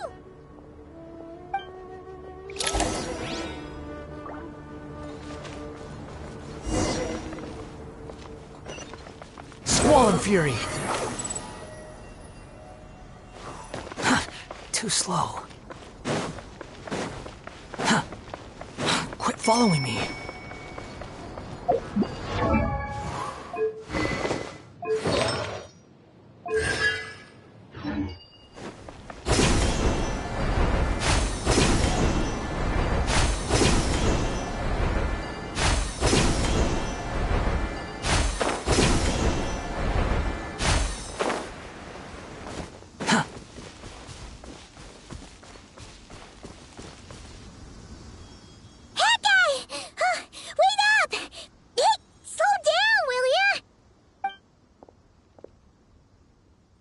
We're here. Now we wait. Okay, yeah, cool. Cool. What's on your mind, Paimon? Huh? Oh, nothing? I thought all you cared about besides being a guide was food and sleep. Why the sudden urge to go on a dangerous mission? What's that supposed to mean? Paimon's been on plenty of dangerous missions before. But never on your own.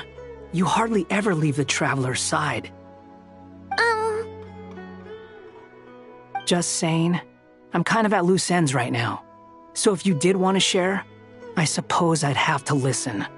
If not, suit yourself. Makes no difference to me. Hat guy?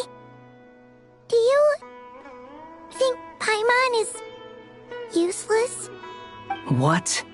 Where's that coming from? When we were in Notcry, Paimon suddenly realized something. Even though Paimon's with the Traveler every single day, whenever we face real danger, she can't do anything to help. Paimon doesn't get like this very often. She just got really scared when the Traveler got kidnapped that time. What if she never came back? What would Paimon do then? And the more Paimon thought about it, the more useless she felt. But Paimon doesn't want to be a burden. Paimon wants to be a friend who's actually useful. Does that make any sense? You know, that feeling of just being completely useless and... Paimon probably sounds so ridiculous right now. You asked the right person. Boy, do I know that feeling. Oh, that guy. I'm not gonna try and encourage you. What I will say is this. When you start doubting yourself, you have two choices. Give up or change. You have to make the decision to move forward. Otherwise, no amount of consultation from other people is gonna help you. So ask yourself, what do you want? To get stronger? To learn more? Whatever it is, go do it. You won't have any regrets if you can at least say that you tried. Oh, all right. Something's not right. Shouldn't they be here by now? Paimon, is it just me? Or is it a little too quiet around here? Should Paimon take a look? We'll give it another hour. If nothing happens, we head back. Okay.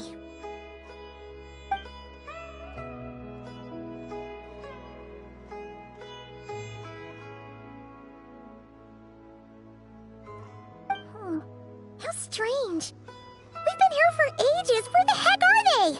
Have we been stood up? What is it? Did you think of something? Something feels off about this whole situation, but I can't quite explain why. We know for sure that the guy Sinocot had something set up, yet somehow his contact is a no-show. So, either the handler got caught, or, more likely, they decided to cut our guy loose. But how would they know to do that? Wouldn't they at least send someone here to check things out? That's the problem. They couldn't possibly know what's happening here. Unless...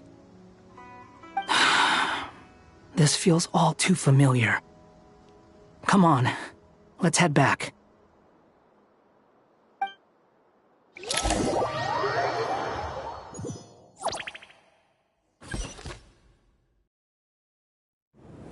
Even though this isn't a formal meeting, I'd still like to start by saying how grateful I am to each and every one of you. Thank you all for coming here and standing by our side. Shesipank and Bennu are currently assisting the scholars with the maintenance of Aru. Please forgive their absence. As for Hermanubis, may he rest in peace. We remember him with great fondness.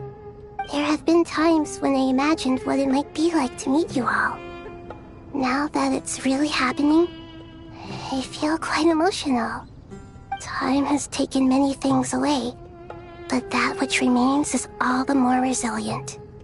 I must say, there is one thing that rather surprises me. You appear to be in good spirits, Lesser Lord Kusanali. But even so, I can sense that the life force given to you by the Dendral Dragon has far from fully resolved the problem of your vitality. Oh no! So even a Pep's power Don't worry, Paimon.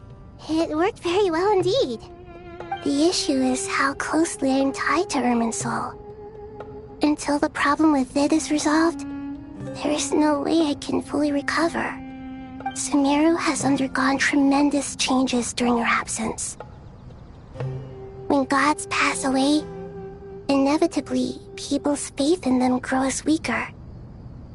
You must have sensed it already. Your power is not what it once was. Regrettably, this is true. I too have grown weaker due to the effects of Irminsul. Right now, we're all in quite a sorry state. Then what do you suggest? We take all the help we can get. Sumeru is our shared home. You and I, gods and humans alike. We must unite all our strength in this moment. Though Al-Ahmar is no longer with us, the alliance between the three gods remains in force. Regardless, as subjects of our king, we have a responsibility to support Sumeru through this catastrophe. Not to mention that it was the people of Sumeru who released us from this prison of Aru. Times have changed, and the people of today possess greater wisdom than those of the past. You really know how to give a rousing speech, Goti. Now then, let us learn more about your plan. The brightest minds of the Sumeru Academia are busy opening and renovating Aru. They claim it has something to do with Irminsul? Correct. Irminsul has existed in Teyvat since the very beginning. But during the Age of the Dragons, it did not possess the significance it holds today. After the heavenly principles arrived, the power of the Light Realm was divided into elemental energy, and Irminsul was refashioned as a device that records and preserves all information. Since then, everything in this world has been inextricably linked to it. As the Dendro Archon, I have a duty to protect Irminsul. To Sumeru, it is both a national treasure and undeniably a major threat. Teyvat has seen many upheavals in the last few years. The most recent of these was a major crisis in Notcry, which forced Sumeru to be even more vigilant than usual. I made sure to monitor all the pathways through which an outsider could potentially transmit themselves into Irminsul. But despite my efforts, a major problem still arose within. I still believe that someone has actively invaded Irminsul. But rather than taking any of the pathways I referred to, the intruder chose instead to utilize the most direct route. And the only one that cannot be protected against. By entering Irminsul through death. I see what you mean. You cannot simply stop all deceased souls from returning to the ley lines because of a potential invasion that could occur at any time. That's right. As important as it is to guard against external threats, I couldn't allow myself to stop the souls of the departed from finding peace. Please, understand how difficult this predicament was for the Dendro Archon. Defense has never been an easy task. After Irminsul was invaded, my authority was quickly restricted. Soon after that, the tree began denying access to any connections. I'm sure you feel responsible, but you are not to blame. No one can predict every possible disaster. There will always be trials and tribulations for the world to endure.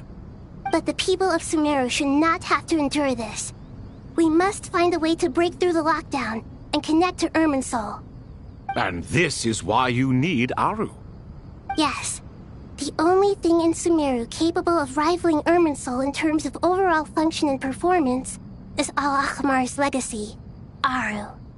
All I managed to do before falling into a coma was make some minor adjustments to Irminsul. Using Aru is a last resort, and a move that comes with enormous risks. The Scholar's initial plan was to borrow Aru's power to reboot the Akasha, then use the Akasha to connect to Irminsul and investigate. Unfortunately, Irminsul has suffered far greater damage than they first thought, rendering that plan futile. To rise to the challenge, we had to resort to more extreme and far costlier means. This has led to a number of new contingency plans.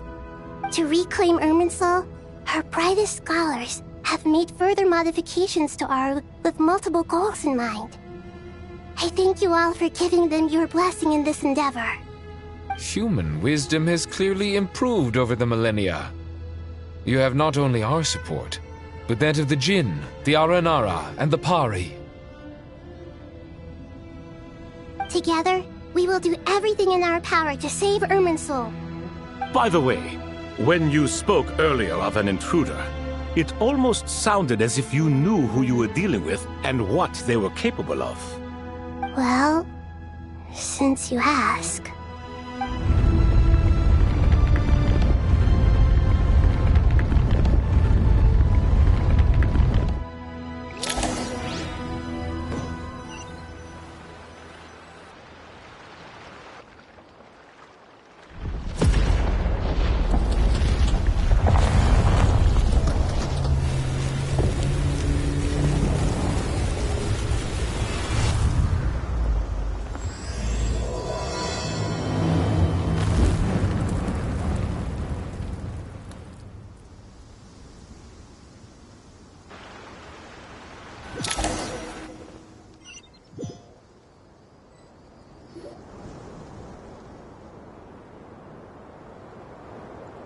Master Tainari! What is that? Is this Irminsul? How did this happen? What's going on inside? Luckily, we managed to evacuate everyone. What in the world was that? That was terrifying!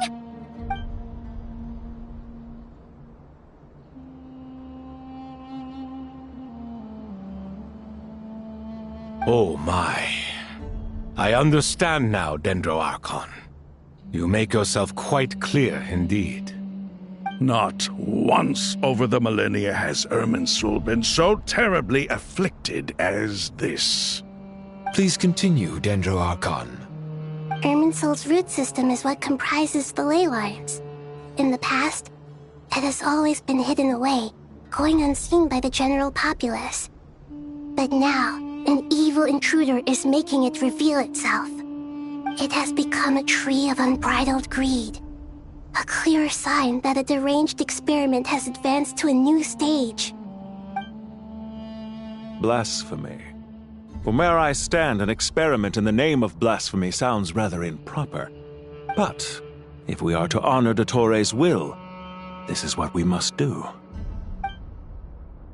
The birth of this tree proves to me beyond doubt that this incident is connected to him. But to explain the situation in full, there is someone I need to tell you about.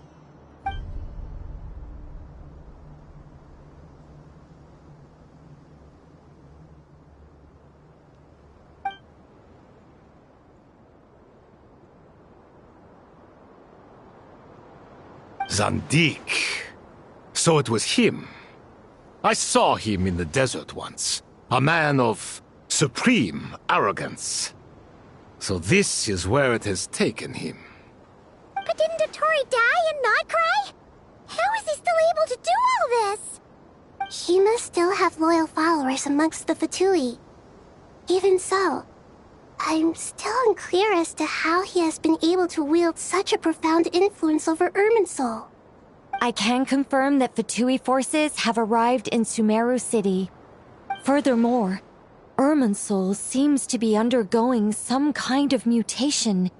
Evil branches are beginning to grow. Things that do not belong to this world are slowly but surely materializing. Sorry, I couldn't think of any other word to describe it. They don't seem to be fully formed physical entities yet, after all. But they are gradually becoming real.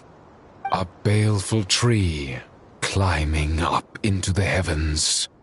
Speaking of Dottore, I have some information on that front as well.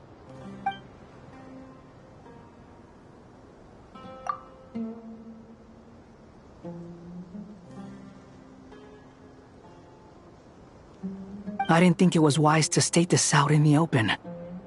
But my theory is, the mole wasn't cut off after he was caught.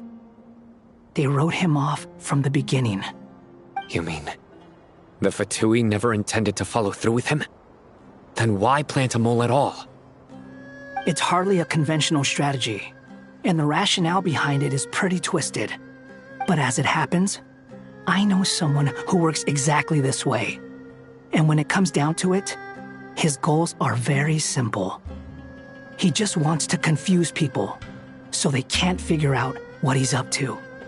He's been a collaborator of Dottore from the outset. That fact alone confirms that Dottore is involved with this somehow.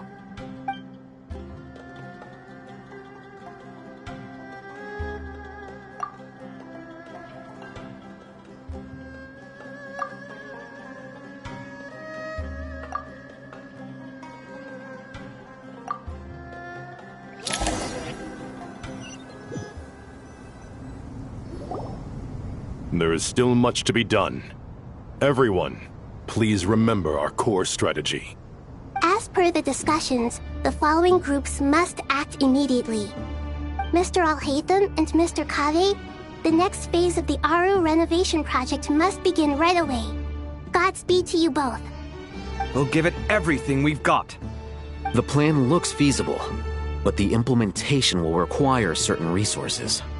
General Mahamatra Sino and his team will help to procure the materials required for modifying the terminal. No problem. I've already spoken with Sethos and Hat Guy, and they've agreed to assist me. This kind of thing is best left to the fleet-footed, right, Hat Guy? If it's efficiency you're after, we're the right people for the job. Following up on the elemental energy amplifier we discussed, Ms. Dory, I assume you're the one most familiar with the status of this project. Aside from the Dendro Archon, of course. Yep, that's right. Leave it to Lord Sangamabe. Got it. Well, I'd like Madame Farazan, Kale, and Nicole to support Dory on the technical side. You can count on us. Will do. Rest assured, I'll take good care of Kale. Dia, Candace, and Nefer, you'll be in charge of negotiating between the various parties. I trust you remember our goal. You bet. We can handle it. Good. I believe that covers everything. Tainari will provide ad hoc support as needed, if that's okay. Poor Tainari. Must be tough being Nephis' student. Getting bossed around all day, every day. Hey, don't try and drive a wedge between us, you old rascal. All it says to me is that Master Nephis has faith in everyone's abilities. While I'm nominally here as backup, I doubt there will be many situations where my help is needed. Exactly. Finally, Traveler, you and I will head to the border between Sumeru and Natlan. Once that task is complete, I'll be asking some of you to accompany me to the Eternal Oasis.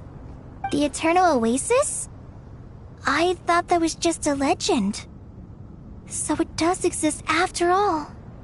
Regarding your trip to Natlan, under normal circumstances, a meeting between our two nations would be a far more formal affair. Unfortunately, Sumeru is all but completely cut off from the outside world at present. So regretfully, we won't be able to give the Pyro Archon Mawika the grand reception that she deserves. My apologies for the inconvenience. No point putting too much pressure on yourselves. That goes for everyone. Right. Especially you, Dendro Archon. I'm sure you're still feeling quite weak. Don't worry about me. The Dendro Dragon's life force will sustain me. Plus, we'll be there every step of the way. Nahida will be just fine. Yes. I believe in myself. And I believe in every one of you. Well, time to get going.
To what extent we can implement the final plan depends on how successfully the Akasha can be modified and configured. And to make sure the configuration works, Aru will also need some further optimization. Yeah, no surprises there. Once we roll this out, any Sumeru citizens who already have Akasha terminals can simply continue to use their existing devices. This still leaves us with a significant equipment shortage, though. Many groups of people were never issued Akasha terminals, including mercenaries, the desert folk, and many others. We'll need a supply of rare materials for the renovation of Aru and the production of new terminals. Right now, the best place to source these locally is from the primal constructs within King Deshret's mausoleum. Time is not on our side here. It's gonna be a race against the clock. The Aru merge and renovation project will have to be carried...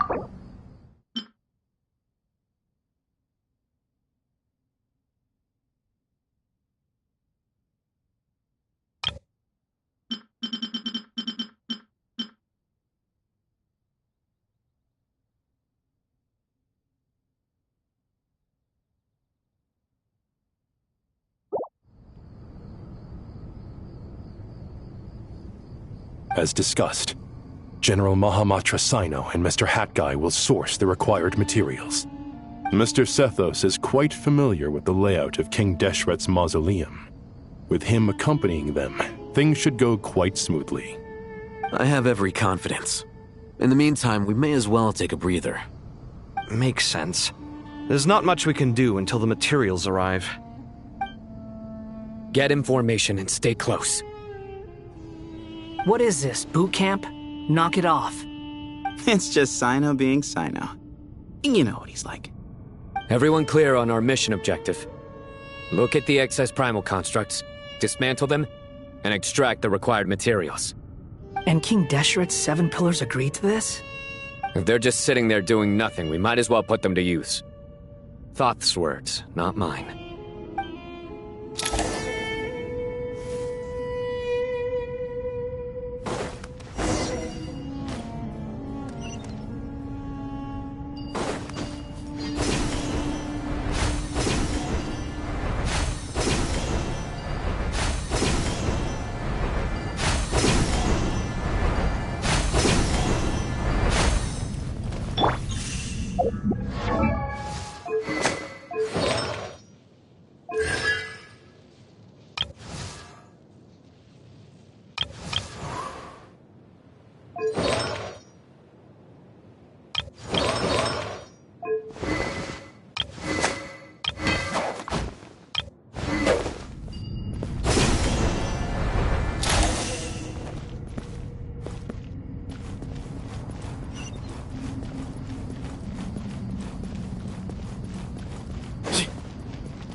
Excuse me?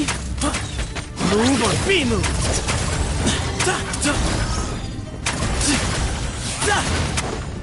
Way ahead of you!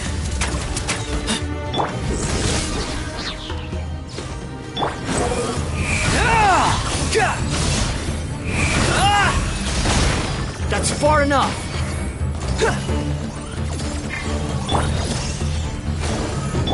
Judgment is upon you!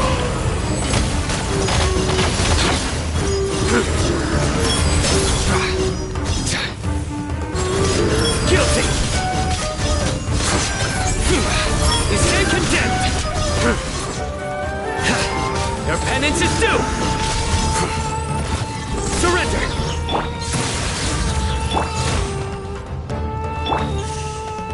The wind rises. You dare to gaze upon me?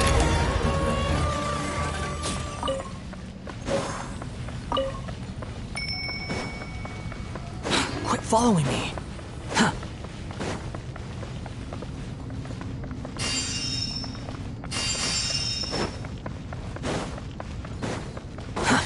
Too slow. Give me some space. Move to Al Akbar!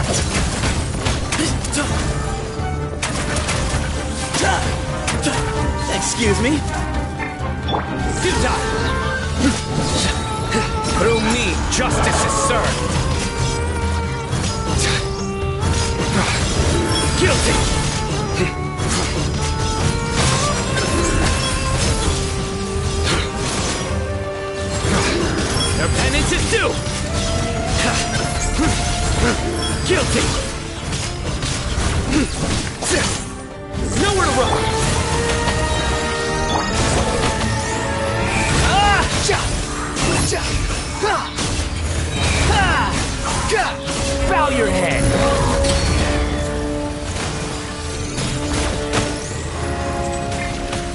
Into space! Sage's wisdom!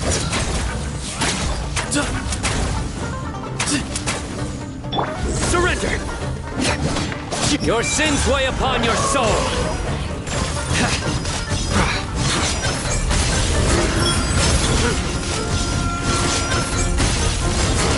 Your penance is due! These devices should still be usable even though they're broken down. Let's take them back for the others to review.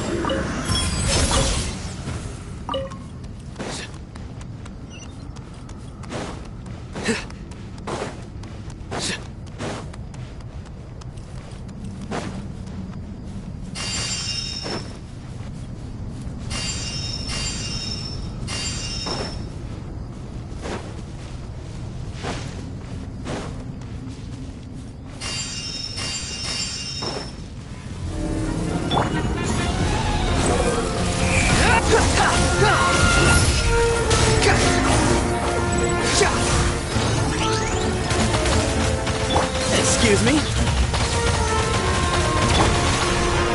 Nowhere to run! Move or be moved! Whoa, whoa, whoa! Into space!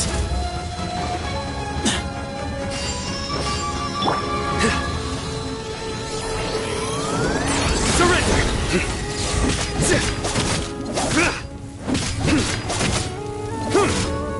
Squall and fury! You dare to gaze upon me? Futile! Through me, justice is served! You stand condemned! How many do we need again? Enough to make an Akasha terminal for everyone who doesn't own one. I remember you telling me how revolutionary these Akasha terminals were. You've used one before, right?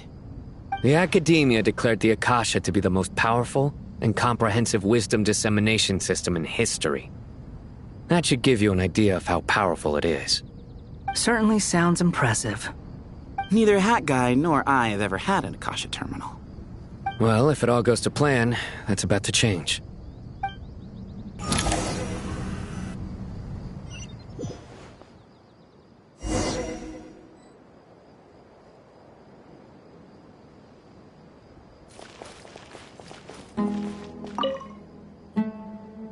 Oh, goody! Thank you so much for handling the delivery. What a long way it was. You've really outdone yourselves. I'm well aware what a bumpy, dangerous journey it must have been. Now, I would have loved to oversee the process myself, but of course, those of us who know the plan can't leave the mausoleum. Oh, trust me, I'm patting myself on the back for my assembly work here. Simply flawless work. But will you really be needing all of this? According to our plan, yes, this is the quantity required. I have no complaints about the quality either. Only the price. So expensive. I heard you covered a lot of the funding out of your own pocket. Oh, that's an exaggeration. The Academia provided most of the funds. I just offered a small token of my goodwill. Of course, the real tragedy is how little profit I'm making on this. You know, it's a serious crisis when you can't even make money out of it. It's really quite a beautiful design. And I'm intrigued by how such a diminutive device is able to output the power of the Light Realm. Did you attend the lecture on Light Realm energy, Madame Farzan? I don't believe I saw you there. Of course I attended. I was just a little late, so I had to listen to the whole thing from outside the back door. Anyway, I have a perfectly good understanding of Light Realm, elemental and abyssal energy, as well as the relationship between the three. Good to know. Master told me in private that the conversion process between Light Realm energy and elemental energy involves highly classified knowledge that shouldn't be disseminated too widely. But even so, the scholars still shared said information. Well, you can't enforce a rule that everyone breaks. Is that the idea? At first, the Dendro Archon was reluctant to explain it in great depth for safety reasons. Later, she came to terms with it and simply inform my master that we would all have to face the question of survival together. To protect someone from such dangers means keeping them in the dark. But for someone to know and embody the wisdom within, they must understand its very essence. It's an information hazard. We're exposed to danger just by knowing the facts. And just like bait, it lures us in by offering us the solution to our problems. But if you're not careful, you'll end up pursuing it down a dark path. A tricky problem. But today, this big problem has been broken down into many smaller, more trivial ones. What do you mean? Ah, I get it. For instance, you and I share secret knowledge, while she and I take on the risks of life, death, and fate. Something like that? Hey, what? That is not what I call a trivial problem. Well, as they often say in Vahumana, an event that is monumental to the individual is negligible in the grand scheme of history. Generally, the fate of the individual is an insignificant affair. Being from Amorta, where the subject of our research tends to be a lot more personal, I have to disagree. It's hard to dismiss the individual as insignificant. In other words, the big problem of survival has been broken down into many small, interconnected factors, and each one of us represents one of those factors.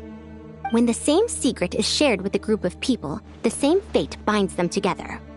Most people would find this unimaginable, but to us scholars, this is the path that has always beckoned to us. Sharing knowledge is a good way to fight against fate. I will always believe in that. All right, I think that's everything. Thanks a lot. But don't go anywhere just yet. I'll still be needing you to calibrate the equipment.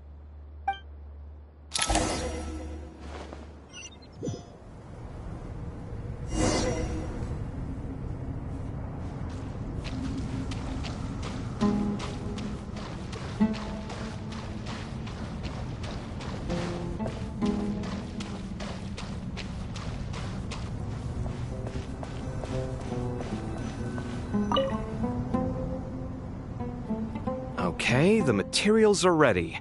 We can proceed with the next phase. Al-Haytham, how are you getting along?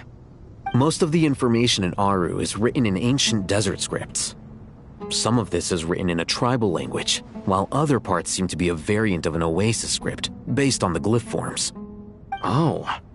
Not lost to history, I hope. Some are. All we can do is infer the meaning based on the rules of related languages. Although, this section actually fills in some of the missing historical record. I'm transcribing it so we can bring it back to the academia. After Aru started up, 2 more lines of text appeared here. Can you read them? Humans may not read what is written by the gods, except by not reading. Victory should not be easy to attain, for it symbolizes divine wisdom. Knowledge must not waver, for it has external borders. Is this a clue to solving a puzzle? Or is it being symbolic? You can't read it unless you don't read it. Victory is wisdom. Knowledge is confined by borders. Wait, I think I've got it. It's a metaphor, isn't it? It's talking about... a chessboard.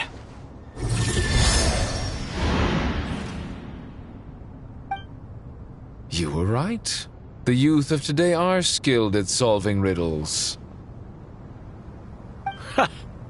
Have the secrets buried in the desert not been unearthed over the years all the same? Since Aru is a place reachable through wisdom, this day was bound to come sooner or later.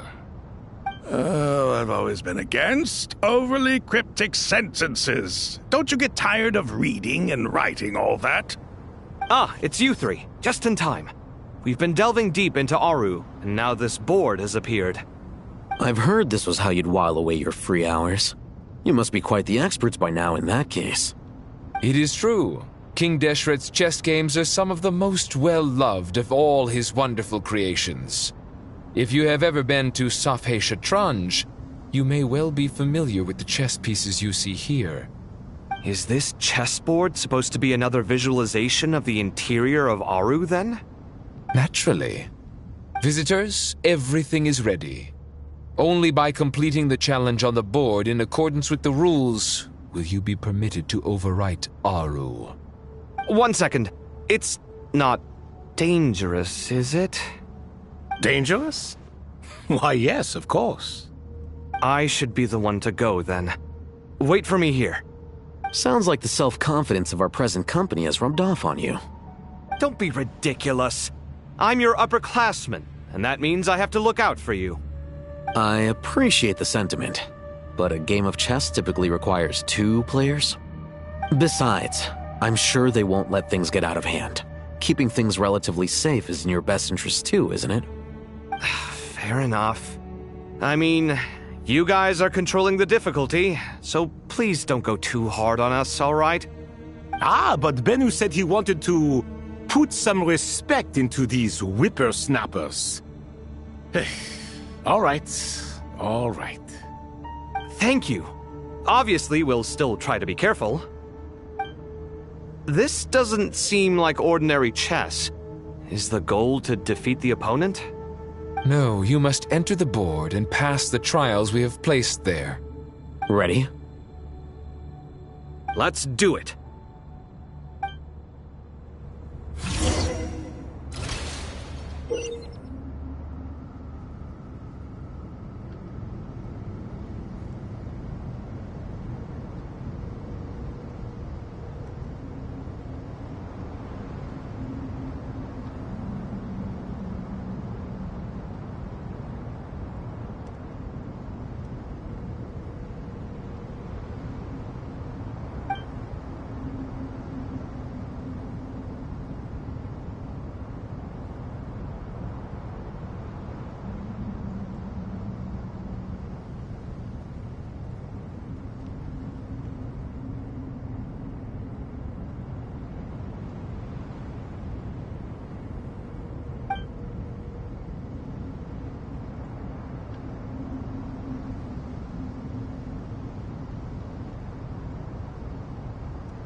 The first trial is posed by me. I don't think this is gonna stop us. Ah, but the key to this game lies in working together. Otherwise, you will be deemed to have broken the rules. Looks like it's up to me. Marak, can you open it? King Deshret's favorite primal construct. Living on in suitcase form, of all things. Amusing. Ho-ho! Excellent work.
Now is the time for my trial. Now, don't be nervous. I'll make it nice and easy for you. Really? Thanks in advance. We appreciate it.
Ibis King, don't you think this all rather inappropriate?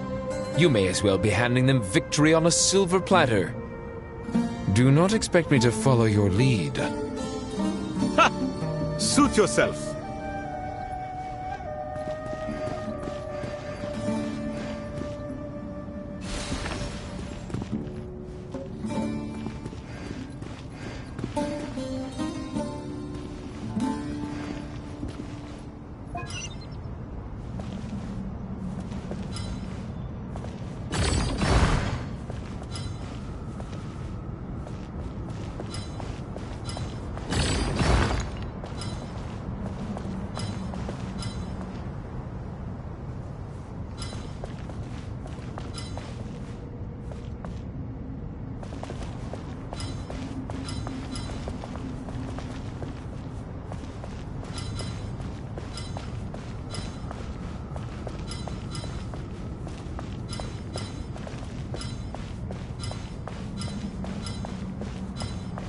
Strange time to catch up on sleep. I'm not sleeping, I'm thinking! It's not that simple, you know.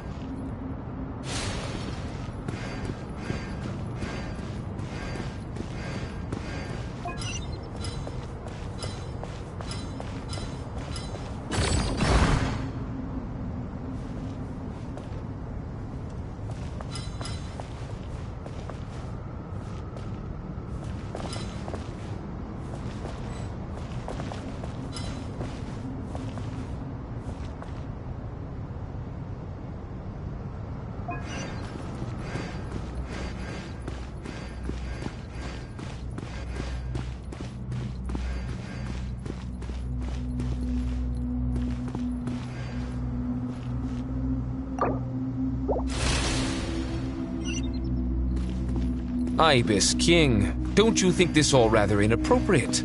You may as well be handing them victory on a silver platter. Do not expect me to follow your lead. Ha! Suit yourself.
Ibis King, don't you think this all rather inappropriate? You may as well be handing them victory on a silver platter. Do not expect me to follow your lead. Ha! Suit yourself.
Strange time to catch up on sleep. I'm not sleeping, I'm thinking! It's not that simple, you know.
Ibis King, don't you think this all rather inappropriate? You may as well be handing them victory on a silver platter. Do not expect me to follow your lead. Ha! Suit yourself.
Done.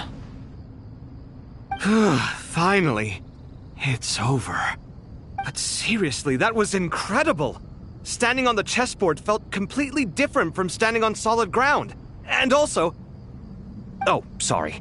I'll save my thoughts for later. Thanks to the three of you for helping us out with this. Is it just me, or were you giving us quite a lot of guidance along the way? We made but a humble contribution. You lived up to our expectations. Bravo! Our aid was not given for naught. In addition to the existing functions, I'd like to ask you for another favor.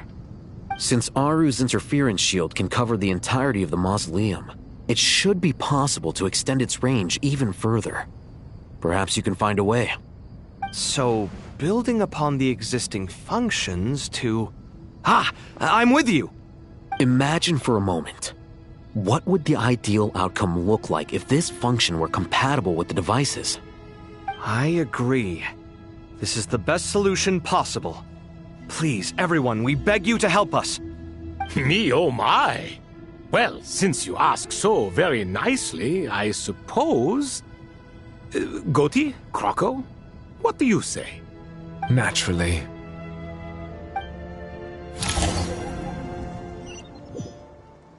Time to go! Let's go find Nahida!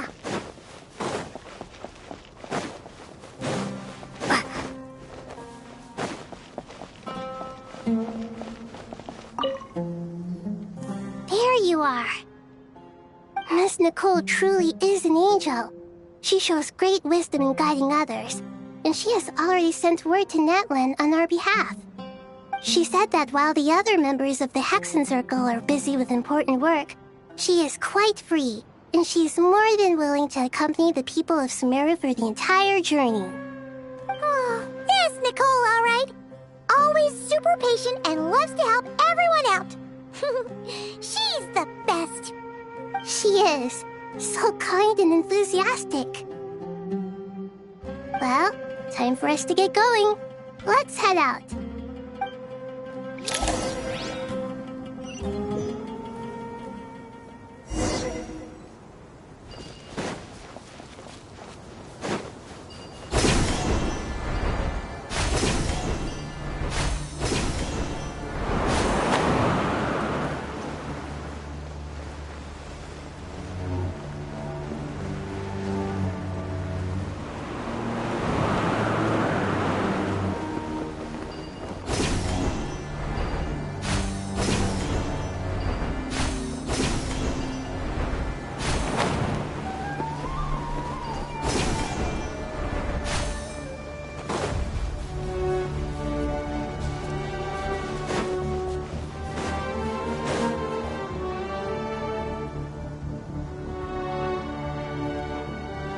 This should be one of the closest places to Natlan in all of Sumeru.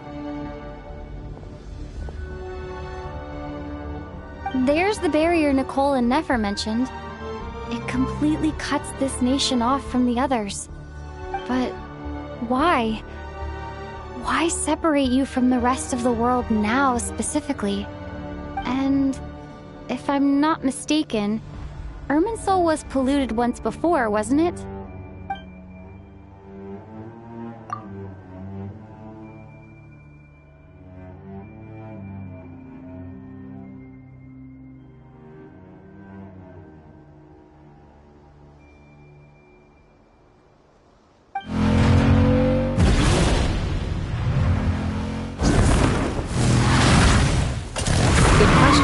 I'm wondering the same thing myself.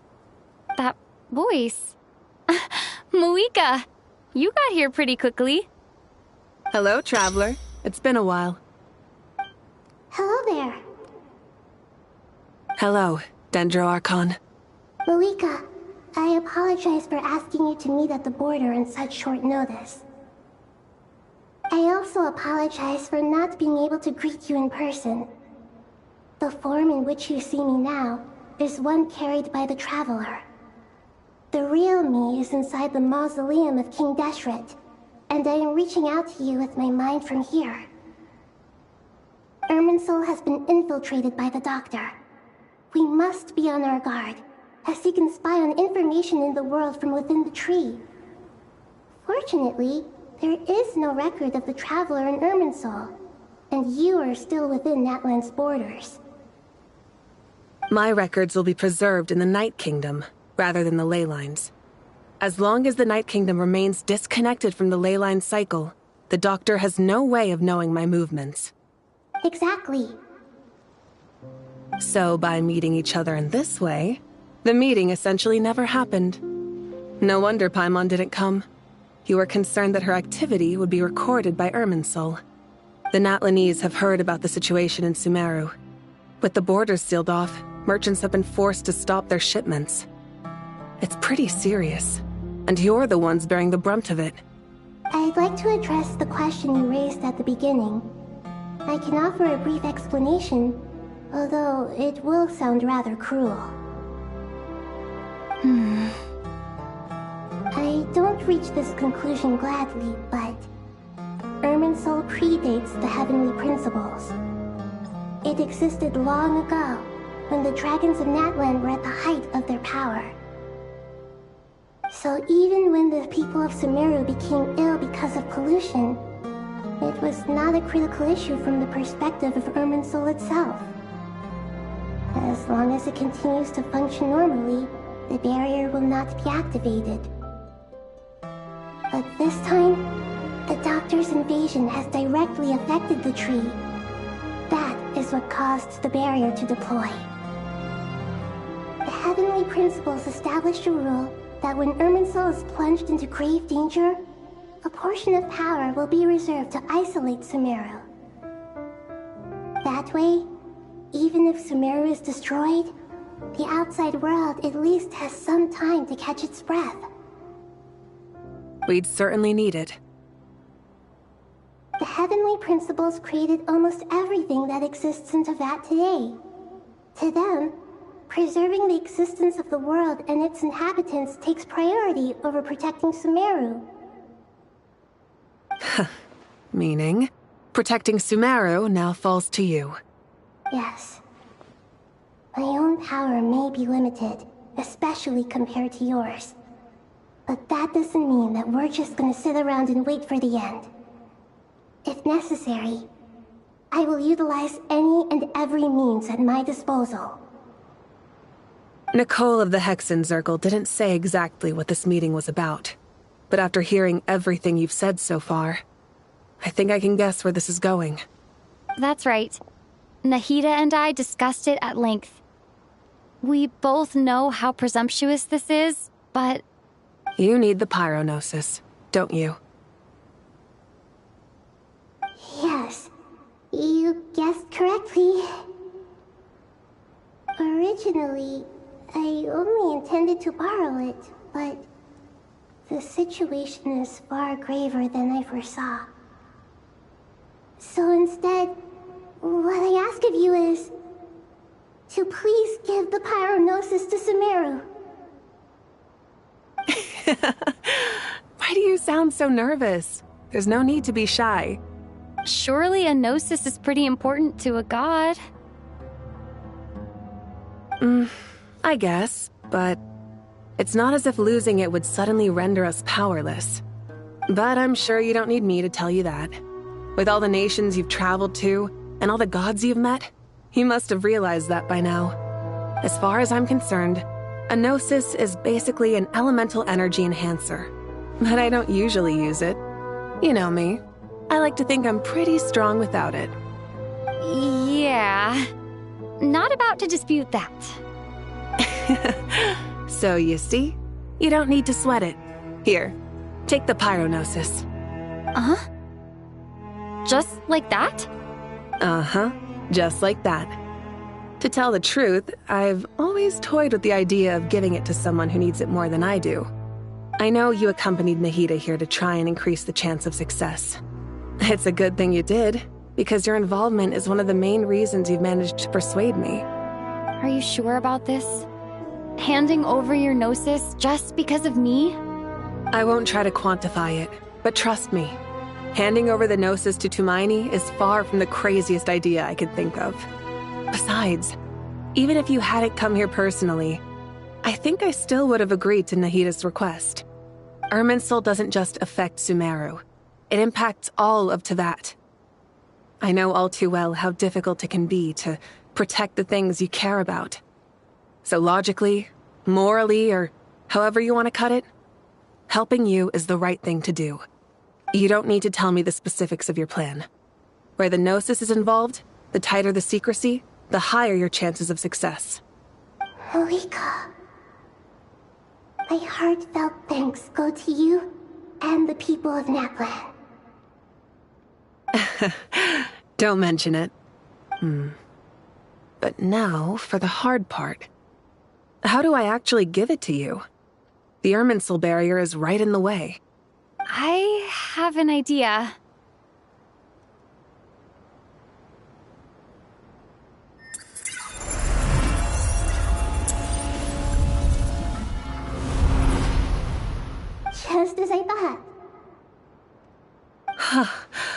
Incredible. What did you do? Just made a lucky guess. This seems to happen quite a lot. Things that apply to everyone else don't seem to apply to me. I figured the same might be true here. Irminsul usually produces effects based on the records it holds. Since the Traveler is a descender, Irminsul contains no records of her, and thus has no way to impede her. Is that right? You really are full of surprises. Catch. Whoa! Thank you, Moika. Thank you for trusting us with something so important. All right. No need to get so formal. It's not like we're strangers. Besides, there's still one problem. You might be able to pass through the barrier, but I don't know about the Gnosis. Any other surprises for us, Traveler? Let me try something. I have the Pyrognosis in my hand. It feels strangely ordinary, not particularly heavy. And yet, this tiny thing symbolizes the mighty authority of a god. I need to think hard about my memories of Pyro. My memories of journeying through Natlan. All those important experiences I've had. The Gnosis disappeared. Traveler, are you alright? I'm fine. The Pyrognosis disappeared into my body, just like phlogiston. Maybe it resonates with you because you've mastered the power of phlogiston. You might not be recorded in the ley lines, but you're still our Tumini. Whew.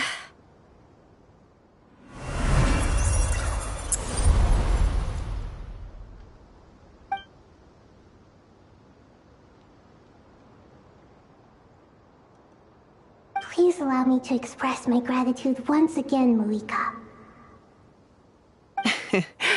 Pleasure.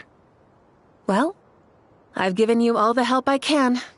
The rest is up to you. Good luck. We won't let you down. Yeah, we aren't about to lose.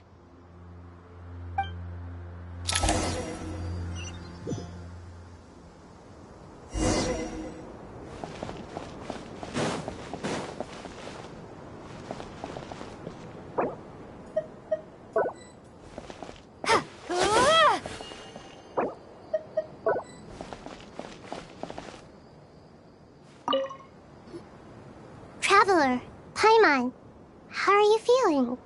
Paimon's a teensy bit nervous, but only a teeny tiny bit. Seems like she's gotten way braver over the last few years, huh? Of course.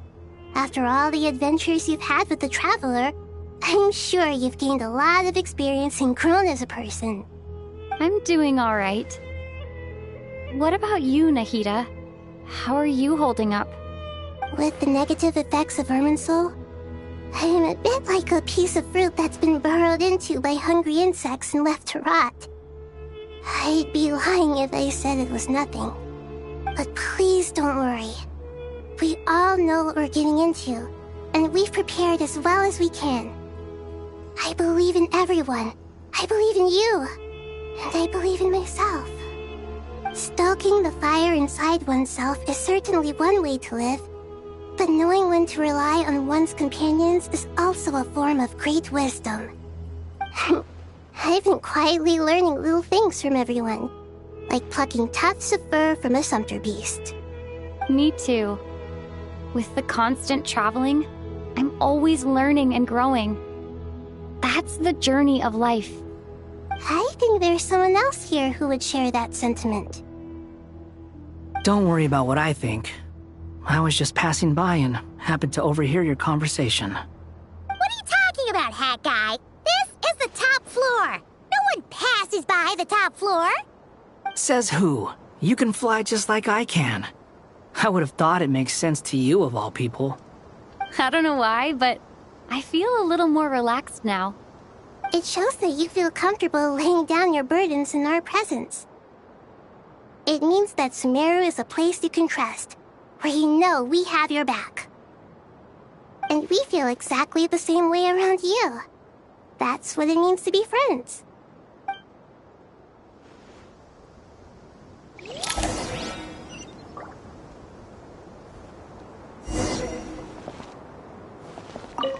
Feel free to mingle if you'd like some time to catch up with people. Just remember to get a good night's sleep when you're done. Tomorrow is a very important day.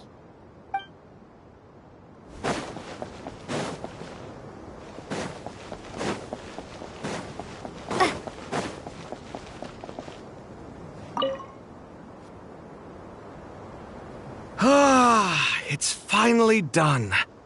Ugh, but I have a nagging feeling that there's something I've forgotten. Oh, there you are. Everything wrapped up on your end?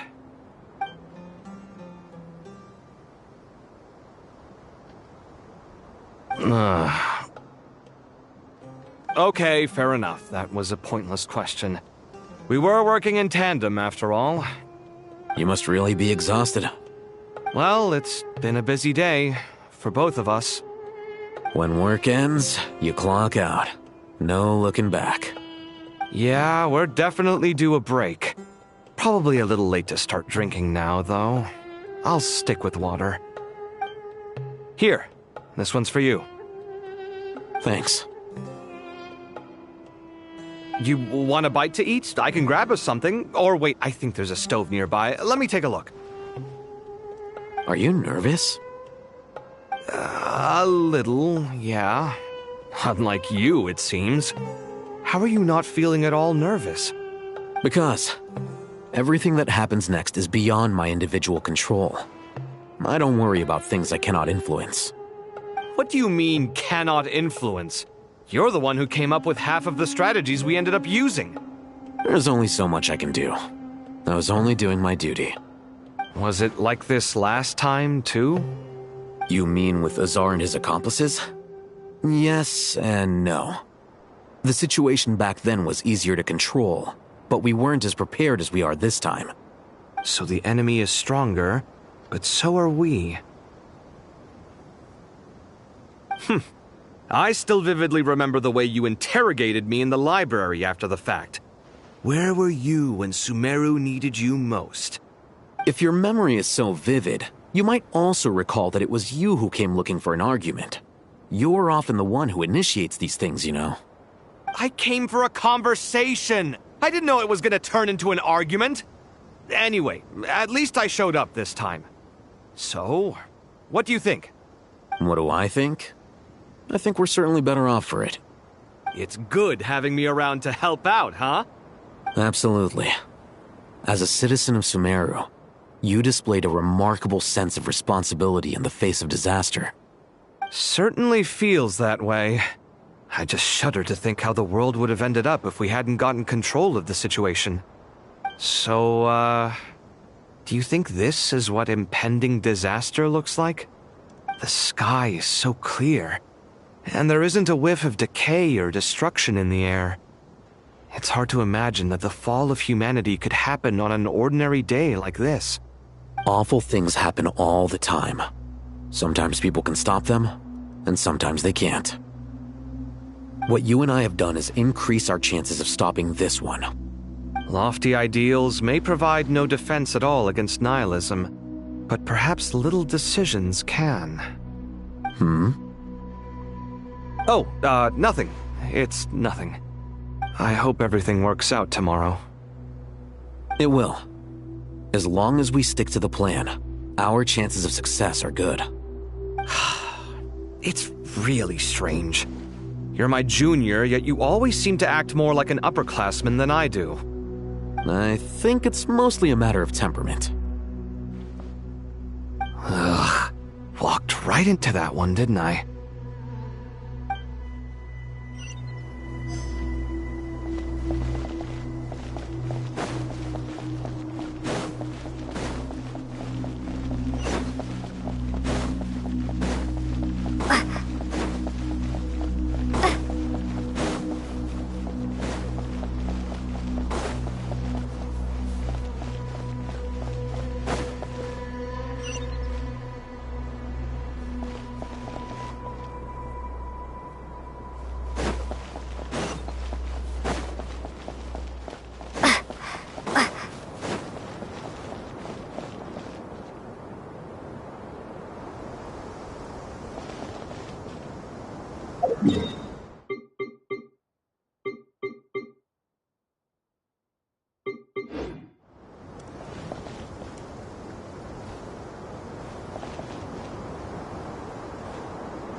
We'll make our move after sunrise tomorrow.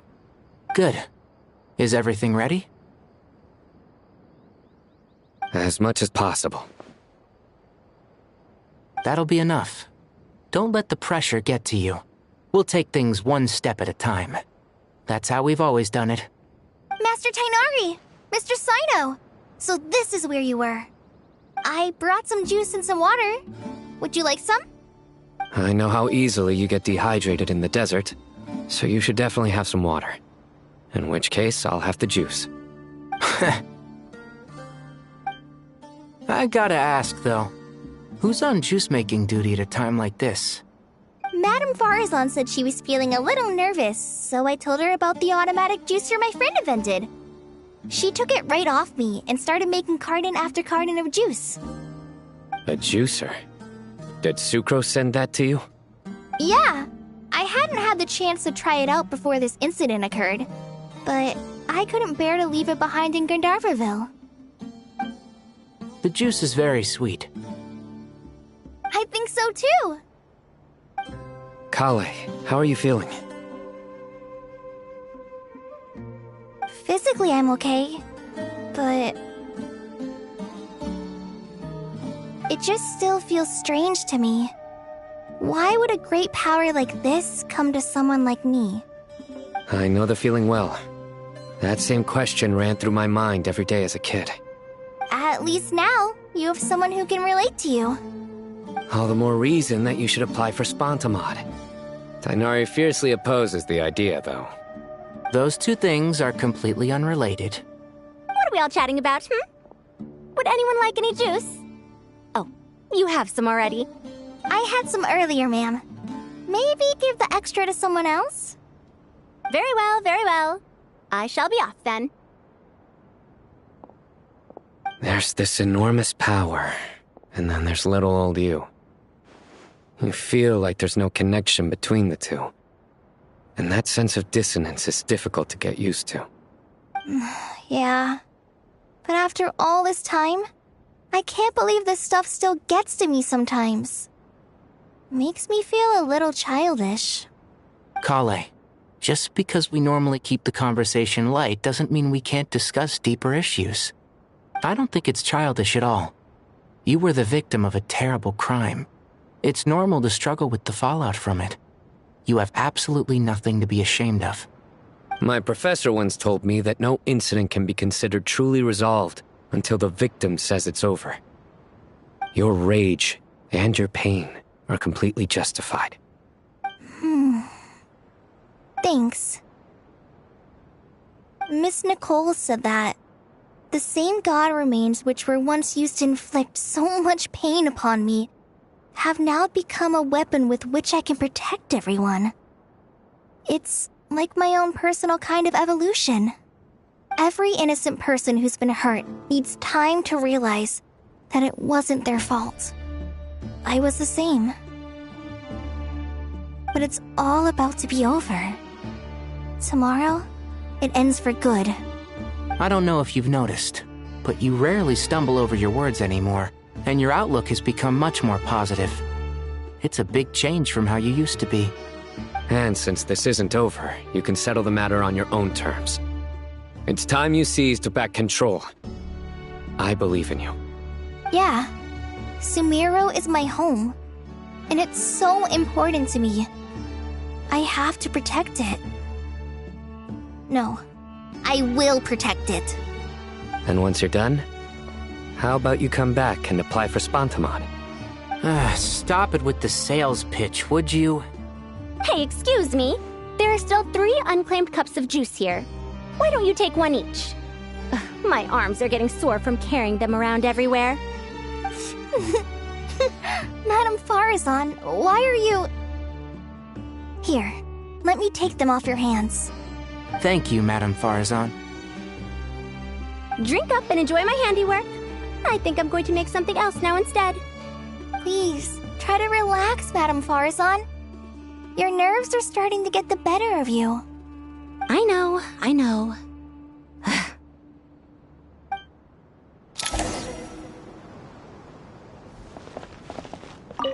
Drink up and enjoy my handiwork. I think I'm going to make something else now instead. Please, try to relax, Madame Farazan. Your nerves are starting to get the better of you. I know.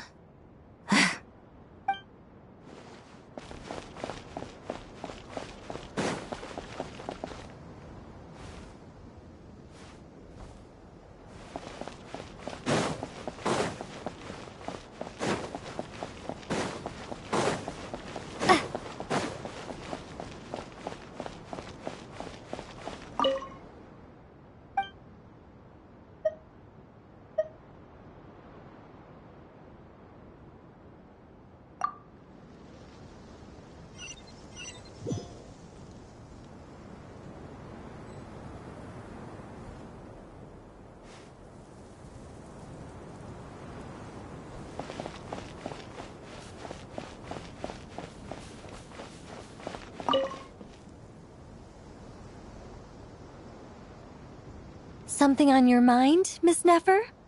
Nothing in particular. It's just... right now, the future feels strange and unfamiliar.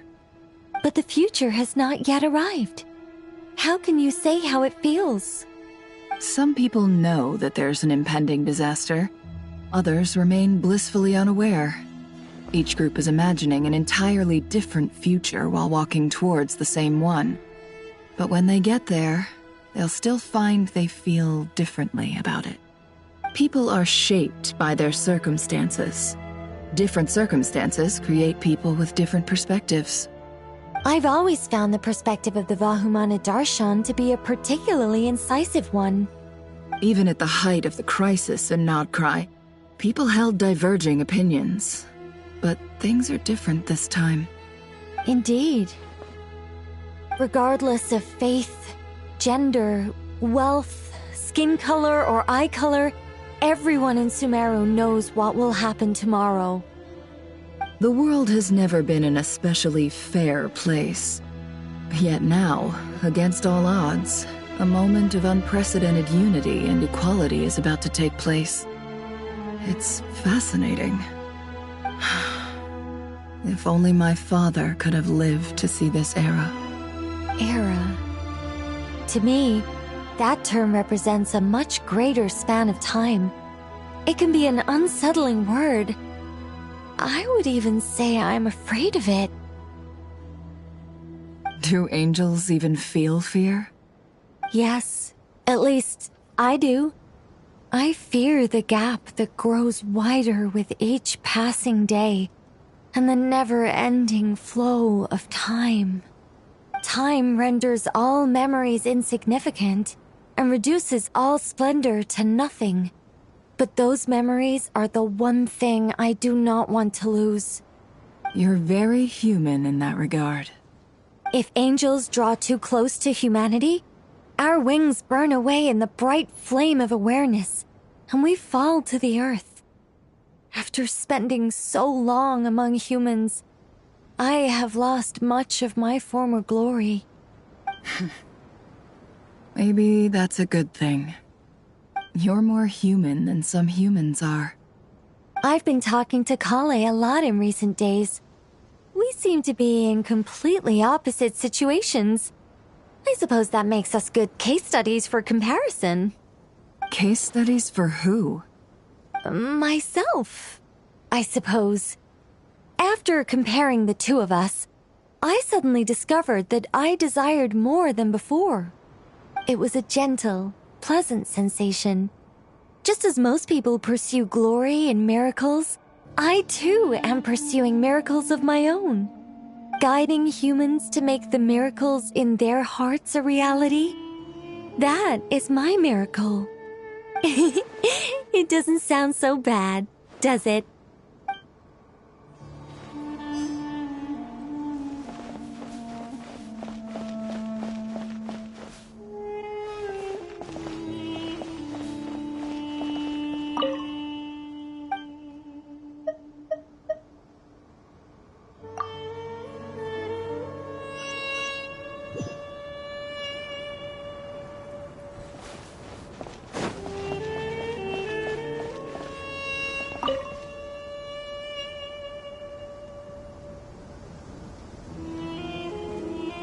Look at the time. I should head back. I'm so sorry. I was in a hurry and didn't look where I was going. Are you all right? I'm fine. Wait, you're... Have we met? Not exactly. I think we may have crossed paths by the house of Dana before. Oh. You're Hat Guy! From Vahumana, right? You recognize me? The clue's in the name. Mr. Hat Guy. Fair point. It's getting pretty late. What's keeping you up? I could ask you the same question. If I'm not mistaken, all the workload for the Ratawa Histarshan wrapped up a good while ago. Well, I have something of a background in Satyavada life, so I was helping the Dendro Archon make some preparations. But I must have lost track of time. Did you find the experience enlightening at all? Honestly, it was tedious and uneventful at first. But eventually, I think I did sense some profound truths. But they also brought a lot of suffering with them. I was told that I even shed tears while I was meditating, though I have no idea why. Sorry. I hope I'm not scaring you. Not at all. It just proves you're very accomplished in your research. Good night. I wish you all the best for tomorrow. Thank you, sir. You too.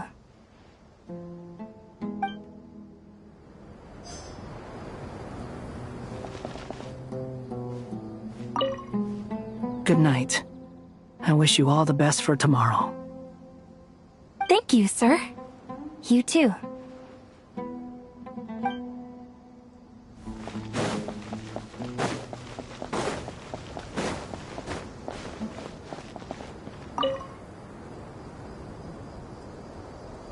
Too bad we've got a fight tomorrow. I could really do with a stiff drink. Let us pray instead. Prayer. How nostalgic. Lord Sangama Bay. Came to get some fresh air too, did ya? That's right. Actually, I was hoping I might run into you, Dia. I wanted to let you know that I've stocked up on that perfume you said you were so fond of. No, really? I'll take 2. Any chance of a friends and family discount? I knew you'd ask that. And I'm afraid to say that... Surprise! It's free of charge. That's very generous of you, Lord Sangama Bay. Does this mean you've made a fortune in Nodcry? Nope. Turns out it's not that easy to turn a profit there. I even ran some assorted losses. But anyway, that has nothing to do with why I wanted to give you and Dia a small gift. Remember that merchant caravan you two rescued in the desert last month? That was transporting my goods! No way! I had no idea that was your shipment. Explains the, eclectic mix of goods, though. Lord Sangama Bay's investment in the desert and generous stockpiling of goods has helped many people over the years. The shelters you funded especially have made life a little easier for the children and the elderly. Wait, how did you know about that? Oh, I see. Nefer told you, didn't she? That pesky lady. Aren't intel brokers at least supposed to charge for divulging people's secrets? She and Candace go way back. It's normal for close friends to share things you wouldn't tell to everyone else. Sure, but why did they have to be things about me? That's how Nefer shows that she cares. She wishes for all of us to know what a generous person you truly are. It must be hard trying to make a living far away from home. Just because we can tell what kind of person you are doesn't mean everyone else can. Well, maybe her intentions were partly good, but I don't think that's the full story. I'm sure she enjoyed knowing how much it would annoy me. I'm telling you, Nefer's got a mean streak. Definitely with you on that. Does praying help you stay calm? Defending one's home is a just cause.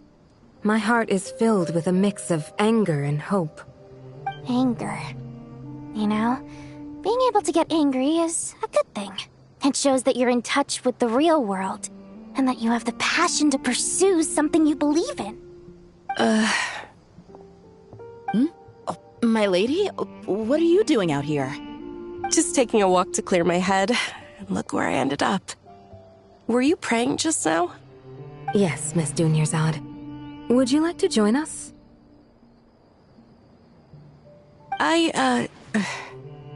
Come on, it's fine. She won't mind who you pray to.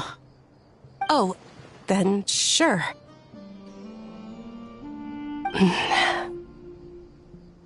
I remember you, Miss Dunyarzad. You visited my shop before. If I recall correctly, the god you worship is the Dendro Archon, correct? That's right. She is such a gentle and kind god. But to me, she is more than just a god I worship. I see her more as a friend. And so do many others. She's not some almighty god who reigns on high, but a genuine friend. Agreed. She's a wise teacher and a good friend.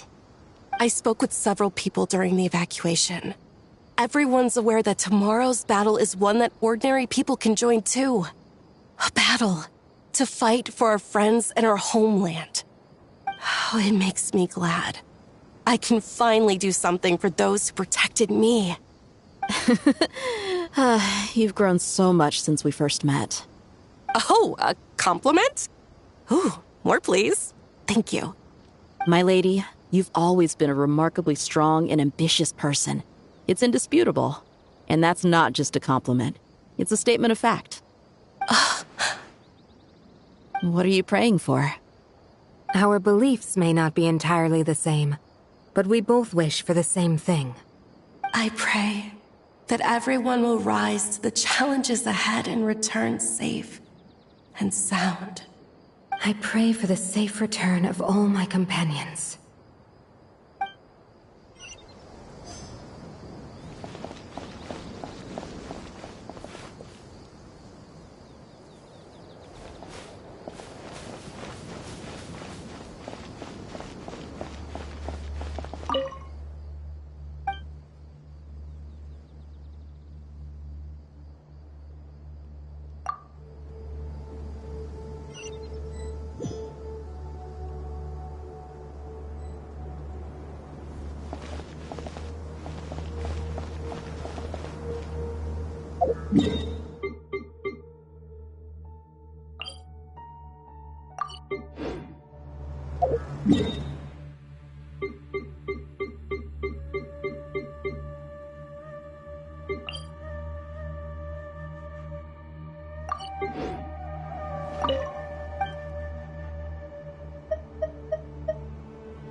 Time to go! Let's meet the others at the mausoleum of King Deshret.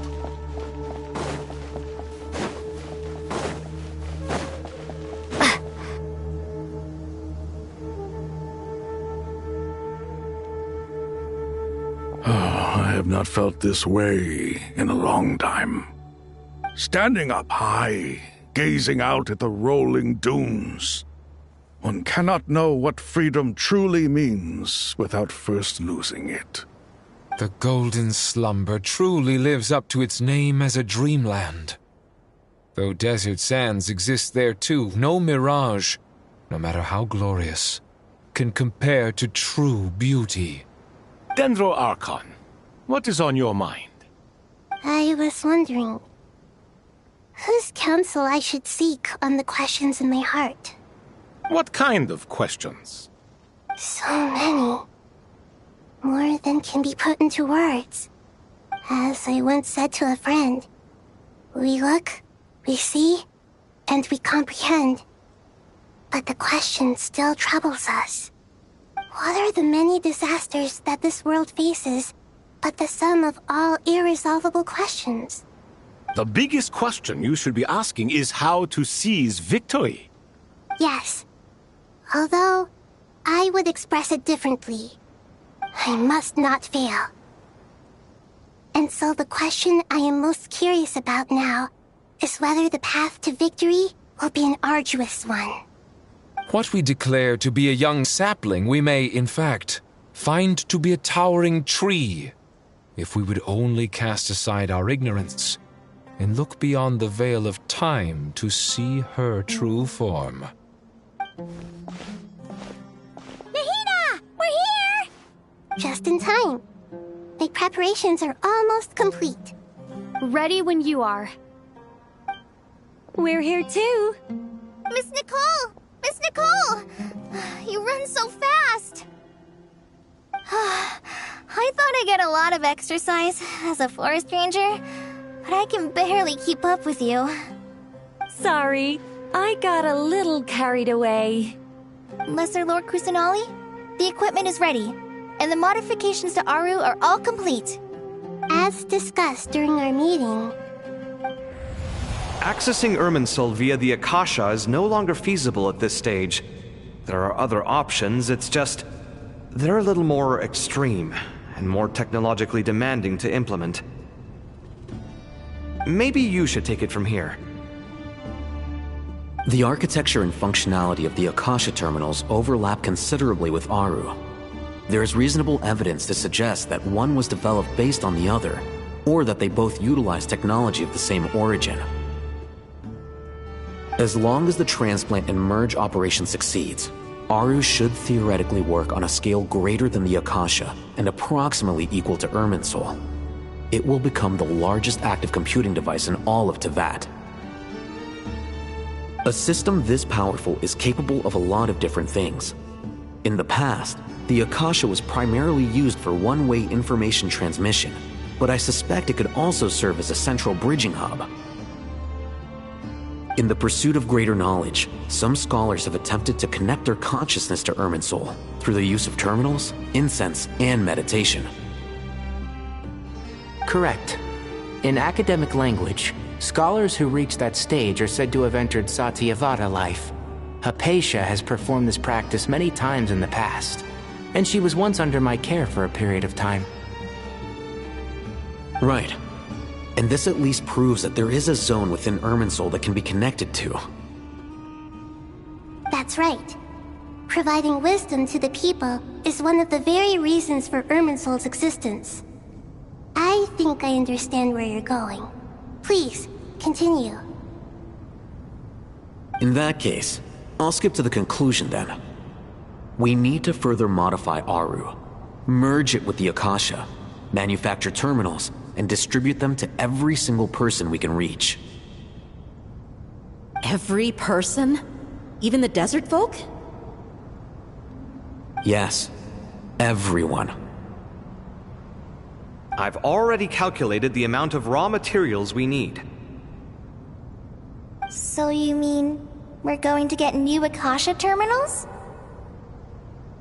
Yes, but this time the people of Sumeru won't be using them to acquire knowledge, just to connect to Irminsul. That's the key. When we evacuated the city, we brought all the important assets from the House of Dana, in case we ended up needing them. Fortunately, this included the Akasha system's main terminal. We've checked all the relevant records, and one thing is certain.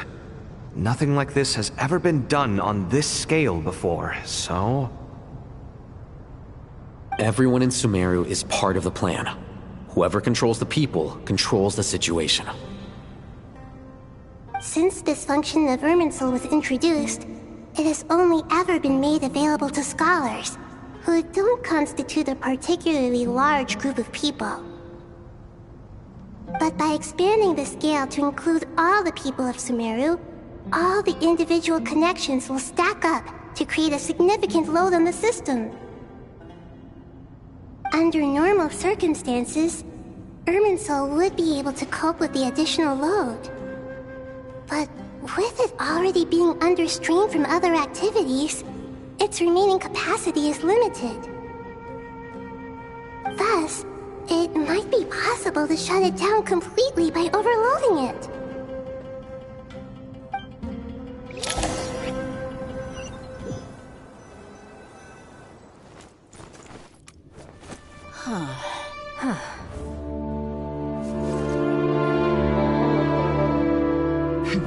Counting down. 3, 2, 1. Are you ready? Ready!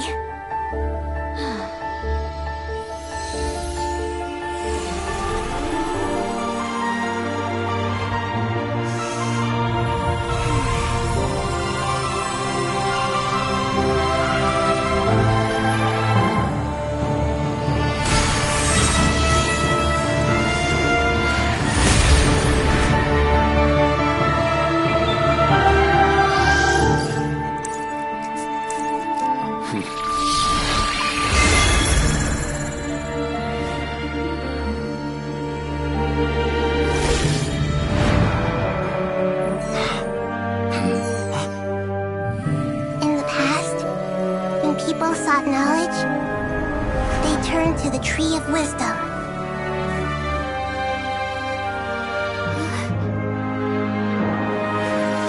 Today, we use it to save Sumeru and the whole world.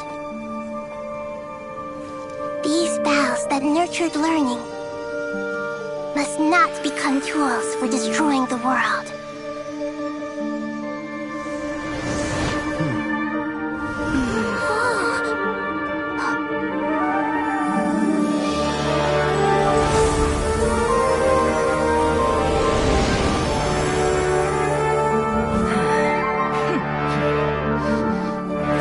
Stop. Please stop. End this transformation.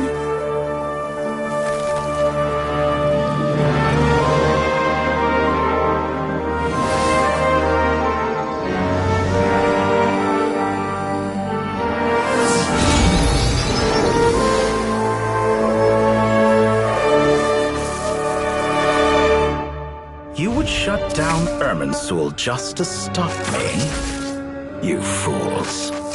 I have all the time in the world.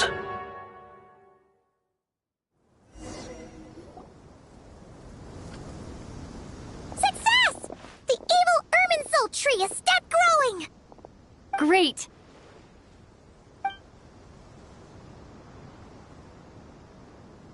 What a display of true courage! The courage to think and the courage to act!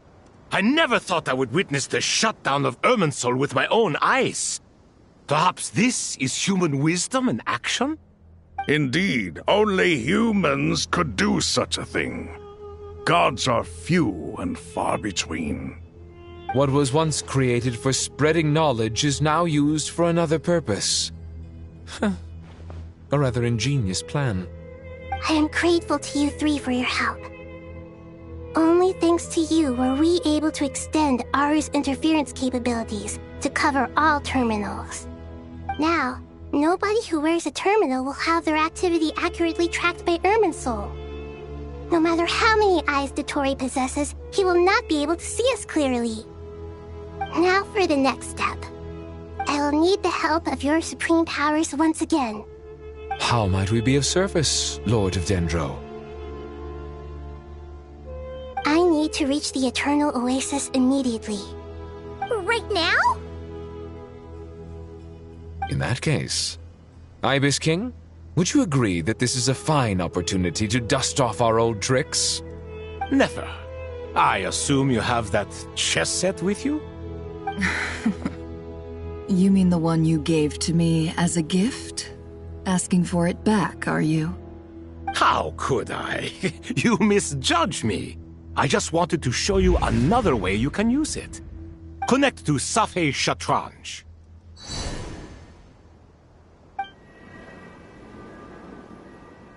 Safei Shatranj? You mean that place in the desert? Thoth's chess set gains its power from the chessboard laid out in the desert by King Deshret and ourselves. All ceremonies conducted using the chess set must be activated via Safei Shatranj. In other words, the chess set is an extension of the chessboard.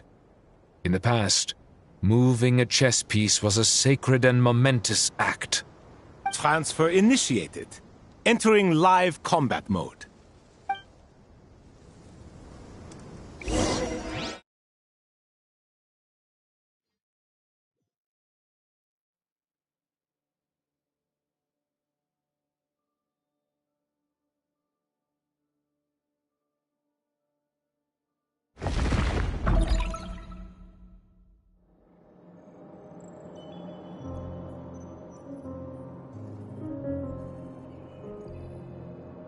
We haven't heard a single word from our spy in the desert.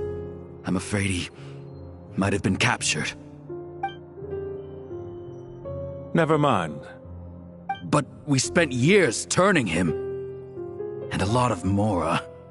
Nothing comes for free in this world, but the loss is not without its purpose. For a small price, we have wasted a precious amount of the limited time they have. Quite a bargain, if you ask me.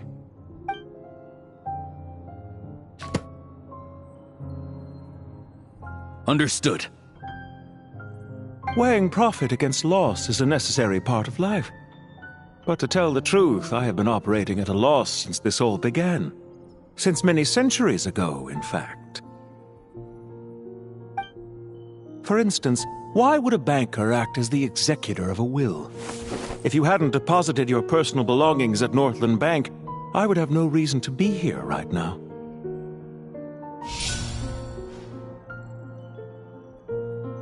Dottore, I've placed your final data backup into the ley lines as per our contract. I trust we are now square for the safe deposit fees you paid. Is it not a little petty to split hairs like this, given our amicable relationship? I consider sound bookkeeping a matter of principle. Do not forget that you only live to see this day thanks to me. In fact, every day of your life since you met me, you've been living on borrowed time. Why, that's hardly a fair assessment. I will concede that my survival was perhaps at your whim, but I became a harbinger on my own merits. Managing money is not like other professions. Mine is not a role I could have acquired based on your recommendation alone, and certainly not one I could have lasted so long in without genuine ability. The information stored in the ley lines is quite comprehensive. Rest assured, I have not forgotten how strong your pride is. Well, I presume you have no sense of fragmentation while talking with me. How could anything possibly go wrong with such strict measures in place? The remainder of your soul was split in two, with one half sent to Nodcry and the other stored in the most secure vault of the Northland Bank. Though I must say, your disdain for the other segments is quite amusing. Zandik is you, and you are Zandik. Zandik created the segments, yet you, a segment yourself, reject him. That is, Zandik, created segments of various ages in his later years. To achieve this, he had to freeze time and part with a portion of his soul. But as constructive as it sounds, it erases my uniqueness. If each segment is equally me, then by the same token, none of them are truly me. A soul living forever in the past inevitably holds different views than he did in his later years. The same thing that completes me also restricts me. You too might ask yourself which stage of your life you want to be preserved at. The day your business failed? Or the day you were framed by a gang and sold off to a medical lab as a test subject? We needn't dredge up the past. This undesirable plan was eventually scrapped. Lesser Lord Kusanali was quite right. I needed an opportunity to eliminate myself. And after that, I concluded that there was no more effective plan than directly splitting the soul. Once the soul is transferred out, you will find that creating a physical body is far simpler than creating a puppet. The other half of your soul suffered a crushing defeat in Nodcry, you know. And yet in the process, I obtained the information I always wanted, did I not? Because now we finally know where the best testing ground truly lies. I once thought your ultimate goal was to ascend to godhood. But as it turns out, that was merely one of your experiments. Experiments take many forms. Most people are too eager for success, too fixated on the end goal. They forget that the experimental process itself is just as important. A suspiciously vacant seat, a new face. I trust you can put two and two together. The reason it doesn't exist is because someone tampered with the record. What can I say? After all your efforts, you really did uncover the world's secrets. So, is the new world you promised a lie? No, it never was. I am glad to be able to control Irmin's soul from within. Now I shall attempt to create a new world inside the existing one. Almost everyone faces the prospect of death, but not a single person has ever been able to experiment unrestrained in the afterlife through sheer force of will. I am the only one to have overcome this enormous challenge. Would I not be letting the world down if I didn't make the most of the opportunity to experiment? Clearly, the dividing of your soul did not affect the magnitude of your ego. Out of all the versions of you that have ever existed, this you is the most insane and the most radical. Is that why you chose to work with me? Which was it then? My insanity? Or my radicalism? Could I call myself a venture capitalist without a suitably ambitious plan to invest in? Yours happened to fit the bill quite perfectly. Well then, I must say, while I am surprised enough that you showed up at all, what surprises me more is that you chose to present yourself as my former subordinate, and not as the banker Pantalone. Why make things harder than they need to be? Exposing my true identity in a situation like this would only serve to destroy diplomatic relations between Snezhnaya and Sumeru. I daren't imagine the consequences. Showing up in the name of the original antagonist gives you the recognition you rightly deserve, while also being sensitive to Snezhnaya's predicament. It was an easy win. As for why I'm here, if you're suggesting that your credit is in the negative, I won't argue with that. Many people say that about you. I'd argue that a significant factor in your willingness to cooperate is the fact that you have but a few years of life left after my death. Living and dying together has a way of binding two parties together rather closely. Is it not true that a relationship should be judged by both the positive and negative returns it yields? So some of what I said actually made it into your head after all. It's true that I hope you don't die too soon, but don't you find that a strange thing for me to say? After all, you've already had quite a long life, especially for a human being. Let's not pretend that you're any more innocent than I am. Are we not the same in this regard? We both despise the existing laws of this world, and neither of us enjoy being under anyone else's control. Is it really so greedy to want the world to operate by a new set of rules? Of course not, my dear friend. And as I've said before, mutual interest is the foundation for the most reliable of relationships. You can attest to that. I just hope there never comes a day when I have to work too hard to prove that. Regrader, sir. People have been spotted approaching Sumeru City. How strange. Despite your access to Irminsol's data, it appears the soldiers noticed before you did. They must have found a workaround. Well, Dottore, I trust you know what this means. The fact is... They're coming. They'll breach the city gates any moment now. But even so, I would say Irminsol is a wonderfully convenient thing on the whole. If you do manage to create a new world, perhaps you could plant one outside my office, too. I'll consider it. What do you need me to do? Stall them? The experiment will take time.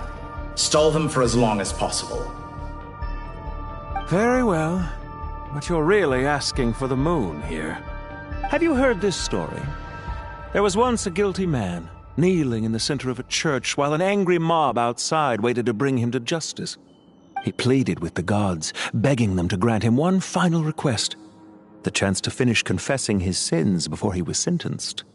Many suns and moons passed, seasons changed, and still his confession continued, as if he intended to speak until the end of time. Are you suggesting I worship you as a god? Or were you hoping that I might confess my sins to you?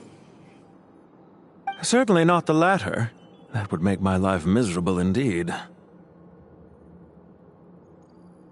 For someone who despises them so, you never seem to have any objections to me creating or becoming one. At first, I thought you'd be furious. Concerned I would terminate our partnership, were you? Not at all. You had reasons why our partnership must continue. Don't you find people's attitudes toward gods amusing? A god descends from the heavens and people worship it unreservedly, blindly following whatever rules are given to them. And yet, when they see an ordinary person gain godlike levels of power by virtue of their own hard work, they treat him with nothing but suspicion, even if he is a compatriot. Is that supposed to be a compliment? No. I was just thinking. I pity the man who would call you a compatriot. There's no need to be so self-critical. I know it's a little late in the day to be asking this, but how have you been keeping? I'm flattered that you would take the time out of your busy schedule to consider my well-being, Doctor. The part of your soul that went to Nodcry caused quite a stir, sending our organization back to the drawing board on numerous fronts. It was quite a headache for everyone involved. Dear me, I must have caused you no end of trouble. You certainly did. I had the rare honor of being summoned before the Tsaritsa with Pulcinella to answer for myself. A terrifying ordeal. Don't worry, I pulled through. At most, it's a public relations nightmare. I made sure of that. Now I'm curious. How did you explain yourself? Oh, it was quite simple. I just pinned the blame on someone who wasn't there to defend himself. I could hardly be expected to defy the demands of someone as insistent as the Second Harbinger, now could I? How you slander me. You know full well that I am perfectly amenable to reason. There's no question that you are partly to blame for the ruin of my reputation over the years. Do you have anything lined up for when this is all over? Hard to say. Field work always takes quite a toll on me, as you know. Once I'm back at Snezhnaya, I'll start with a well-earned cigarette. Why are you so eager to ruin your lungs after I went to the trouble of replacing them for you? If you have an issue with it, feel free to try to stop me.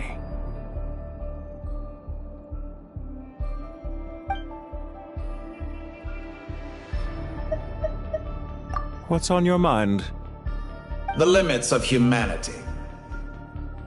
It's a pity. Despite running countless calculations, I find there is simply no way to reduce any further the amount of one's soul required to sustain an individual. It's rare to hear you admit to being unable to achieve something. I beg to differ. For instance, as I've told you before, the original me was prone to motion sickness and couldn't make long train rides. Ah, yes, of course. One of the reasons you often sent yourself out on errands. What are you thinking about now? A new experiment. In the event that my soul was depleted, say we extracted my data from someone else's memories, yours for instance, and then combined it with your intact soul as the base material, what would we create? Such a scenario would be impossible. Oh? As long as your current soul survives, there will be no need to create a new individual. Don't forget, you were the one who approved of the present situation wherein only one Dottore remains. And if you ceased to exist, who would be capable of performing this experiment?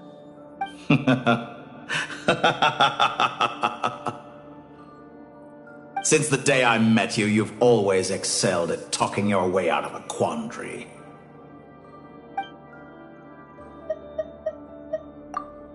Isn't it a little too early to be saying goodbye? Not that I wish to keep you from your business, of course. Very well. Let's leave the conversation there for now.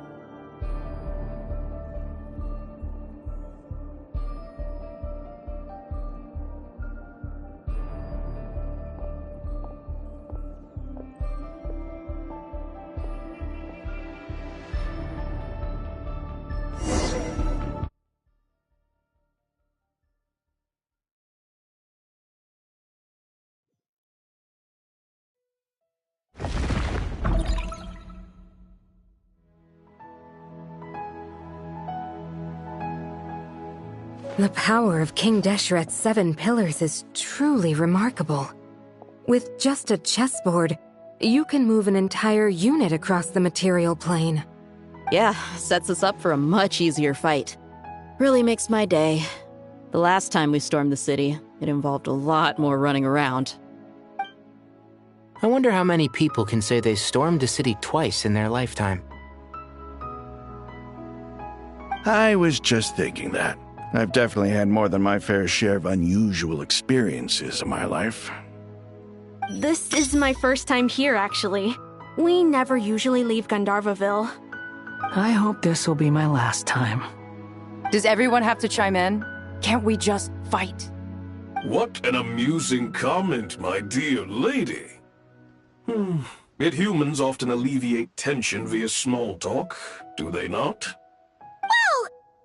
Why is Candace's shield talking? Because the image on her shield is one of me. And I, of course, can appear wherever I wish to.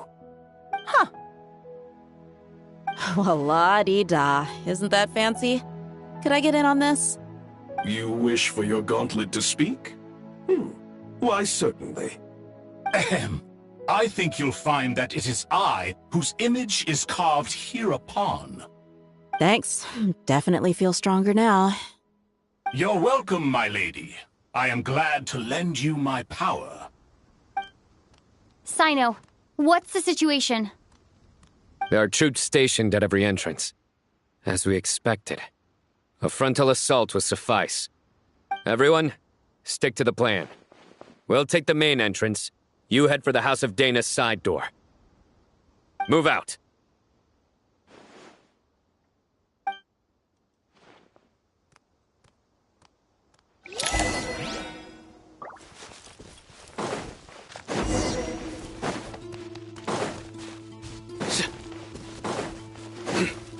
Out of my way! Take this! Watch out! Get lost! Thank you, Jet. You gotta be more careful. If you're not ready to put your life on the line, you can't be certain of defeating your opponent. She's right. Keep your wits about you, Rana.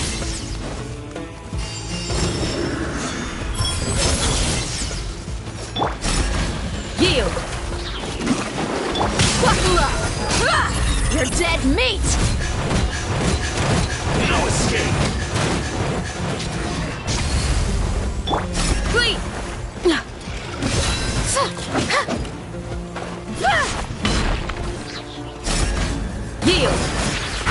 us your blessing!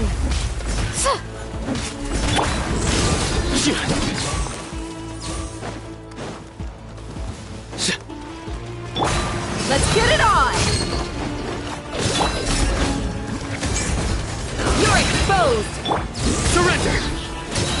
Through me, justice is served! You stand condemned! Run from dead. Guilty! Take them out and secure the harbor. Reinforcements will arrive by water. Consider it done.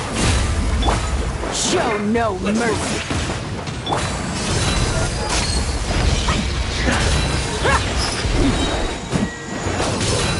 You asked for it!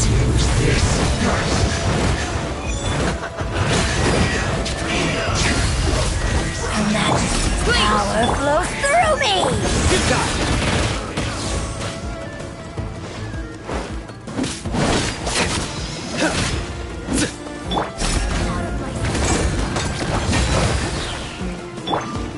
Buckle up! Hurry up! Grant us your blessing! This was well done! Surrender! You need to hurry up! Unfortunate fault! Do your worst! Nowhere to run! Cook this through. You die! Belongs to ice and snow.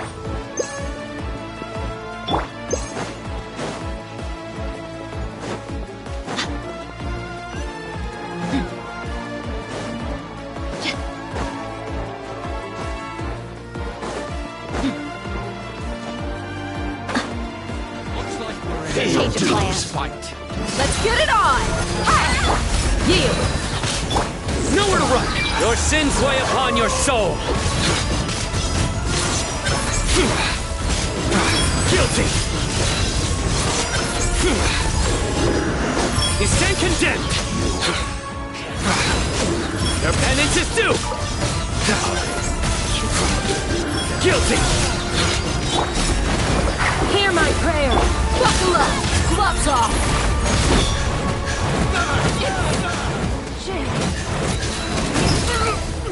Wait!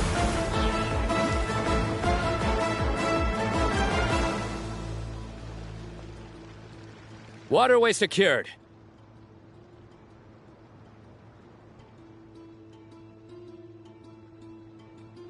Brothers! Sisters!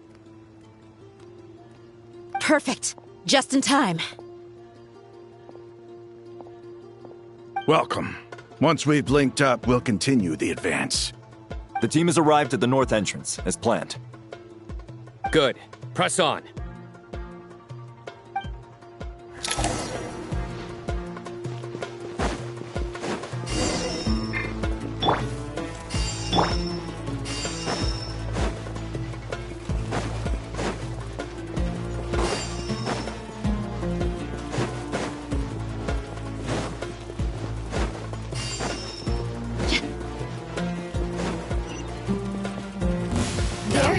Let's get it on!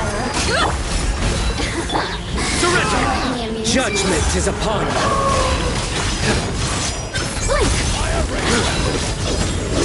You stand condemned! Guilty!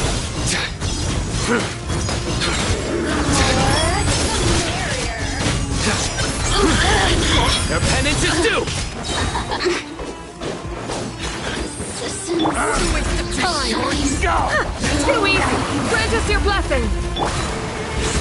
Through me, justice is served! Guilty! You stand condemned! Guilty! I'm used to it. In death, a new cycle begins. Take too long.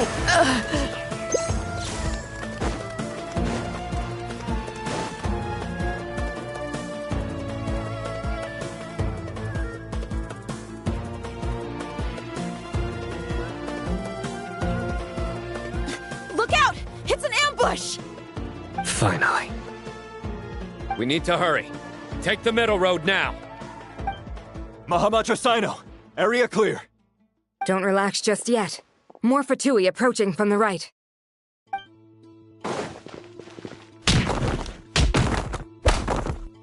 Irminsul cannot track our movements. If necessary, we could split up. Don't worry. We'll wipe them all out. As you can see, our people came raring to go. Good, good. How are things with the Traveler? Can Tainari keep her safe? Don't underestimate Tainari just because he's a forest watcher. He can handle it. All right. You know that's not what I meant.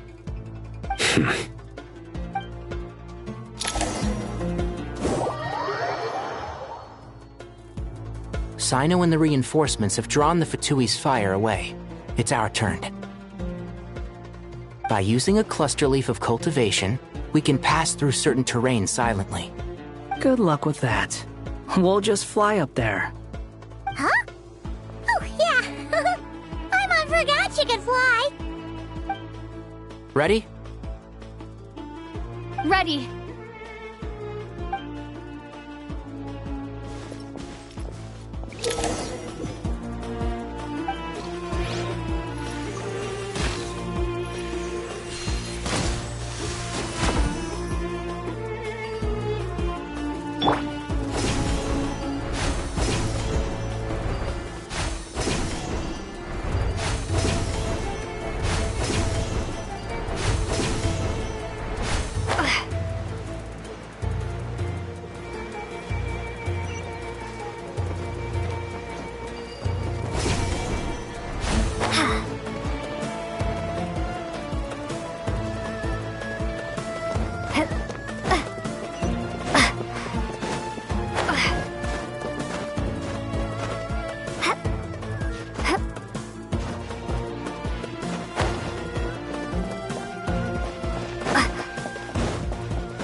Wretched vermin!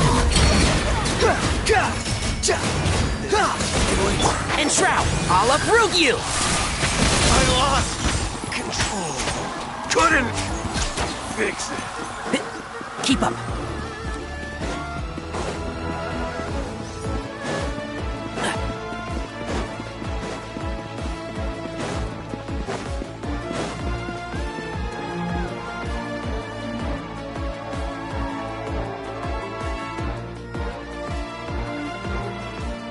Fatui soldiers up ahead.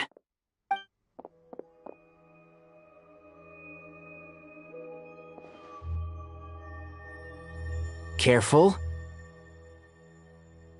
Prepare for battle. Hey! There's people over there. You have some nerve showing your faces here in the center of Sumeru City.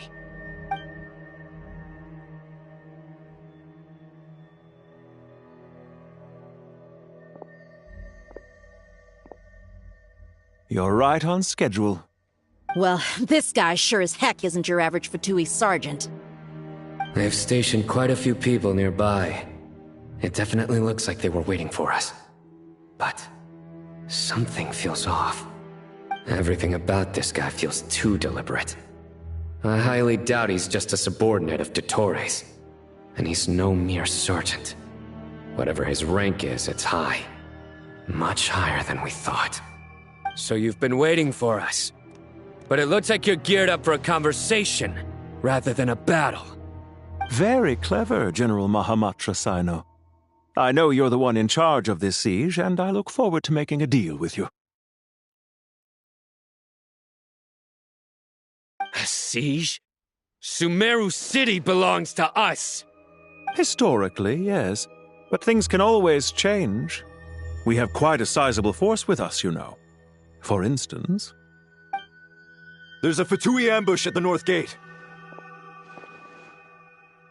Can you handle him? We can for now.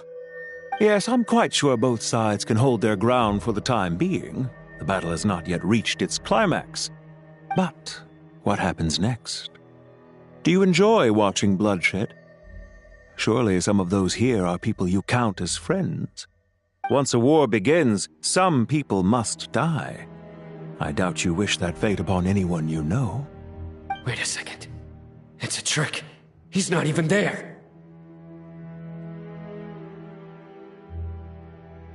Silence! He disappeared. What was that? A ghost? Curses. He was never there to begin with. That was just a shadow projected there to lure us in. Enough talk! Attack! I apologize for being unable to accompany you at this crucial moment, but I am compelled to leave for reasons beyond my control. Please excuse me. Sumeru's General Mahamatra is quite ruthless. It's a good thing I wasn't there in person. Your illusion held them up for a time just fine. But now that they have seen through it, they will realize you were just a decoy. Decoy or not, what matters now is that they will be heading your way imminently. Not imminently. They are already here.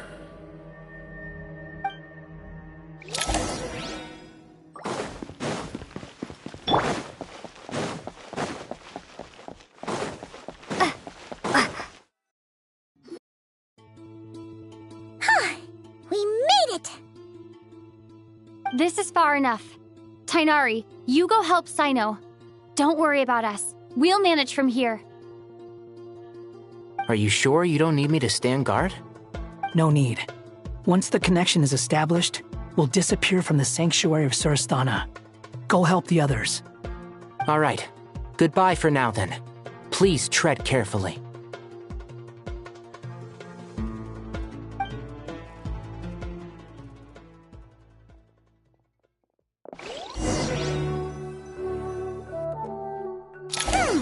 Now where's the interface Nahida mentioned? Come on, where's it hiding? Found it. It's over here.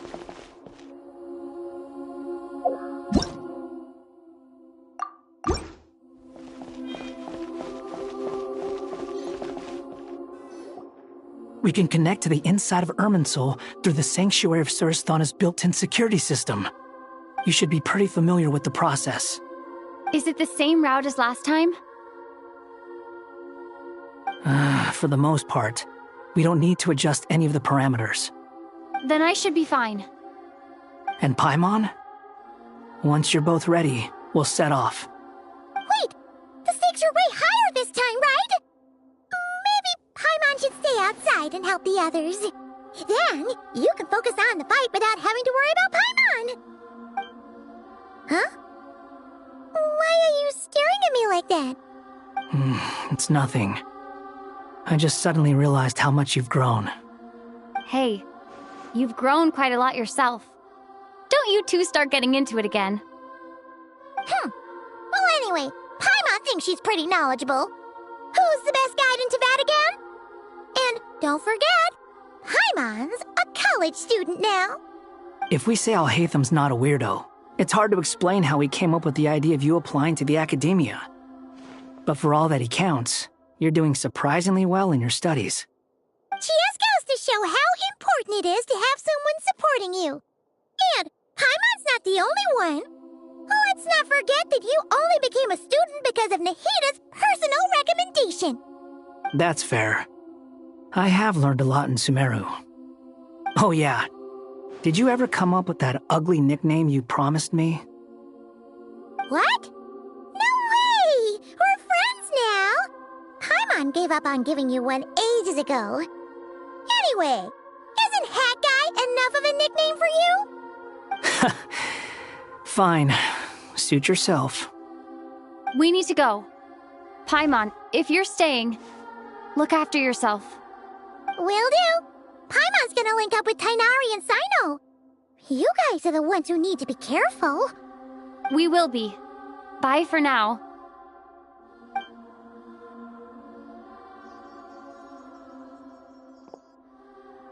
Initiating connection.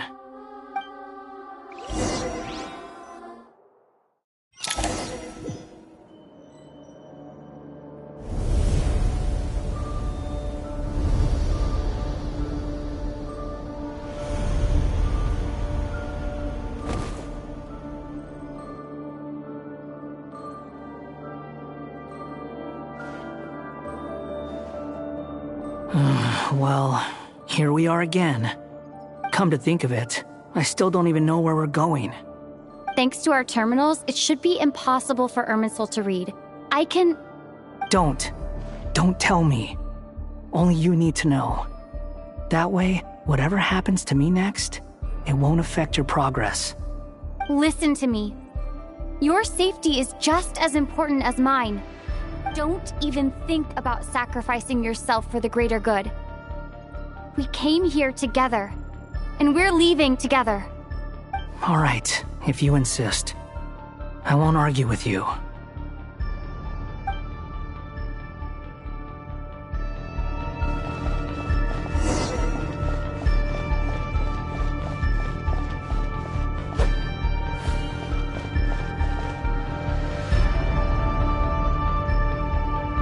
This place looks so different from how I remember.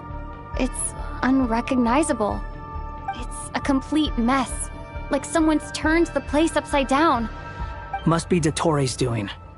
Either he's searching for some information he needs, or... It's still changing. He has to know we've entered Irminsul. But luckily for us, he can't pinpoint our location. Be on your guard. Don't let him find us.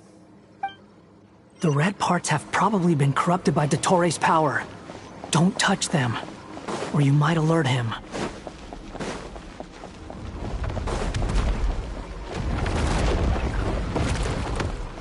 He's looking for us. Tread carefully. That wall could be a problem. Fortunately, it looks breakable. Give it a shot.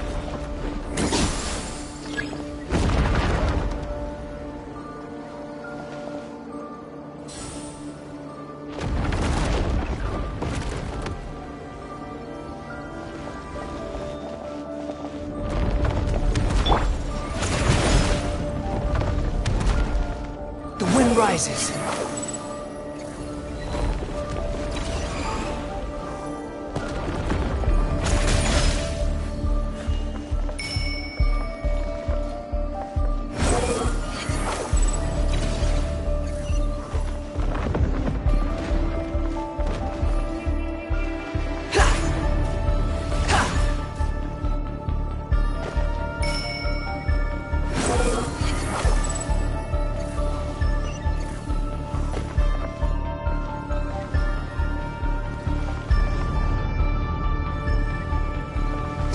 Fury. The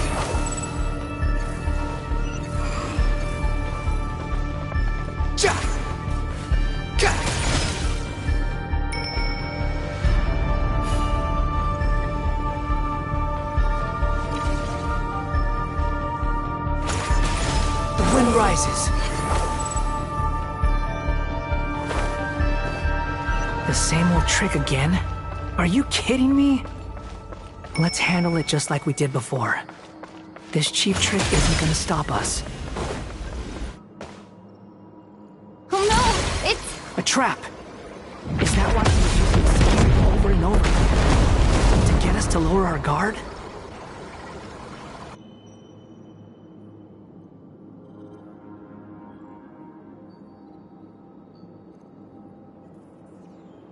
I'm trapped!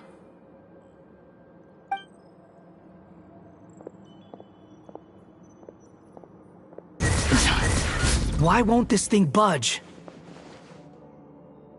Hello? Hello? Can you hear me? Nicole?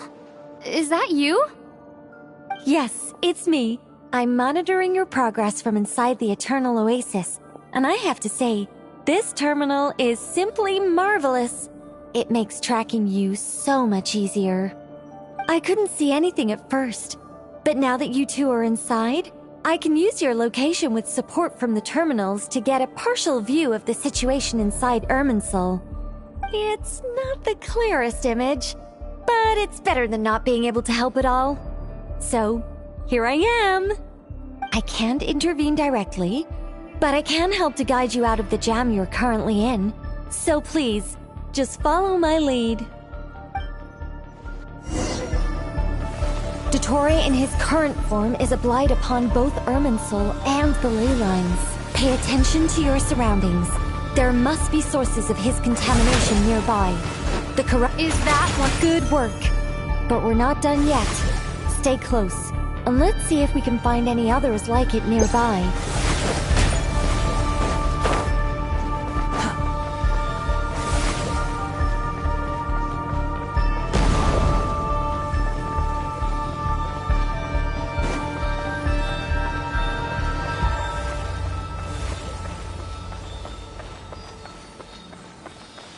Squall Fury! This must be another one. Agreed. Now... Oh, wait! Watch out! It's Dottore. I think he's found us.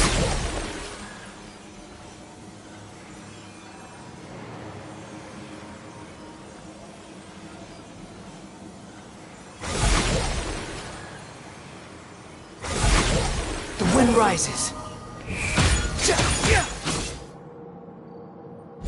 The seal is broken. Quick! Get out of there!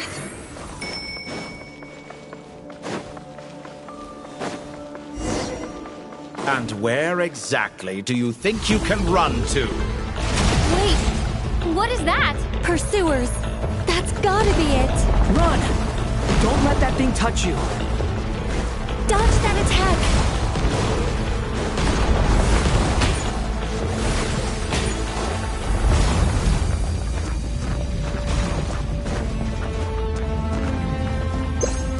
There's more than one path. Which way do we go? To the left. Trust me.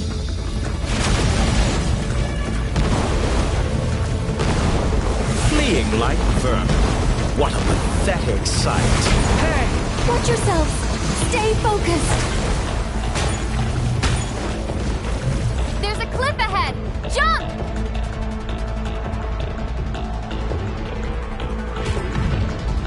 More of those corruption sources. Destroy them as you did before, and open the exit as quickly as possible.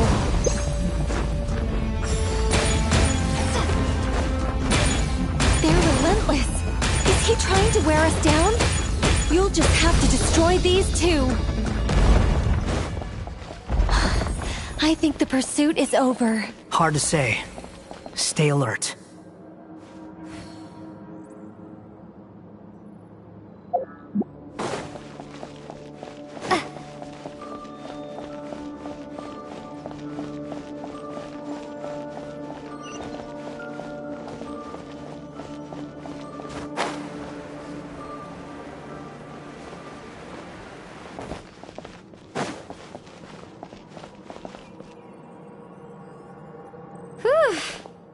I think we've made it to relative safety.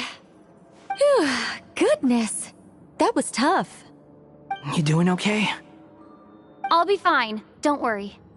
Take a short rest, and then... Nicole? Nicole! The connection's been cut. But that means... Look at you supporting one another. How very touching.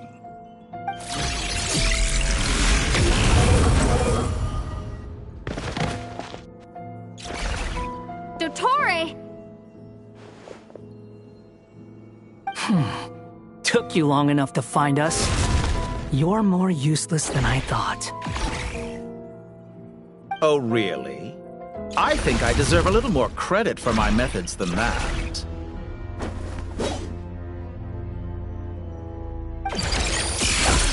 Rather than hunting you down, I chose to let you roam free. I indulged your presumption that I was unable to track your movements, played along with your clever little plan. Fleeing is for animals, but I rather enjoy watching you flee. Some things lose the will to run altogether as soon as you put them in a cage. If that's true, then why did you come looking for us? Because I wanted to observe you up close, of course. Don't misunderstand me, I'm not here for a fight. Is it so unusual that I wish to greet my old acquaintances in person? After all, it's been a while. Scaramouche.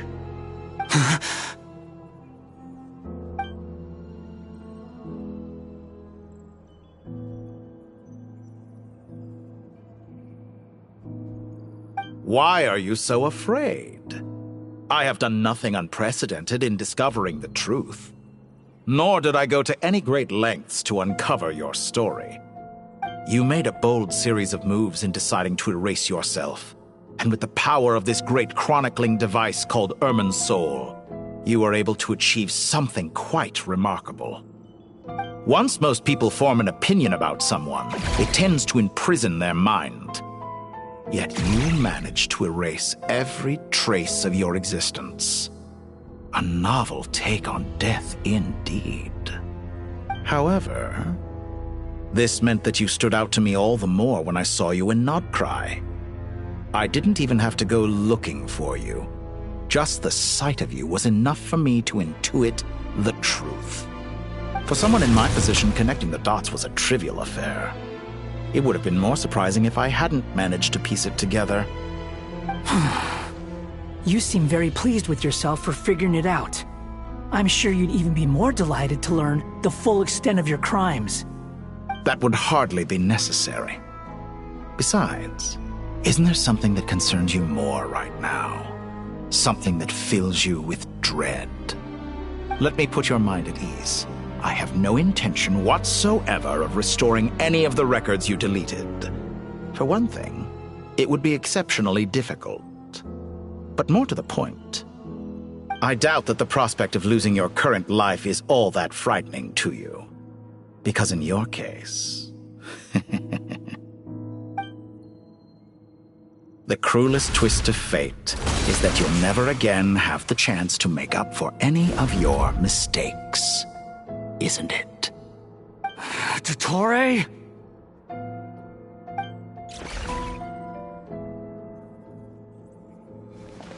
All here shall bend to my will.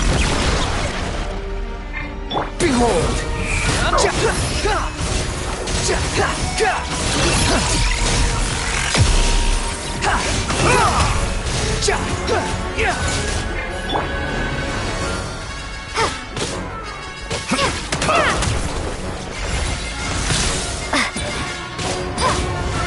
I'm afraid you'll need to do better than that to take me down. I expected you to have grown stronger. Ah, how foolish of me. I forgot that you lack any means to increase your power. You will pay for everything you've done. Oh, will I now?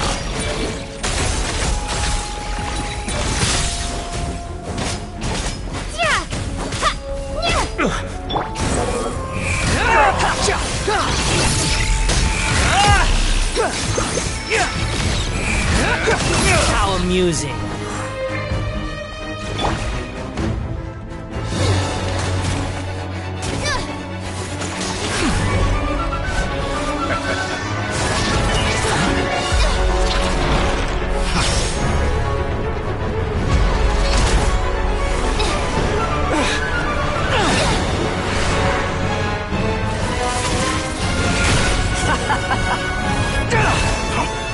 Does the prospect of death amuse you? I could ask you the same question! I'll distract Dottore. You focus on the mission. Got it.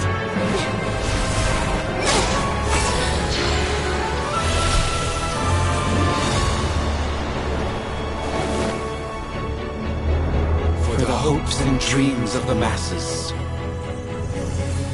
Open the secret door on this enchanting night. May wisdom's light eradicate ignorance and darkness, and hereby fulfill our ancient vow. Commence data extraction.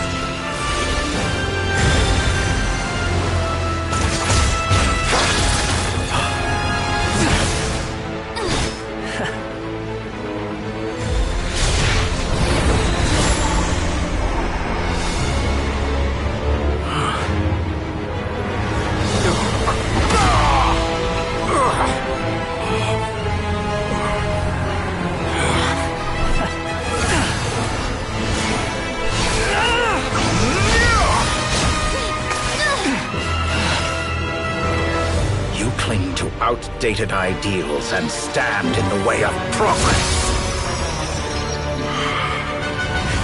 You will pay for interfering with the grandest experiment of all time.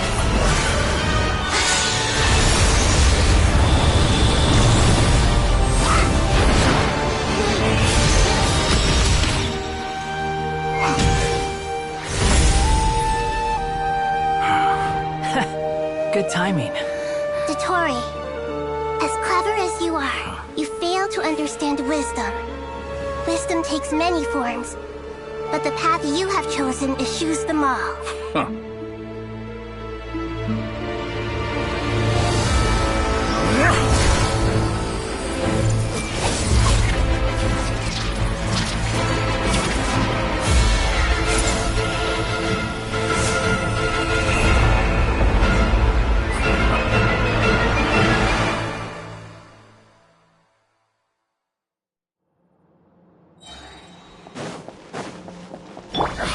My strength is fading! Since you are within Irminsul, it stands to reason that any power you wield comes from it. Extracting the information from Irminsul, just to strip me of my power. I will find his weakness.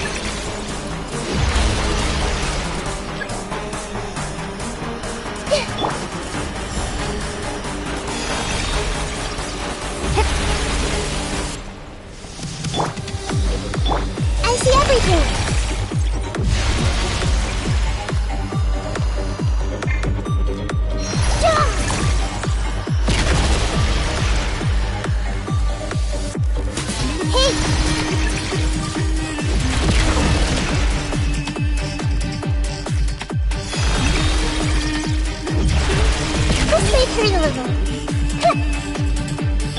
The wind rises. Gotcha! I admire your attempt to introduce a new variant, but it's nowhere near enough! Squall and Fury! A petty trick!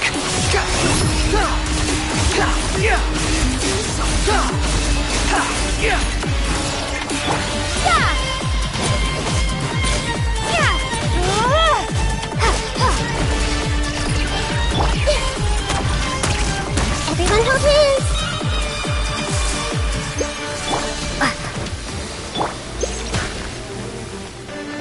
The wind rises. Let's try this! How amusing.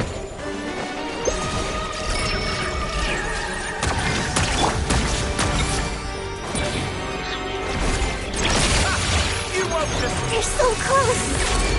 Just hold on a little longer! I'll hold him up. Traveler, Hat Guy, the rest is up to you. We certainly have a knack for surprising each other, don't we? I'm just getting started. It's time! Say your prayers! Stay on the offensive. We'll watch your back.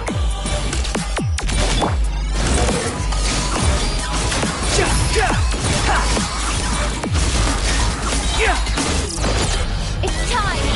Say your prayers!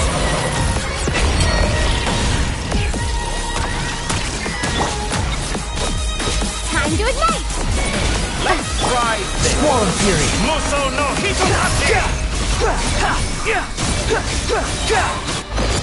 It's time! Say your prayers!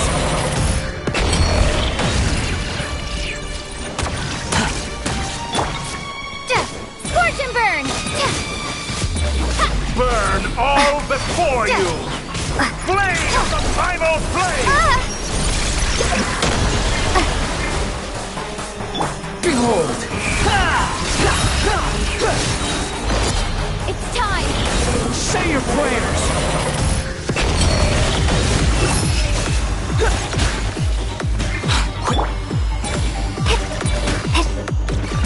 Let's try this! Muso no Hitotachi! Squall and Fury! It's time! Say your prayers! Finally, time for you to die. Excited? Time for me to die? How could I reach this place if death was something I feared? It's time! Say your prayers!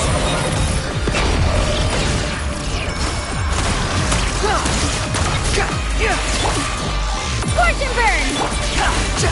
Behold! That's enough!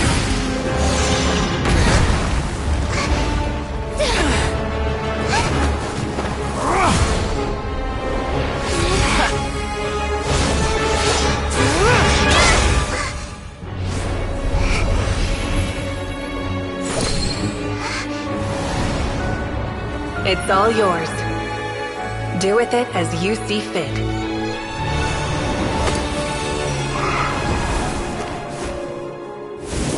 Just as you say, this world is home to some archaic things.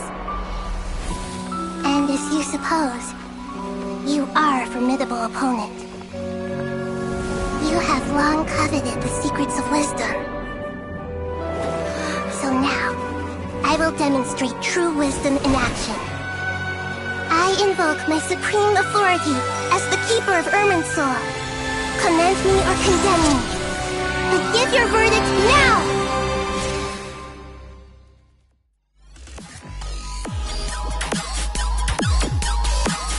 Blessed One of Wisdom, Mahakosaladhama, are you certain that you wish to exercise your authority to destroy Irminsul? It represents both your roots and your finest accomplishments. You truly intend to abandon the very thing you have always fought for? This is my decision. Irminsul has been corrupted beyond redemption. Irminsul is the original tree of Tevat. It is the means by which the heavenly principles maintains fate itself. The 7 Archons should honor and revere it, for their authority was bestowed upon them by the heavenly principles. It is precisely because I honor and revere it that I fight for the humanity it exists to protect. Wisdom is knowing how to weigh the options and make the right decision. If you truly care about the fortunes of this world, then it is me you should seek to preserve. Planting a seed begins the chain of cause and effect. Since you have become a great tree yourself, why should the loss of another tree be anything to fear? Till we meet again, Lord of Dendro.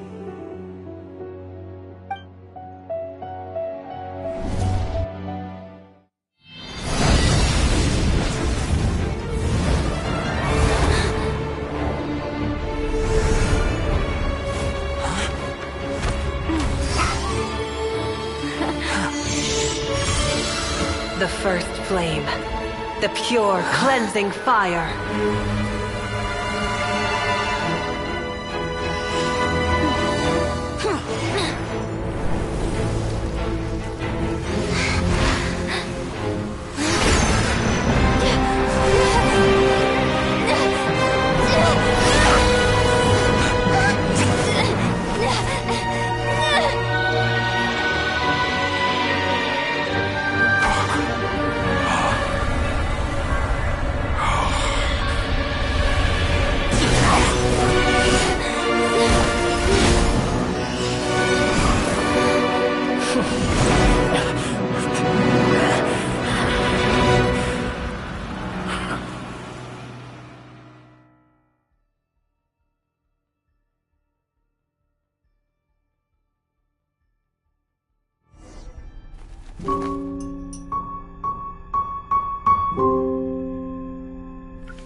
Shall we? Where were we? I was suggesting that you needn't perform when signing a contract. You're only sitting here because your bank demanded an evaluation of the trustee. So you told a story about a young scholar from a merchant family in Sumeru? I told a compelling tale, didn't I? The post-expulsion story is far more captivating. The human experiments or the elixir of immortality? The part where you die. Ah, yes. My favorite part. The 35-year-old segment thought of himself as Dottore, reserving the name Zandik for the original specimen. Of all the segments, he was the most selfish. After his expulsion, Dottore searched for a new direction. He joined the Fatui, studied Elazar in great depth, secured resources. He was rather fortunate in his career. Zandik turned to Conrian technology and successfully created his segments. But this was not immortality. Even with backup segments, his body would still age. Still, thanks to Snezhnaya, Zandik found the ideal base for his experiments. Then a perfect partnership materialized at a crucial moment. The year that both parties realized they needed more time. Fortunately, Zandik succeeded. In a miraculous turn of events, he gained the extra time he needed. I seem to recall it differently. All right, it's true.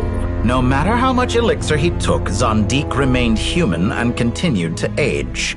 Then, on the morning he turned 85... Help me up! Call for help! Surely he would be rescued, Zandik thought. But to his surprise, no one helped him. Zandik was too selfish for that. Don't forget, you're one of us.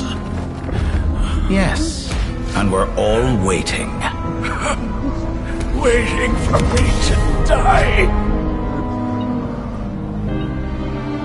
Pantalone arrived for a meeting and happened to witness what followed. He found it unsettling. I never said that. But the Zandiks were unfazed. It was a rare opportunity for self-dissection.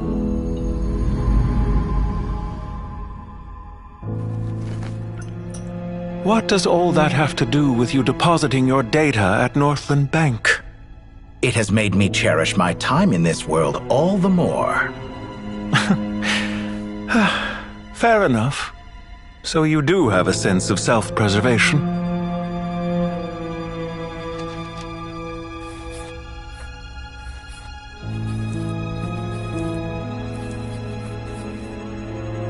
What do you mean? You're hardly normal, and you don't cherish life. You just don't want to admit defeat in the limited time you have. Even so, don't I deserve an interesting ending? I'm counting on it.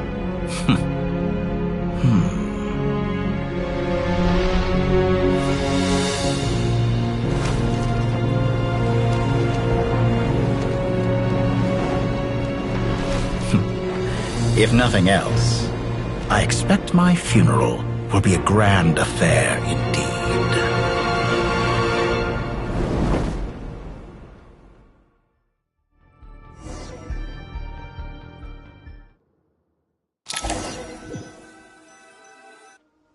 What a magnificent fire. In Snezhnaya, we light fires to ward off the cold. Fire, it seems, is antithetical to ideas such as cold, frozen, and unchanging. Perhaps it has always been that way. From the beginning, fire has been used to drive away wild beasts and warm the body and mind. You could say it's a form of treatment.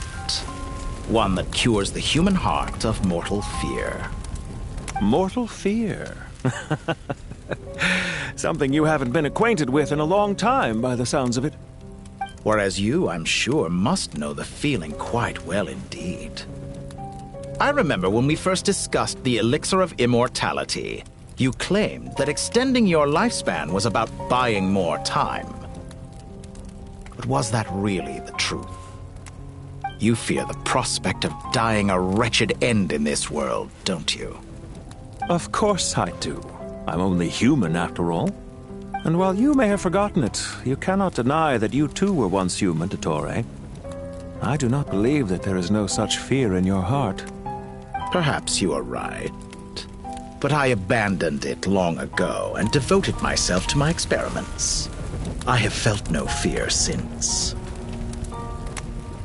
From the very beginning, I never thought you could win this game. But still you came. Contract in hand, to honor our agreement. Because I am a reputable partner. And as we have discussed, experiments are about more than results alone.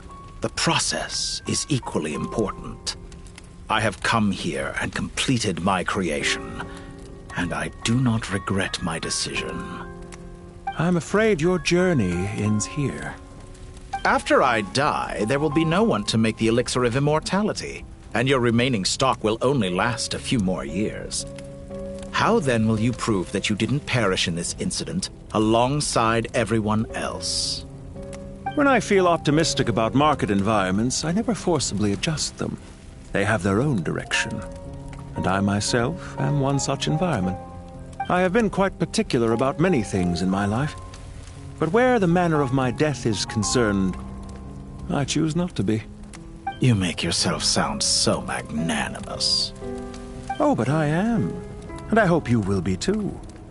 It may have been a long time since anyone told you this, Dottore, but I recognize that you are a truly rare talent. Ha! I can see it. The experiment in blasphemy that I've been performing all this time. It has been a long process, and I do not care about the results as much as people might imagine.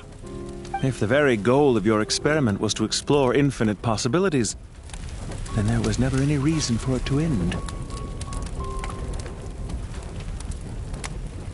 Indeed. Yet now, the experiment has officially drawn to a close. What should I call you? Zandik? Or do you prefer Dottore? Suit yourself. Goodbye, Feofan. This time, that's what it truly is. And don't I know it? Goodbye, Zandik.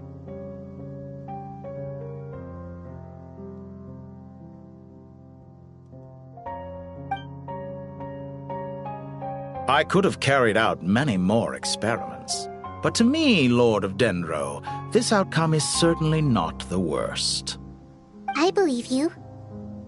But unfortunately, this is where it all ends for you. This experiment does not belong to you, nor do any of the results. Experiment? It sounds like you're trying to outdo me in my own field. Wisdom is conveying information in terms that people can clearly understand. You know exactly what I mean. Indeed. I can see no further outcomes. Ha. You have a formidable mind, and you are braver than I thought. Setting fire to the very thing your survival depends on. Your previous threat was empty, but this time, it is real. When necessary, wisdom can be as fierce as an inferno. Some of the flames that incinerate you come from within yourself. Perhaps you are right. You see what lies at the bottom of the human heart, and that is your wisdom. Here is where your journey comes to an end. All that is yet unknown belongs to those of us who will carry on living. It seems I have unwittingly been your arch-enemy all along. But now, it's all over. I do not deny your intelligence. But what you refer to as experiments, I would never describe in those terms. They are events that take place in the real world, and they are so much more than mere data. Goodbye. We will never meet again.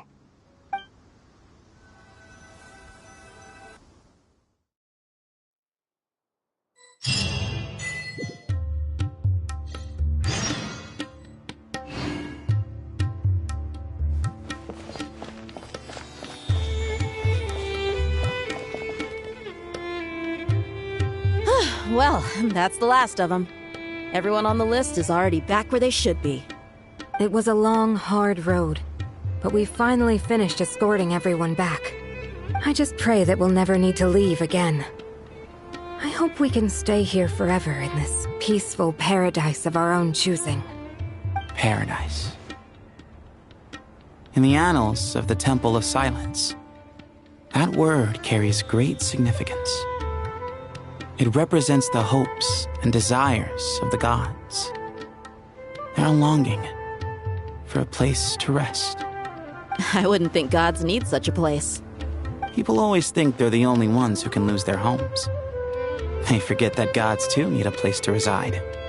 As the Goat King once said, "A god without his people shall cease to exist." Gods need their believers every bit as much as their believers need them. Only we can truly understand how much the desert faith has faded over the centuries. But we still talk about the gods as though they're part of our lives. Given the myriad ways in which gods and humans interact, I'd say they really are. How else could Dunyarzad consider the Dendro Archon a friend? Well, that sounds about right to me. Describing them as friends sure makes us feel a whole lot closer. If you told me a few years back that I'd have this many friends, I'd have called you a liar. Belief is a choice, just like friendship. We've made our choices through battle. The right ones, wouldn't you say? I'll be heading back to the Temple of Silence. I heard the Goat King and the Ibis King decided to pay us a visit. How about you? It's back to Aru Village for us. Still plenty of supplies to distribute and people to help. Until next time, old friend. As long as you can find the time, you're always welcome to visit us in Aru Village. Right back at you. Make sure to drop by the Temple of Silence the next time you're free. Word is that 2 of the other 7 pillars, Shezapang and Bennu, might also be dropping by. Since you're wearing the symbols of their power, it'd only be fitting if you came to see them for yourselves. Dropping by? That makes it sound like they're visiting a neighbor's home. Well, the temple was founded by Hermanubis, so I guess to them, that's exactly what it is. Guess that's true. All right. We'll make sure to find time to stop by. Stay safe on your journey home. I will.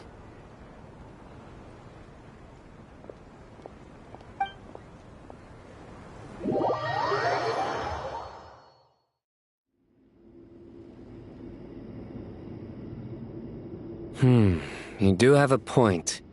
See? Retirement has always been a problem, especially for old-timers like us who've been locked away all these years. You finally step out into the light, and bam! You're face to face with a whole different world. Naturally. What do you think, Layla? Huh? Why would you think to ask me? How could I possibly be qualified to decide where the servants of King Deshret should live? Sorry if my question was unclear. Do you think their statues will stand out too much if we place them here? Hey, I never agreed to this. How could we possibly allow our statues to be left in Hermanubis' home? That would be like breaking into someone's house, then pretending it belonged to you in the first place. Different beliefs can coexist. We still need to respect one another. By which you mean, you two plan to stay at the Temple of Silence, for a while at least, but you have no intention of relocating your statues here. So, you see this as sort of a family visit? Is that correct? Family. You could say that. In a sense, Hermanubis would view this as his home. Just look at this place. Magnificent, is it not? The sad truth is, in the past, all 3 of us invested so much into misguided ventures. We failed to build what we should have, and wasted so much time instead. And what do you mean by that?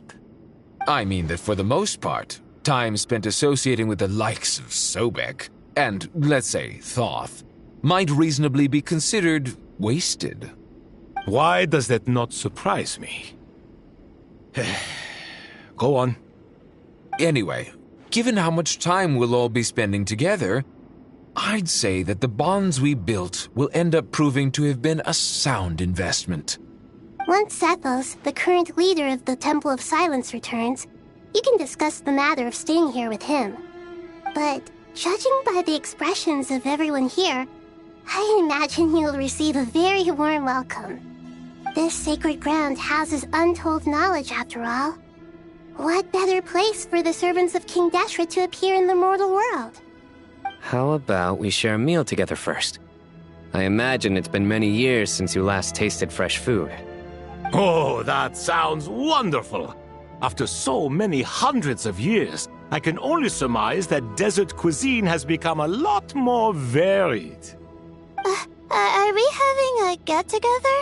If you'd like, I can help prepare some food. After all, Lord Thoth, you helped me so much in the desert, and I still haven't properly thanked you. Oh, my, that would be wonderful. I'm touched that you still remember. How the times have changed. To the people of today, it seems the Ibis King has become a kind and passionate god. And you, Mr. Herreshoff? What kind of god do you wish to be? To be honest, I haven't given it much thought. How about you, Dendro Archon? Do you have any hopes for your future? Me? I'm very happy with my current life. Forgive my bluntness, but you do not seem to derive your authority from majesty and might, like Lord Al-Ahmar. Clearly your approach has its advantages, but also its dangers, don't you think? I do, but projecting a majestic front doesn't really suit me. Besides, my relationship with others isn't simply one of a god and her people. Not putting on airs might earn you more adoration. Exactly. Besides, I really like parties where everyone brings their own food, and we all come together to share. You should join us. I'm sure you'll find it fun. Last time when we got together for a picnic near the Avidia Forest, it was quite the occasion. Seeing as you're already here, how about we hold the next one in the desert? Can we do that? Wouldn't Tainari have to transport a ton of drinking water? Don't worry, I can help out. Layla, would you like to join us next time? Me? Sure.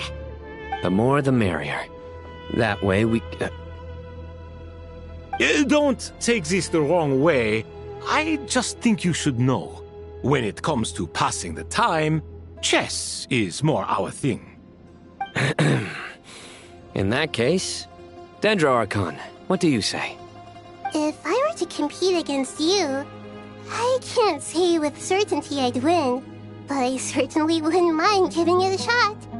Where's Sobek? I'm sure he'd be good for a few rounds. Cards, cards, cards! I'll always prefer chess. I wonder what variant of chess we're talking here. Mr. Thoth, is there some sort of astrological significance to this game? Oh, I'm glad you brought that up. As long as the leader of the Temple of Silence agrees, we can search Hermanubis' place for books to teach you how to play.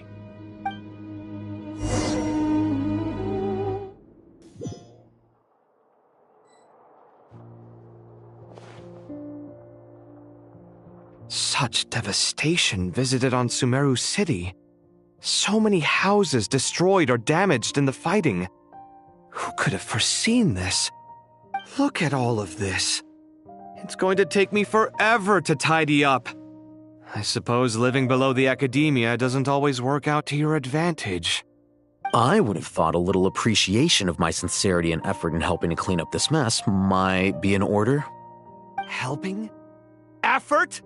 This is your house! Of course you should be putting in the effort! If anything, I'm the one who's helping! So you see yourself as just a helper in this situation. I must admit, I'm rather shocked. If you're trying to say that since I live here too, I have an obligation to tidy up, fine. I suppose I do. Wait a second, stop changing the subject! Nevertheless, In the wake of a great storm, a missing roof is a predictable inconvenience. Can you stop making it seem like I care more about this house than you do? Doesn't it upset you at all to see your home in this state? I won't pretend it's ideal, but that's no reason to be upset. This is the roof over your head, your shelter from the cold. The furniture is scattered, the paintings have fallen off the walls, the windows are shattered. Don't you feel even a little disheartened? The way I see it, these problems are easily solved. Ugh, this is precisely why I hate talking to you about sentimental things. It's like banging my head against a wall. You simply don't understand just how much work goes into making a proper home. It sounds like this is causing you a lot of anguish. You mean the house or the paintings? I mean your sentimentality. Oh, well, yes. But I'd rather not dwell on such things right now.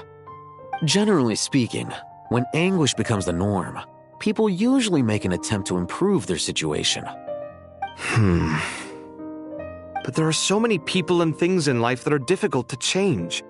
It's not like you can force them. Besides, anguish can be a source of inspiration, and I'm not sure I could break my reliance on it.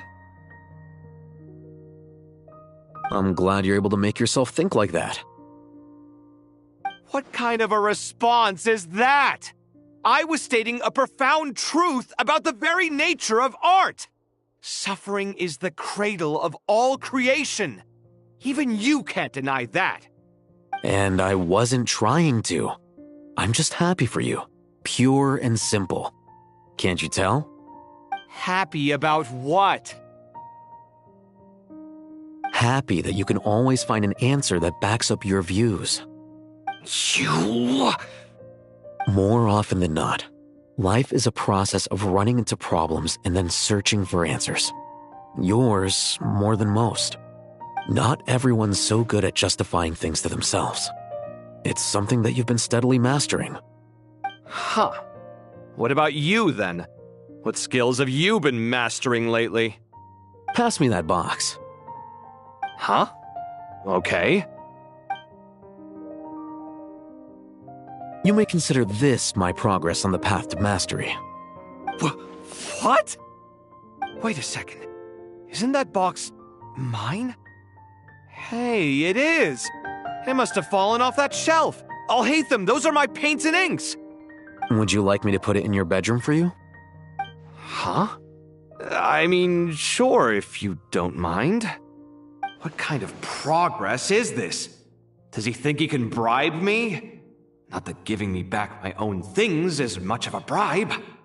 These books on the floor, they're a complete mess. And this one, didn't he say it was an out-of-print collectible?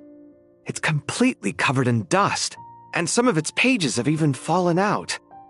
Ugh, guess I should help him repair it. This one too. And this one.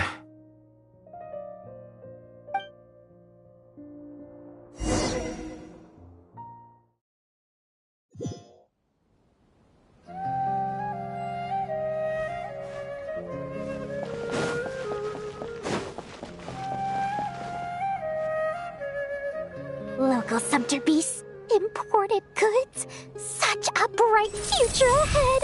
I can picture the Mora just rolling in.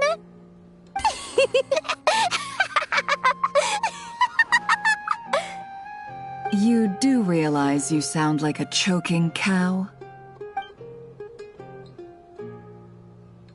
It's called being imposing. Can't you feel it? Are you not intimidated? Oh, I'm positively shaking in my sandals. What commands do you have for me, oh mighty Lord Sangamabe? You've got a lot of nerve, Nefer. You went and told Candace and the others everything, didn't you? Seriously, do you have any idea how differently they see me now? Surely that's a good thing. I presume they're more disposed to actually like you now, maybe even view you as a friend. You traded my secret for sympathy! Thanks to you, I've lost every last shred of my mercantile majesty. How am I supposed to make anyone think I'm a big, scary investor now? The dark days of Lord Sangama Bay are behind you. Why not take this chance to make a few honest friends? Speaking of friends, since when did the notorious Lady Nefer gain such an admiration for holier-than-thou types? A moon chanter here, an angel there? Who'd have thought it? A coming together of fates, nothing more.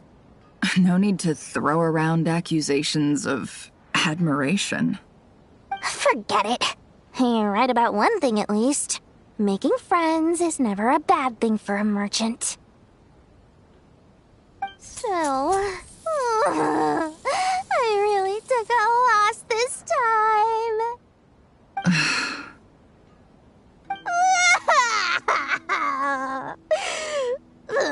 What are you looking at?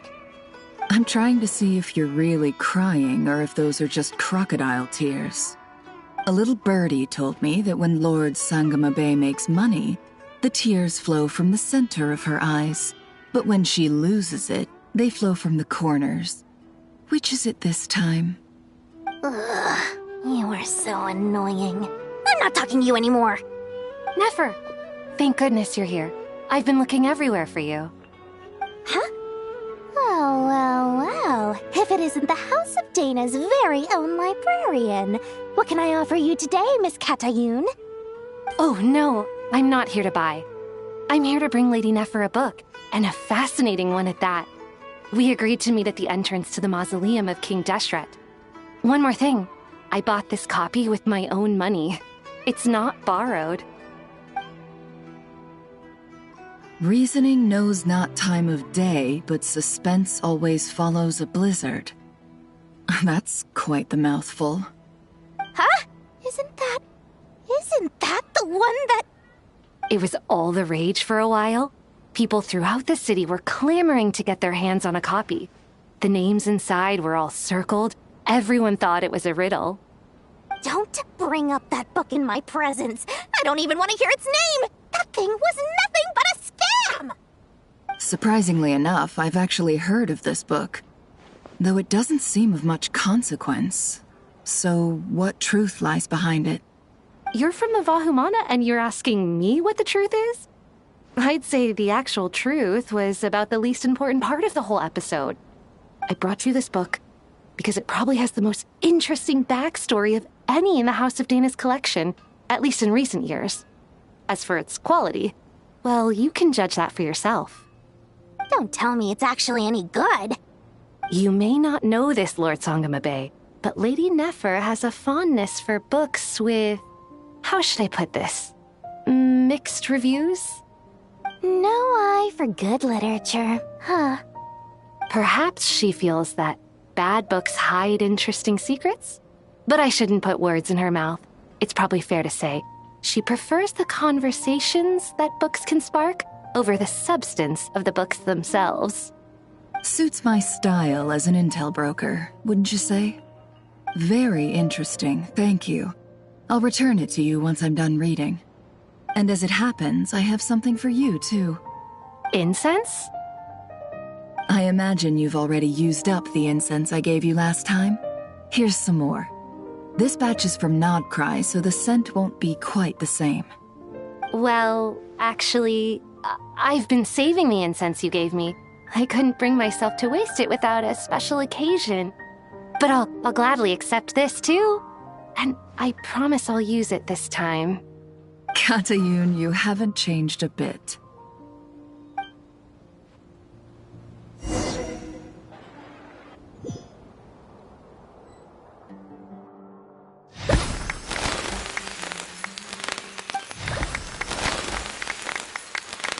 Congratulations, Kale. Well done, Kale. After studying for so long, you've finally become a full-fledged ranger. Sure hasn't been easy for you, huh? This really is fantastic news. All grown up. No longer a trainee, but an official forest ranger. Oh, the next step is to secure tenure in the academia. Thanks, everyone. It's true. I'm an official forest ranger now. Master Tainari, thank you for your guidance and support. I wish Mr. Sino were here so I could thank him too. Sino had a matter to attend to at the Temple of Silence. I don't imagine he'll be back for some time. But don't worry, we can celebrate together once he's finished. I'm afraid the party will have to wait. Kale still has some matters to attend to first. Kale? Is everything all right? No, it's not what you think. There's nothing wrong with my health. I just have a few things I need to deal with. I've made plans with the Traveler and Paimon to visit Mondstadt. Master Tainari and Mr. Sino will be accompanying us too. Well, that's a relief. Let's get together when everyone's back. I'm sure you'll be doing even better by then. Of course. I have a feeling you're right.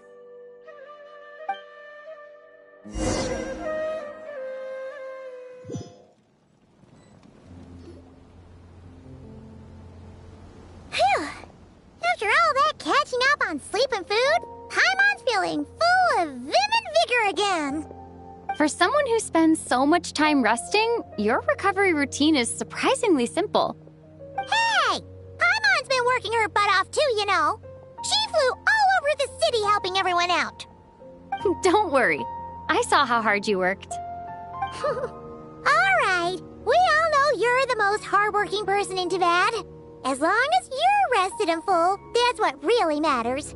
Paimon's been looking around the place, and it seems like the city's already on the mend. But Paimon's been wondering how Nahida's doing. We should check in on her.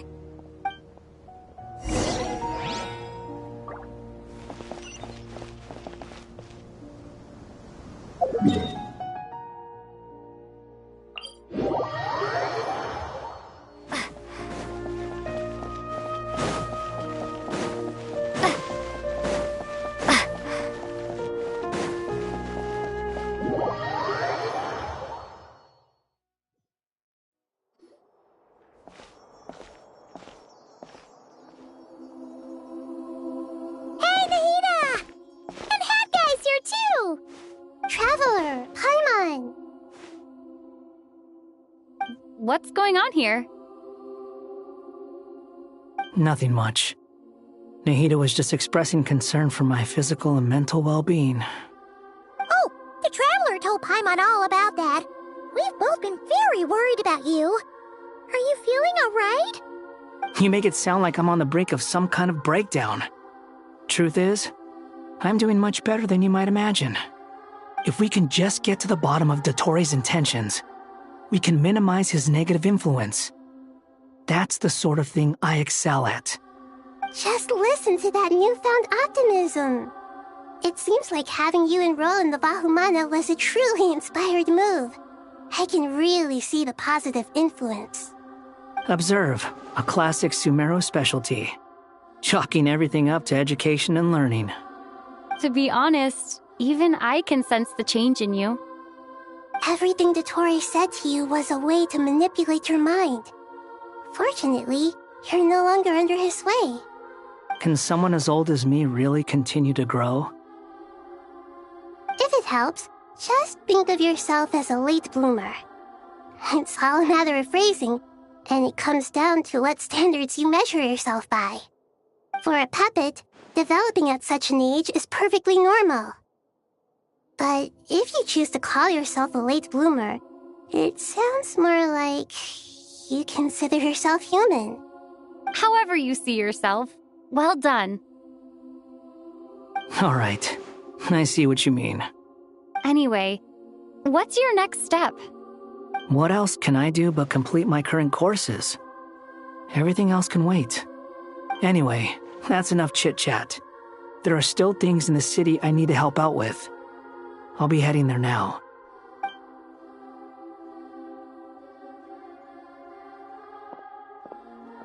I'm so happy that Hat Guy is doing better than we thought.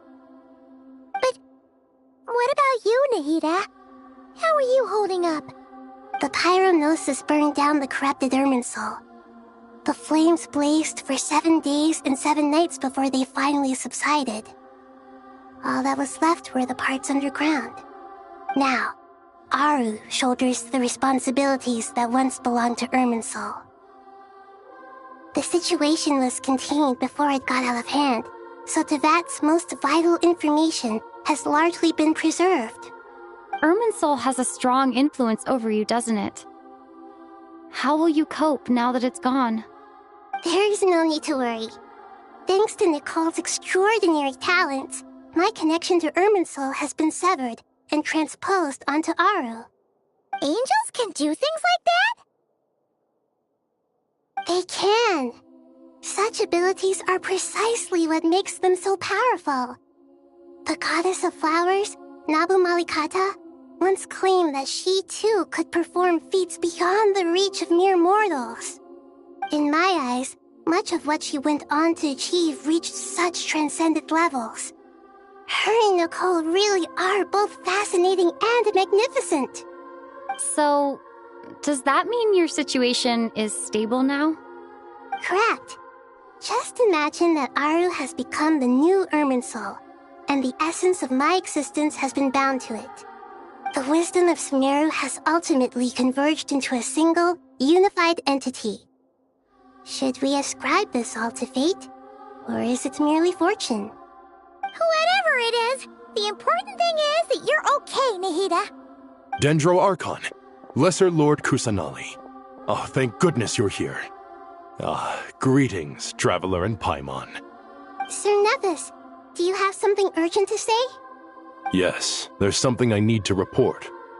We've received a message from Snezhnaya.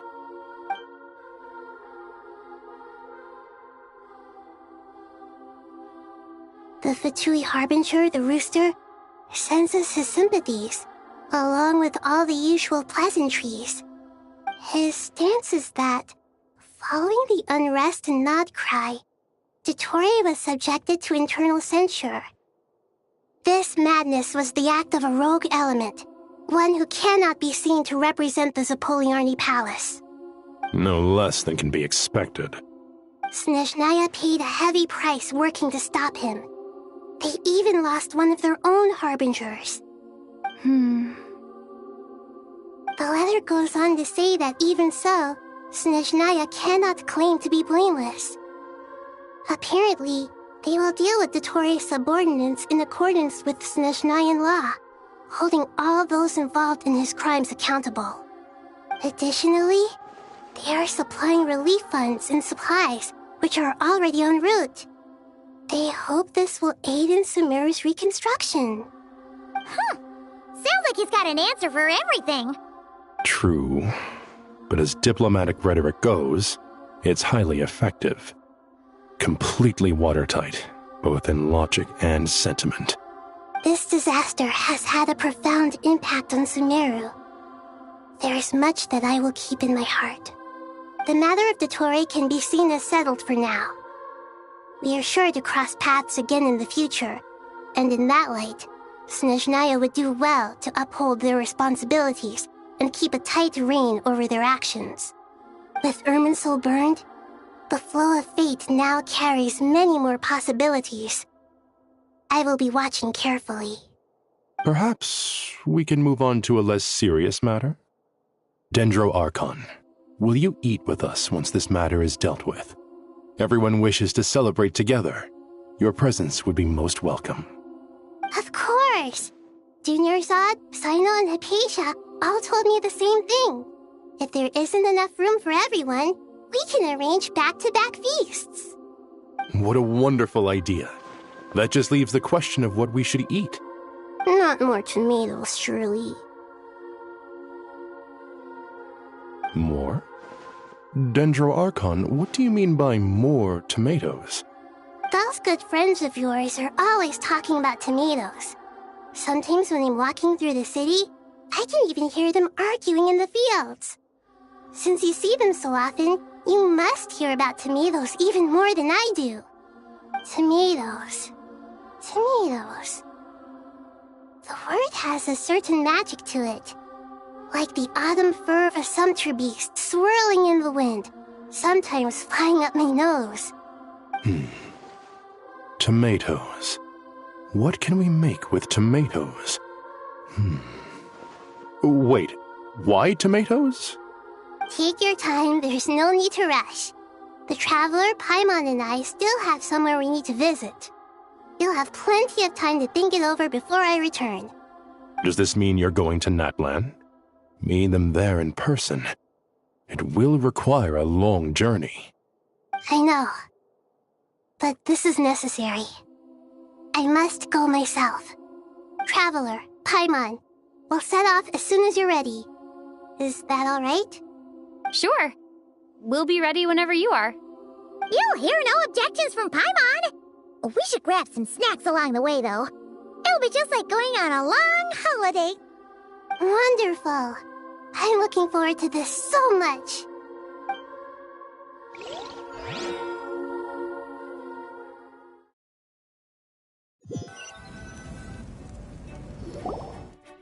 Natlan is such a lively place. It's super cheerful and positive, too. I can see that. There are people outside exercising at all hours. Such a healthy way of life. You came. Welcome, welcome. You must be hungry from your journey. Would you like something to eat? Oh, thanks, but no thanks. We've been eating the whole way here. We had a mushroom platter, Sab's meat stew, butter braised chicken, hot sour pudding. Paimon's positively stuffed. All right, all right. No need for all that detail. I'm starting to get hungry myself. Maybe later then. We can wait till everyone's got an appetite. Then I'll head out for a meal together. Sounds like a plan. Let's find somewhere to sit down.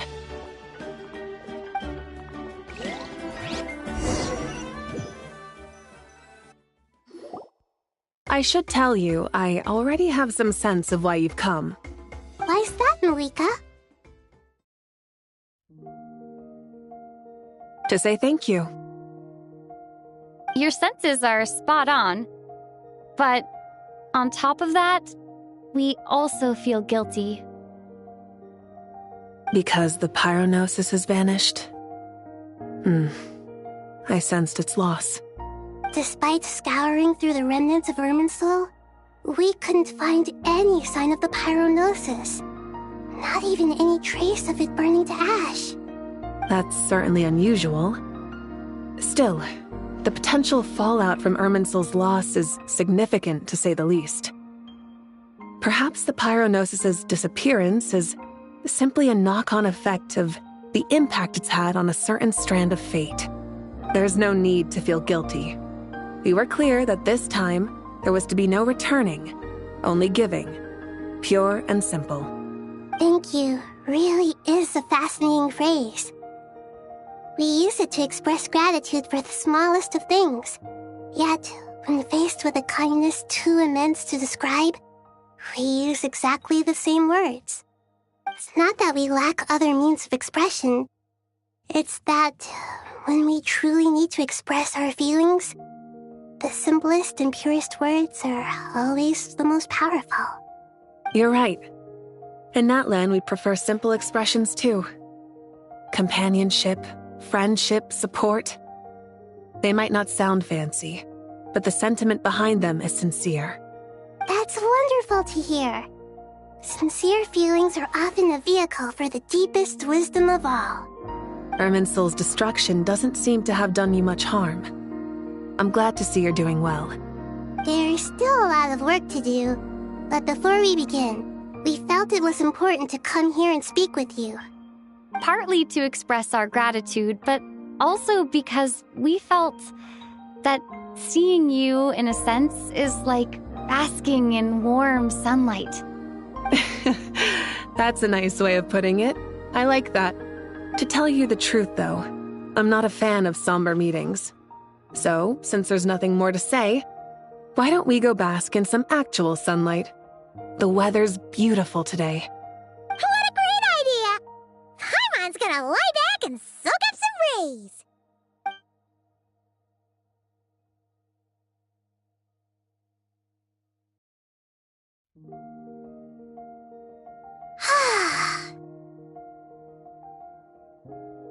In that case, I think I'll lie down for a bit too before we head to our next stop.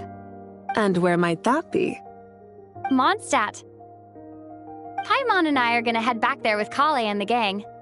Long ago, I sensed that the god remains inside Kali had come from the goddess of flowers, but I kept it a secret.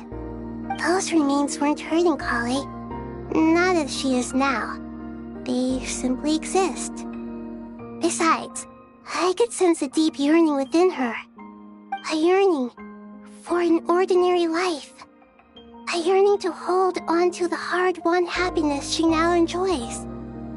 With someone like her, I have a responsibility to keep her secret. She should be ready to face the truth by now. Whenever people meet, there is always the potential to create warmth and kindness. Every child grows up, but even as adults, they are still children in the eyes of certain people. Oh, just like how Paimon sometimes sees Nahida as a little kid. Is that so? Well, anyone who's friends with a kid is probably a kid themselves. Of course! And there's nothing wrong with that. When we get back, we'll actually be hanging out with another of our friends who happens to be a kid. Or more like looking after, in her case. Anyway, we'll always be there to watch out for our friends. Dear Sucrose, when you receive this letter, I'll probably be as busy as always. But busy with wonderful things. That's because I'm no longer a trainee. I'm now an official forest ranger. Impressive, right?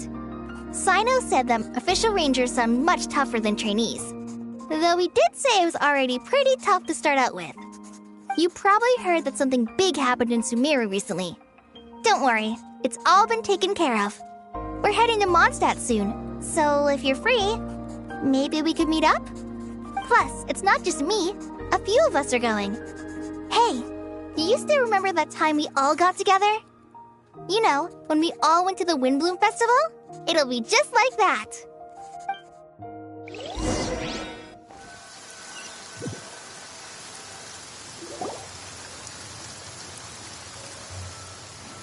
Tainari, is that...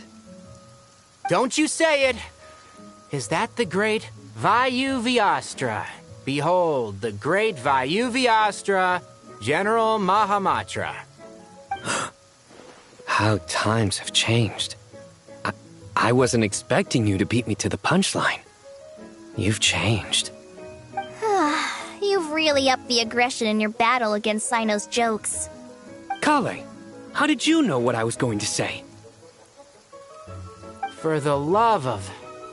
Hey! Traveler! Paimon! You're right on time! I hope we haven't kept you waiting. Kale!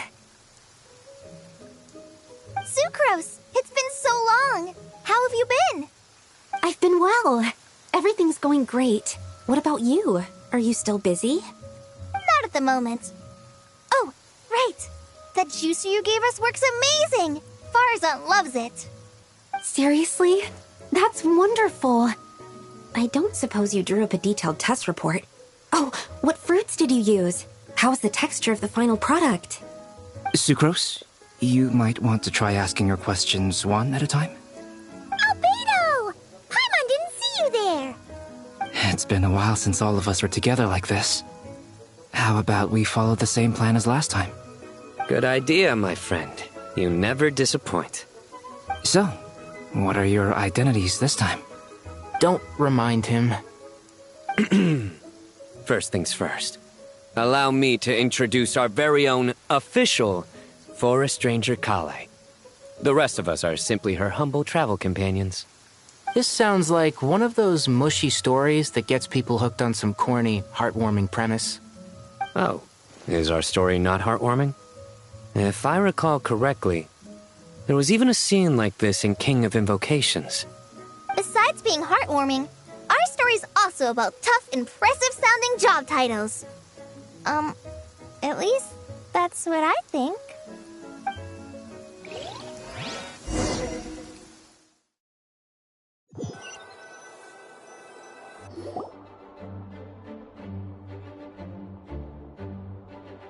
Oh, You're here already?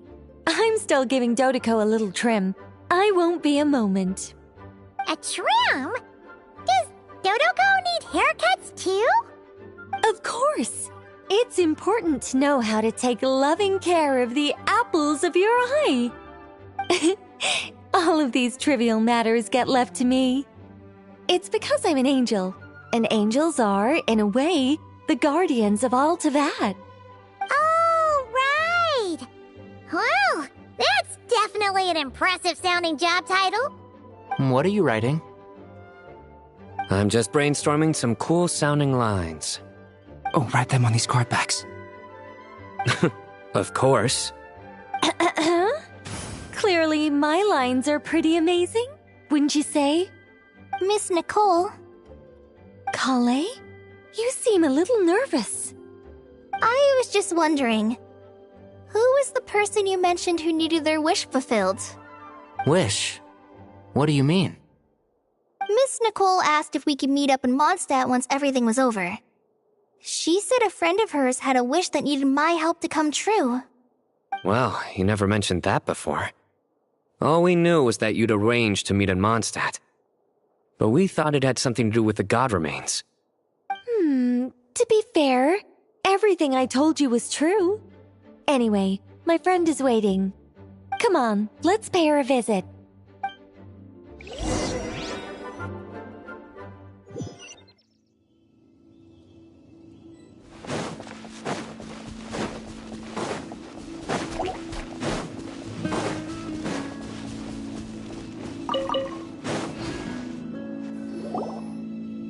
Huh?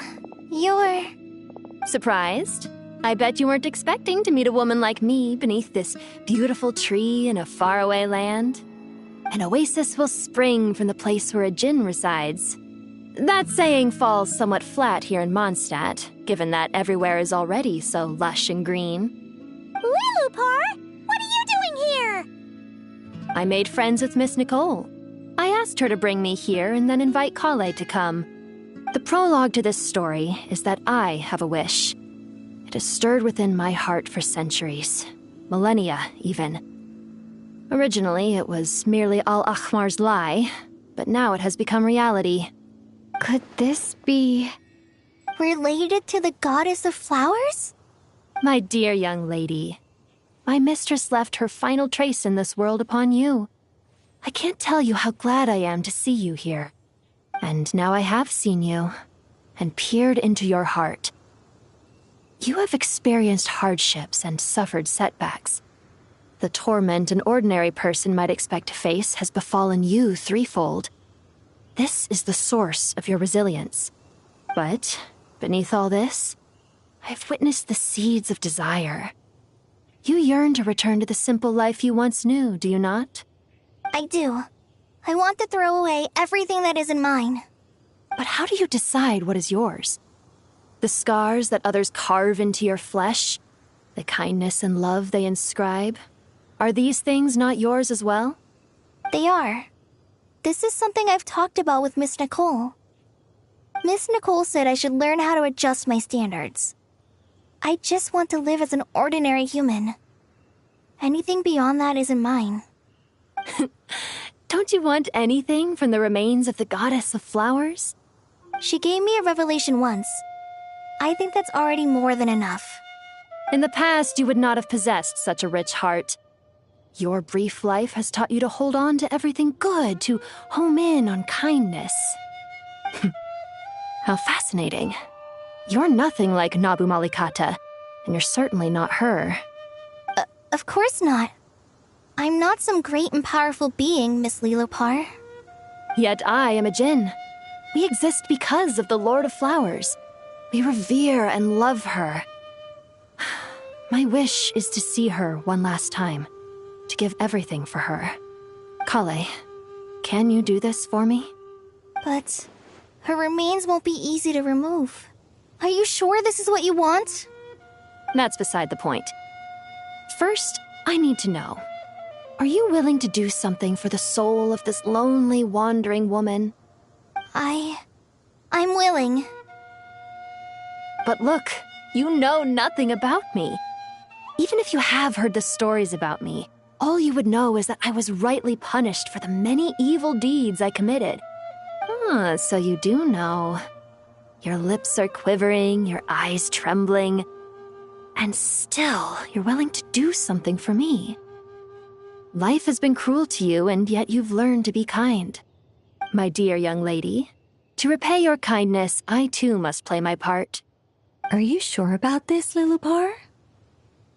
I yearn to see my mistress. For this moment, the world can burn to ashes, the universe be engulfed in flame.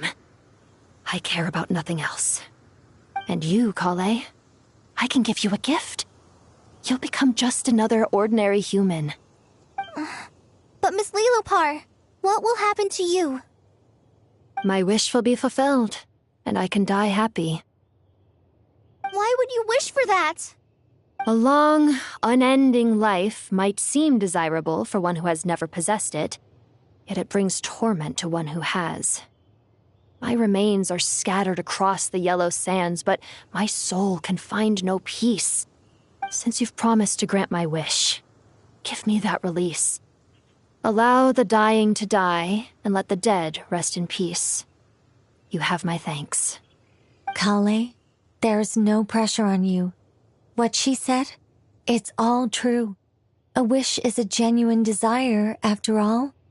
It's as if you want to use the last of your life to give me a better future. Nothing's so selfless. We'll be using our futures to fulfill each other's wishes. This is a noble act, a beautiful and secret transaction between two women. I understand. Miss Lilupar, I'm ready. Close your eyes, Kale. Then open your soul. From there, I will embrace my mistress. The downpour of flowers is your touch. Like returning to the very beginning. Like surrendering to your grace, my mistress. People say that devotion is beautiful, yet filled with pain. How foolish of them. For me, devotion is beautiful, pure and painless. Devotion is my love. Thank you.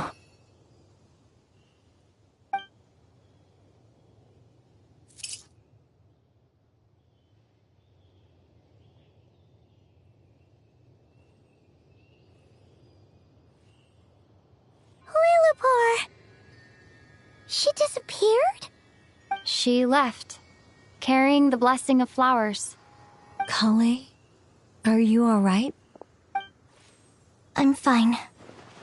Now that the remains are gone, I don't actually feel any different at all. Those remains weren't hurting Kale. Not as she is now. They simply exist. Besides, I could sense a deep yearning within her. Kale must have already received what she was yearning for. I'm doing fine. I feel relaxed. There's really no need to worry. Then my wish has come true, too. To become ordinary? That's just one of my wishes. Actually, I have a few more. For instance, I want to protect the people I meet and help them find happiness. That sort of thing. So between Miss Lilupar and me, you've fulfilled 2 wishes already, and protected 2 people. Wonderful, isn't it? I feel so fantastically happy. I guess that settles things here. So what's next? What do you want to do when we get back to town? Kale, look who I've brought to see you. Hey, Kale! I heard you guys were holding some kind of secret event. How come you started without me? Huh? Oh no, it's nothing like that. We were just saying goodbye to an old friend. Really? Who? Me. The old me. So that's what this is all about. Did you come all the way to Mondstadt for that? Because we knew the old you so we could witness the change? Exactly. The old me is gone, I puffed her into the air, and she became a fluffy pink cloud, floating into the sky, before disappearing forever. Do you think, maybe up in the sky, she has friends waiting for her with test tubes, flasks, and bows? Oh, when you put it like that, it doesn't sound so bad after all. What do you think, Miss Nicole? I think maybe that's right. At least, if it were up to me, I'd consider that a happy ending. Dear Sucrose, even though my childhood ended long ago, these past few days have really felt like growing up again. I've become stronger, and I feel like I can finally accomplish things by myself. Surely someone as mysterious as you will find a friend like this fascinating. Always growing, always thriving like a plant. I came to say goodbye to my old self. I know that after this, she'll be gone. Thinking about it makes me feel a little lonely. I know the weakness that kept me company will one day leave me too. But somewhere in my heart, I feel a great sense of joy. It feels like I've always wanted to take this step, to walk towards the new me.